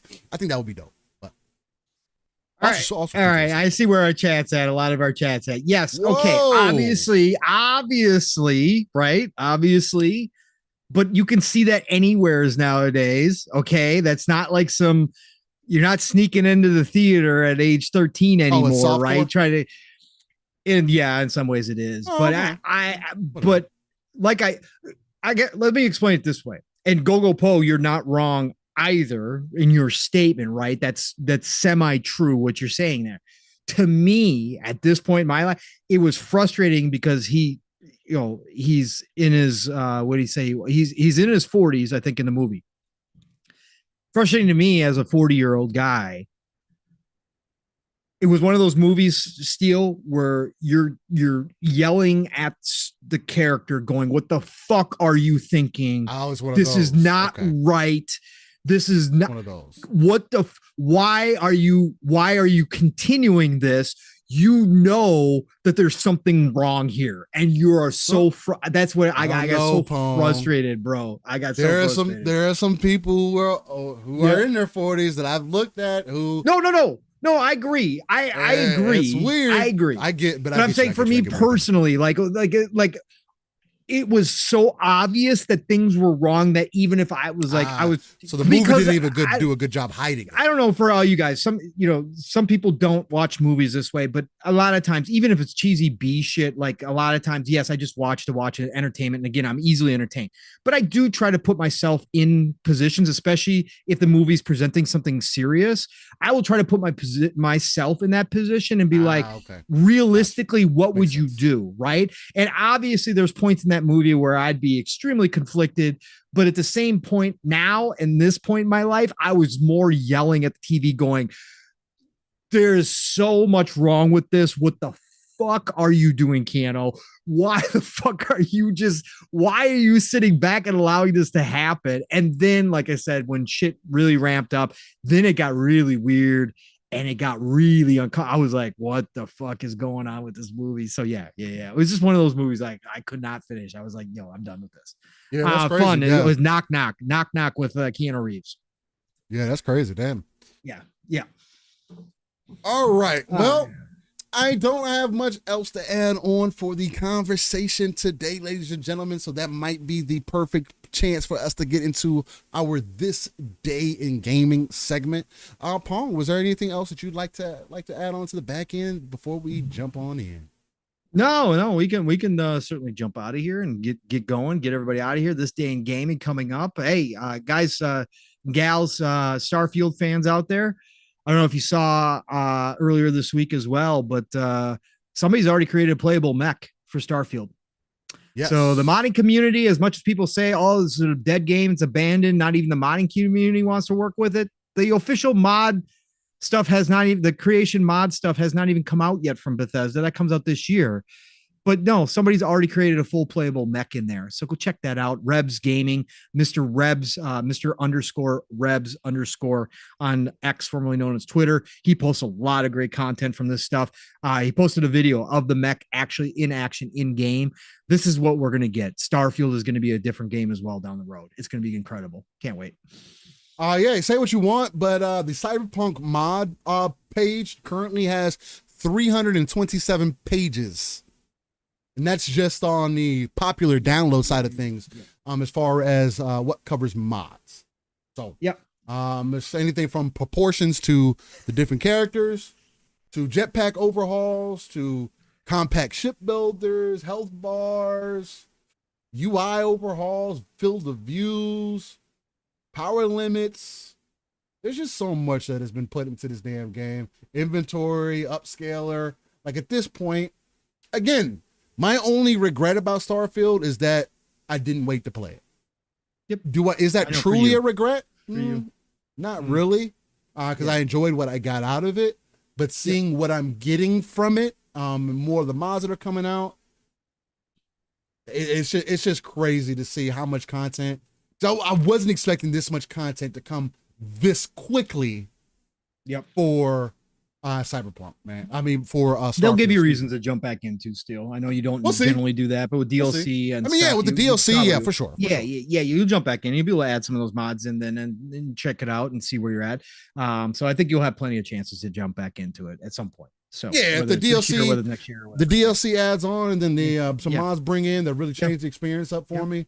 I'll probably jump back in as long as I ain't got the big story or nothing like that again. Because again, the story is the weakest part of the damn game. But Katt Williams already didn't give a fuck, but now he's getting to the age where he really don't give a fuck. And to be real, he was speaking some facts. I was going to say, I don't think that he was, I watched the entire thing and I didn't watch the entire thing, but I don't think even the clips that are going out there, they're not being taken out of, even when I think back about some of that stuff, it makes sense. I'm not saying that he's completely right either, but I do think it's one of the better interviews that we've had in a while. And Katt's always, that's the thing, we're a quick side tangent. Katt Williams has always been that way. And there is this, with celebrities, there's always been a gray area that we aren't privy to or either get skipped over a lot. Of course. People refuse to talk about it. That is extremely shady. Protect themselves. Right? Yes. And it is also difficult to talk about it because typically you'll see exactly what's happening now. You have people like, again, no flack to him. I'll be honest with you guys. I didn't think Kevin Hart was funny past his first stand-up. And outside of being a dad and the dad stuff that he speaks to, he's not funny to me. Not like Bernie Mac was, as an example. You know what I mean? No, like not like Eddie, not like Richard. Not like any of those. There are blatant differences. Not even Chris Tucker, right? Tucker had a long run. Tucker was freaking hilarious. There are blatant differences, right? So, but nonetheless, I felt like he spit a lot of truth. There's a lot of gray area that we'll never be privy to. But even again, my point was, even when the gray area does get spoken to, you're going to have those people that were spoken on come out and say, you're crazy. You're just mad. You're bitter. You're sad. Oh, your name isn't in the in the ethos, so that's why you're doing all of this stuff. And sure, if you want to take it that way, but there is some truth to be had in there too. There's a lot of crazy in that world anyways, in the world of celebrity. 100%. There's a lot of real crazy 100%. out there. But when somebody does come speaking truth, right? When they come speaking facts, because we don't get that at all, like you were saying, Steele, it can appear, oh, this person's lost it. Right. When in fact they are speaking real stuff, right? That they've just gotten to the point where either they don't give a fuck or they've gotten to the point where they can't hold it back anymore because of who they are as a person and they need to get it out. But it looks crazy because that's not the appearance, that's not the talk that we normally get from people in that position, in that celebrity position. That's why celebrities are all fake. That's why I hate when they all come trying to tell us what to do. It's all fake. It's all bullshit. That is the perfect point. He says, interesting though, no one called him out on supposed lies, and that says a lot. You know what has come out, Nix? People saying, hey, I had this interaction with him and he's a fucking great dude. Or, hey, I had this interaction with him and when he was speaking to, hey, I don't need to make all of my good deeds known. And that's supposed to be a thing for humanity, period. You don't need to make all your good deeds known to everybody, right? You don't need to be out here bragging. And it says a lot when the people can speak for you versus you having to come out and say, hey, this is why I'm doing things. It's just like the whole Golden Star thing. Anyway, it was a really dope conversation that he had with Shannon. Again, the fucking interviews, it has to be at 10 million views by now in less than 3 days, I think. Yeah. Bro. It is the definition of insanity, a definition of good content, definition of pulling the curtain back and at least hearing a different perspective because things are a bit weird. So. Well, yeah, and I think that that's a good thing coming into 2024 if more people start speaking out, and we've started to see it a little bit, Steele, right? People get crucified when they do that though, bro. Right, but people are getting more confident though, Steele, because a lot of the oh my God. What? 23 million views on it. That is crazy, bro. I mean, 20 billion. That's crazy. It's crazy regardless. Because it was just that 3 million. I thought it was impressed when it was at when it was at right at 9 million. I was like, damn. 20 million. That's just crazy. Because people, as much as people push back against it, a lot of people do. People love that shit. People are interested. People love it, whether they think it's crazy or whether they think it's real, right? It has entertainment value to people, right? That's what it's all about. And I think, and again, if he is speaking truth, if he is coming out saying things that need to be said, then so be it. Again, I think it's important. I think it's important that people get more confident, especially people that are in those positions that have platforms. Like you said, there's a lot of seediness that goes on that people have called conspiracy theories, that people have flat out called lies, that people have gotten canceled over for speaking out about. If more people in those positions do start speaking out, you got to take it more seriously. You know, again, one of the first to do it from the comedian side was Chappelle, right? Chappelle. Yeah, shout out to Dave. Shout out to Dave. Again, he's when still Chappelle fucking a header. When Chappelle was done, Chappelle got but he got burnt, right? And he got burnt hard. And he's talking about it. But he walked away from what was it, 50 million at the time, Steele? Which was at the time, big for it. $50 million. He walked away from it and people instantly labeled him as just pure crazy. He's lost his mind. He's done. Look at him. He's going to South Africa or wherever he went. And he's broke, right? He's broke. He wasn't though. He was just trying to speak the truth and he wasn't about to take the 50 million and keep his mouth shut about things, right? Or to take the 50 million and try to go up and do what he no longer was ready to do, right? He was no longer in a mental state to do that stuff, not because he was crazy, but because he was just burnt out. And he wasn't about to take the 50 million and change who he was. He wasn't about to take the 50 million and start censoring himself. It was that, and they were trying to get him to do other things that he wasn't comfortable with doing. Again, that devil comes, right? That devil comes and offers you a deal. You got to make a choice. And the obviously, one that we know a lot everybody of says isn't real, huh? Yeah. The one that people say is make believe, huh? The greatest deception ever. Mm. Anyways, we're not gonna get into that conversation here, but anyways, it's just interesting. It's interesting because I saw the reaction to Katt and it was like, I take him at face value for what he's saying right now. I think he's just to the point where he's sick and tired of all of it and just wants to get it out and say what he needs to say about everybody and about things in general. I think Katt's is at that point in his life because we do get at that point in life. There was a time and point in my life where I cared what people thought about me. There's a time and point that I think we all go through that. I'm now at a time and point where I don't give a shit what people think about me, right? To you're right. And I just think that Katt is at that breaking point where he's just like, fuck it. I can come out and say what I want to say. Believe me, don't believe me. I don't care. I'm going to say what I need to say. Good for him. Fahim says, why would you say that about these people you were so-called friends with? I think that was the kind of the point of that, the whole thing is that he didn't necessarily say that they were friends like that. I mean, yeah, they work together and not everybody's going to be friends when you do the same thing. But when you have underlying things that are happening behind the scenes for years, like, yeah. I was just gonna say smaller sample size here though, still smaller level. But I mean, if you're in the podcasting, all in this community, what happens behind the scenes? Okay, if you guys were interested or knew some of the things that happen behind the scenes in the podcasting space, just in our community, that people go on shows about, fake, pretend. But then go to other places, hide, run, talk about folks, do all these crazy things. You can only imagine what's possible in real life when millions of dollars are on the line or being talked about, discussed, thrown around, people material are being taken. That's always been a thing, man. So it's like, even on this small level.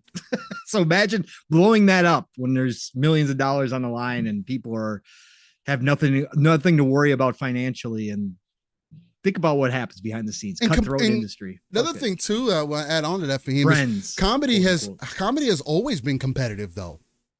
Like that's the other thing. Like sure, they had people that you might have certain people that were cool with each other, but at the end of the day, they were trying to outperform each other. You know what I'm saying? So it's like, I don't know, it's weird. And Bolt, Mr. Hart, for all acts and purposes, he says a lot of interesting things. But nonetheless, I'll leave it at that. We definitely need the Inside the YouTube Gaming Podcast doc for sure. Oh, God, no. We do. We definitely need that documentary. You know what the documentary is going to be? A bunch of people lying. That's what it's going to be. A bunch of people lying. Drama. It's basically Keemstar. It's basically Keemstar. It is. That's basically what it is. even in smaller scope. It really is. It's crazy. Yobi says, hell, a group of folks made a rumor up about me and I didn't even talk to them every day. Shit is foul. Yeah. Shout out to Tim Sorcerer for giving us that €2. He says, I just want to hear authentic Japanese from Steve. Oh my God. Here we go. Well, ladies and gentlemen, that's enough of that. Let's get back into our gaming universe and get into our This Day in Gaming section where we go with 30 years, maybe sometimes plus, maybe a little less, depending. We go back 30 years of gaming history so that you can either bring up some fond memories, but mostly because gaming is art and should be treated as such. So let's see what we got on this list this time around and go from there. And Fuzzy said there was beef between Bill Cosby, Richard Pryor, and Eddie Murphy. Well, I think we know why Bill Cosby was probably beefing with them. You know, if I was out here drugging women too, I'd probably be mad. If I was your homie. Yeah. I'd probably be like, hey man, you probably shouldn't do that. Although, I mean, again, that was a thing back in the day. Again, not saying it's okay, because it wasn't. You gotta kind of put that stipulation out there just in case. All right. This Day in Gaming. We're starting in 1980. We're starting with the Apple II. Lord Jesus. The Apple II released B1 Nuclear Bomber. Okay, shout out to B1. B1, let's go. Then in 1988, on the NES, you got Family Circuit. Made by Namco. Shout out to Family Circle. Let's go. Then in 89, you had NES released Casino Kid. Shout out to NES. Then in 1990 on the NES, you had Adventures of Lolo 2. Okay. Shout out to that. Lolo 2. Let's go. Then in 2000 on the PlayStation, you had Shibas 1, 2, 3 Destiny Unme o Kairusha. Here we go. Let's go. Let's go. Then in 2000 on PlayStation, you had Summon Night. Summon Night. Okay. After that. Then in 2005 in Japan, you had on GameCube, PlayStation 2, and Xbox, Digimon World 4. Not the Digimon World. It's a good game. Then in 2009, the DS released Elebits, The Adventures of Kai and Zero. Okay. Shout out to the Elebits. Then in 2009 on the Wii, we got Fishing Master World Tour. Oh, that was pretty fun on Shout that out to device. fishing games. I love fishing games, man. They were fun on those devices for sure. Then in 2011, iOS released Inosha 3, Children of Carnia. Man, All look right. at iOS getting it done early. I have never heard of Inosha, and this was the third one. Oh, on Yeah. iOS. No wonder Yeah, why. it's on Okay. iOS. All right. Oh, okay. Got it. Then in No wonder. 2011, on the DS, you got Saga 3, Jiku no Hasha, Shadow of Light. Hey, we got a couple. We got a couple Eastern flavors for Steel this week. Let's go. Yeah, I got a few. Then in 2011 on Macintosh and PC, you got Virtual Villagers 5, New Believers. Just in case you were an old believer. Is that like Sims? I'd imagine so. Let's see what they got. Explore the center of Asola in this new, innovative new chapter in the Virtual Villagers series. While you reckon with a band of mysterious masked heathens who do not believe in you, guide your tribe as they attempt to convert the savages by dismantling their precious totems and removing their scary masks. Make them believe. It is a What? simulation What year was this? virtual life. 2011. 2011. I was Mhm. gonna say that description probably would not fly these days. Just saying. The screams of colonization would be quite loud. Steve. Probably. Hey, dude, read again. It's yeah. Hey, I'm just not telling saying you the I description. agree with it at all. I'm just saying like that would not fly these days. At Hey, all. That's the description. I know. Then in 2014, Ouya released Bosses Forever 2. Bro. We actually had an Ouya release. Let's go. Exclusive. Has that been ported anywhere? Let's see. No. Bosses Forever. Only No. on Ouya. Who's the developer? At least from what it said there. 2DX. Okay, I've never heard of them. Never heard of Probably that. get that game. They should probably get that game somewhere else. It's a free online game. They should have Oh, got wow. that ported over. I wonder what I would. Yeah. Interesting. Okay. Online on the Ouya. Interesting. Yeah. Then in 2015, PC released Fire Ung's Quest. Okay. Then in 2016, Xbox One released G Prime. Nice. Then in 2016, iOS released Pixel Starships, 8-bit space sim strategy MMORPG. Okay. 2016, PC released Suits, a business RPG. Okay. What Then in the 20, fuck was that? Suits a business RPG? it's Japanese style. Oh, is it? Yep. It's made Okay. by Technomancy Studios. Nix, if I beat this game, can I talk about the video game industry? Would this give me enough credibility? If I beat Suits a business RPG, would I know enough? You're so stupid. Then in 2022, PC release Electric. Can't even fucking say it now. Oh, I love you, Paul. Then in 2022, PC released Electrician Simulator. There you go, another sim game. Then in 2022, Nintendo Switch released and PC Heaven Dust 2. Oh, excuse me. Heaven Dust 2, shout out to that. Then in 2022, Android released Spin a Spell. Spin a spell. Let's go. Then in 2022, PC released Venus Blood Hollow International. Okay. Fan service? It seems Sounds to be. like a fan service. It's a strategy turn-based tactics game. Oh, might have to put on the wish list. Description says, war hangs like the sword of Demolocles over Helvetia, a land ruled by 4 dark lords. In this age of blood and strife, Leonhard Arknoa, a war hero and leader of the Vargarnian Empire, secret task force, steps onto the battlefield once more, the flames of ambition burning brightly within him. Uh-huh. Yeah, I just pulled this up on Steam and I got the content warning. Oh! Hey, I'm just telling you it's a tactical RPG, man. Hey, you say you're into those, That's what I'm saying. Let you know. I'm into tactical RPGs, baby. Hey, man, Let's you go. like Dead or Alive Beach Volleyball? It might be a good one. I like it for the volleyball. Man, this has got some dope ass animation to it. I bet it big does. head. It's got big head animation. Pause. Wow, Not that kind of big head though. Nice. No, they're not showing a whole lot. It's got cool animation though. All right. Okay. Interesting. I might have to wish list that sucker. Give you all very positive reviews. 225 reviews. Steel released January 2022. Yep, very positive. It's pretty dope. See, I like hearing things like that. See, again, games you typically wouldn't expect. Good. Yeah, no, the battle screens look freaking amazing, man. They got freaking really awesome looking shit. That's pretty dope. All right, damn. I'm gonna put it on the wish list. There you go. See, how much is it? It's $45. Do you see what this day in gaming can do for you?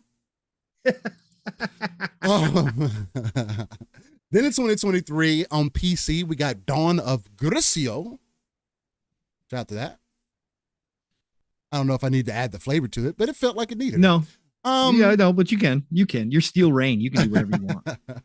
Then in 2023 on PC, we got Garten of Ban. Bam. Bonbon. I mean, I know what a bonbon is. That's a very German thing. I don't know about Ban. I don't know what that is. Then in 2023, PC released Love and War Hero by Chance 2. Maybe it's just some sexy time you could have in there. Maybe. And then in 2024 on Nintendo Switch, this released 0 years ago. Maybe it's releasing soon. You got Isolated coming to the Switch. Okay. And ladies and gentlemen, that is your This Day in Gaming segment. Hopefully you found some things in there. This Venus Blood Hollow International, actually, Looking and I'm pretty good? being legit. It Pretty actually looks pretty dope. It looks deep tactics. You should see some of the skill screenshots and stuff. It looks like a deep tactics game. Like pause, but like seriously, like they're not showing any of the fan service in the screenshots here at all. It does give a warning that there's a ton of it, but it actually looks like a really complex tactical RPG. Interesting. I'm definitely going to have that on the wish list for sure. Anyways, sorry. Yeah, for an anime-based game. Yeah, this is yeah.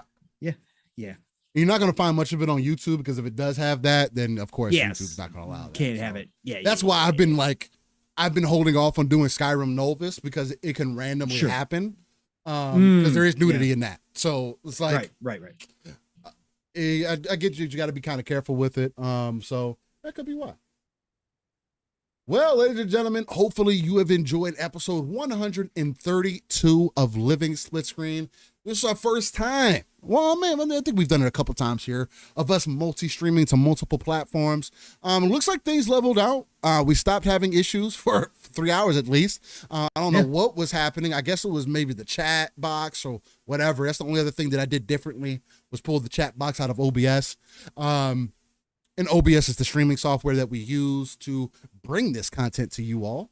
So that's dope to see. Hopefully it all carries over pretty well on the YouTube. So again, sorry and greatly apologize to the audio listeners when you hear this on the back end. Again, audio is probably going to be about a day behind. This is what I'm going to start doing for the audio listeners. Because it used to say, hey, about an hour after. I'm going to start doing this. I am going to start guaranteeing Sunday, the audio will definitely be up for Living Split Screen if you're waiting for it to hit audio platforms. What I would try to do though is Saturday evening, Saturday night. Because again, I do like to get my gaming in, and also like to spend time with the fam or whatever. But Saturday night, I will try to get it done. So it's uploaded and everything. I typically haven't been bad about it. And I put a tweet up on X every time that I do. So, but I just kind of wanted to say that up front because I do want things to be a little bit more concise. Another thing too, be on the lookout for more additional content to Living Split Screen. When I got some free time, I've changed my free moments to trying to stream if I can in my free moments. So just stay on the lookout for that. It may only be in 90 minutes, 2 hours sometimes, because those are usually the spurts that I end up having. If it ends up being longer than that, cool. But again, it's just a way to bring additional content to Living Split Screen. I want Living Split Screen, and maybe Pong, you agree, you can let me know different. We can talk about it behind the scenes. But like what I was telling the people when I was streaming this week, is that I want Living Split Screen to kind of be like that Saturday morning cartoons where it could be Pong streaming, me streaming, it could be both of us streaming, it doesn't matter, different platforms, it doesn't matter. We want for you guys to come in and literally treat it like Saturday morning cartoons or Thursday evening, whatever the case may be. Whenever you're able to tune in, catch it, we want you to sit back, relax, taking the content for what it is, maybe get some interest for a game that we're playing at the time, maybe chop up in chat, maybe do some, talk in the comments or whatever. But we would just want to create a space that's very welcoming. So definitely check us out when I go live on streams, or if Pong ends up going live on streams in the future or whatever the case. Just keep that in mind, because again, I also like to be very upfront with people. I don't talk a lot when I game. I just don't, not all the time. Sometimes I do force myself, like Elden Ring. If I continue the gameplay with Elden Ring, there's a lot more conversation that'll probably be had in this, because I've already beaten the game once, right? So I could be a little bit more open with that. But yeah, just look out for that. Again, it's the content push. I do want to try to hit 5K this year. I'm not going to be able to start it this week with the issues that we had today, because I wanted to do some playbacks and whatnot. I may still mess with it a little bit, but again, just give me a little bit of behind the curtain for Living Split Screen as we move forward. Another thing, you can find me, Steel Rain. The T is a 7 everywhere. Google's probably the easiest place. And other than that, Tuesday, 11 a.m. Central, I go live with Mr. Boomstick XL and crew with the Xbox Factor podcast. Yes, it is a more Xbox-centric show. Talk everything going on within the Xbox ecosystem. And overall, again, we still have that same passionate conversation. My energy is consistently being there. So if you guys like what you're getting here, come check out Mr. Boomstick XL. Don't have to speak much more on that other than say, shout out to Boom for just being a pillar, no matter what anybody else says, for just being a pillar of the community, being one of the harder working people within our community, just being consistent, man. Again, nobody's expecting perfection, but I do expect for you to just be you. And that's always what we get there.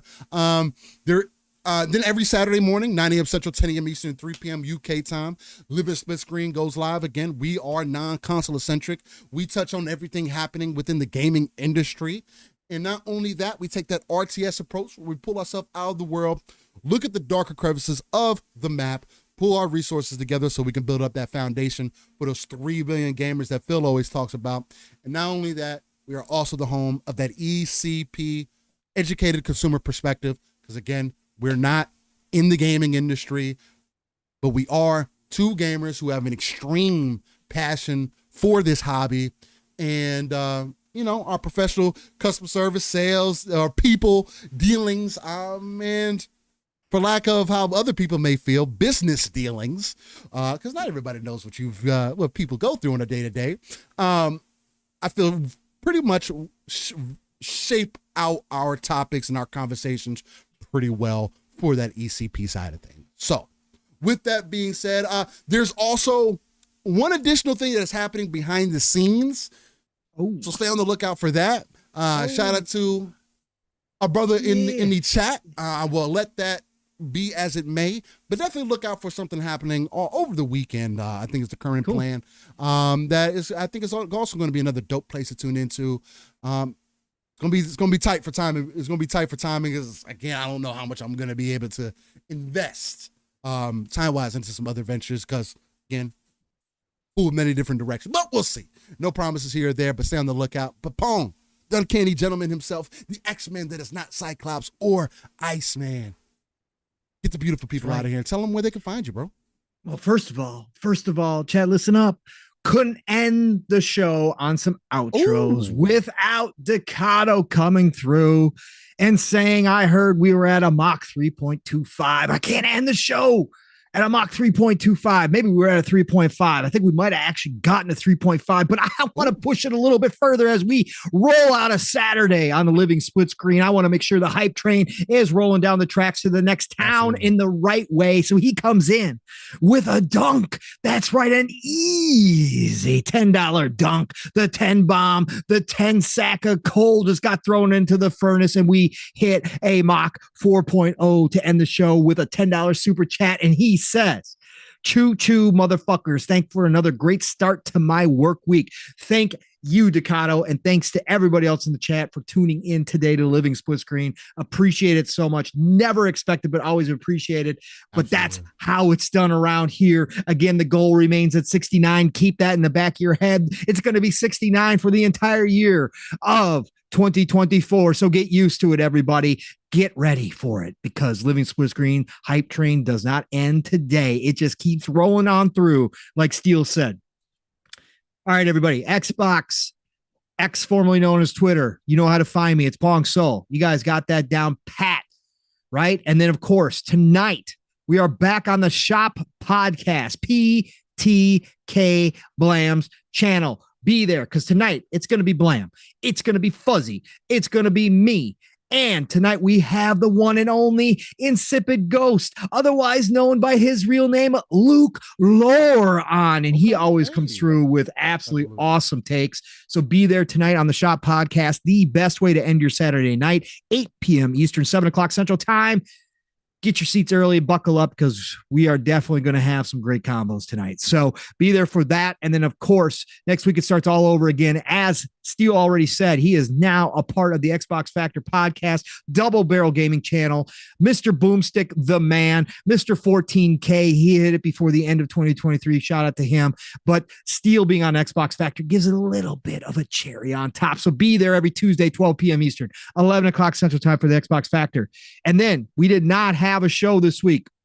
It was not my fault this week on PM to PM. This was Mav's call. Okay. So for once, I didn't cause us to be late or not have a show. Mav actually did this week, but we will be back next Thursday, PM in the PM, Fun Speculation Network, 7 p.m. Eastern, 6 o'clock Central Time. Be there for that. Of course, we talk a lot of the same talk. Again, it's a great conversations catching up with Mav every Thursday night. Be there for that. And then Friday nights, nope, we didn't have an Xbox Ultimate either. But next week, we're back to normal. So Xbox Ultimate every Friday night where the fam gets together. Lots of laughs, lots of talk, always a good time. Be there for Friday nights, 10 p.m. Eastern, 9 o'clock Central Time. And then, of course, God willing, episode 133 next week, the Living Split Screen right here. Same bat channel, same bat time for all of you. I can't wait to see you all again. Thank you all for showing up today. Really fantastic conversations yet again on another Saturday as we continue to grow out this community. I want to keep this energy. I want to keep you guys having a part of the conversation, adding to the conversation, and just conversating amongst yourselves. Again, discourse is welcome here as long as it's intelligent, as long as it's cool, calm, and collected, which our chat is. That's what this is all about. Different perspectives are welcome. Just stand on your hill. Don't get personal about it. That's all we ask for. So thank you all for being here. Great show. Nothing but love and respect to each and every single one of you for all the support, all the shares, all the likes, all the different comments, the DMs that I get from time to time, people telling me how much they enjoy this. Thank you all. Again, as we enter 2024, this is going to be a kick-ass year. A lot of us got a lot of uphill battles, but we're going to battle together. And you're going to see it right here on Saturday mornings with me and Steele as one of the places where you can kind of escape from it. So golden age of gaming is here, people. Get out there, play what you love what you play. And I'll talk to you all real soon. Have a great rest of your weekend, everybody. Steele, ladies and gentlemen, boys and girls, again, thank you for joining us on episode 132 on Living Split Screen. We'll be back for 133 and multi-streaming across the universe, as you can see, as we are available on YouTube, Twitch, X, and Kick. And I appreciate everybody for coming through. Much love, stay safe, and we'll catch you in the next one. Audio listeners, stay tuned. Peace! Later, splitters.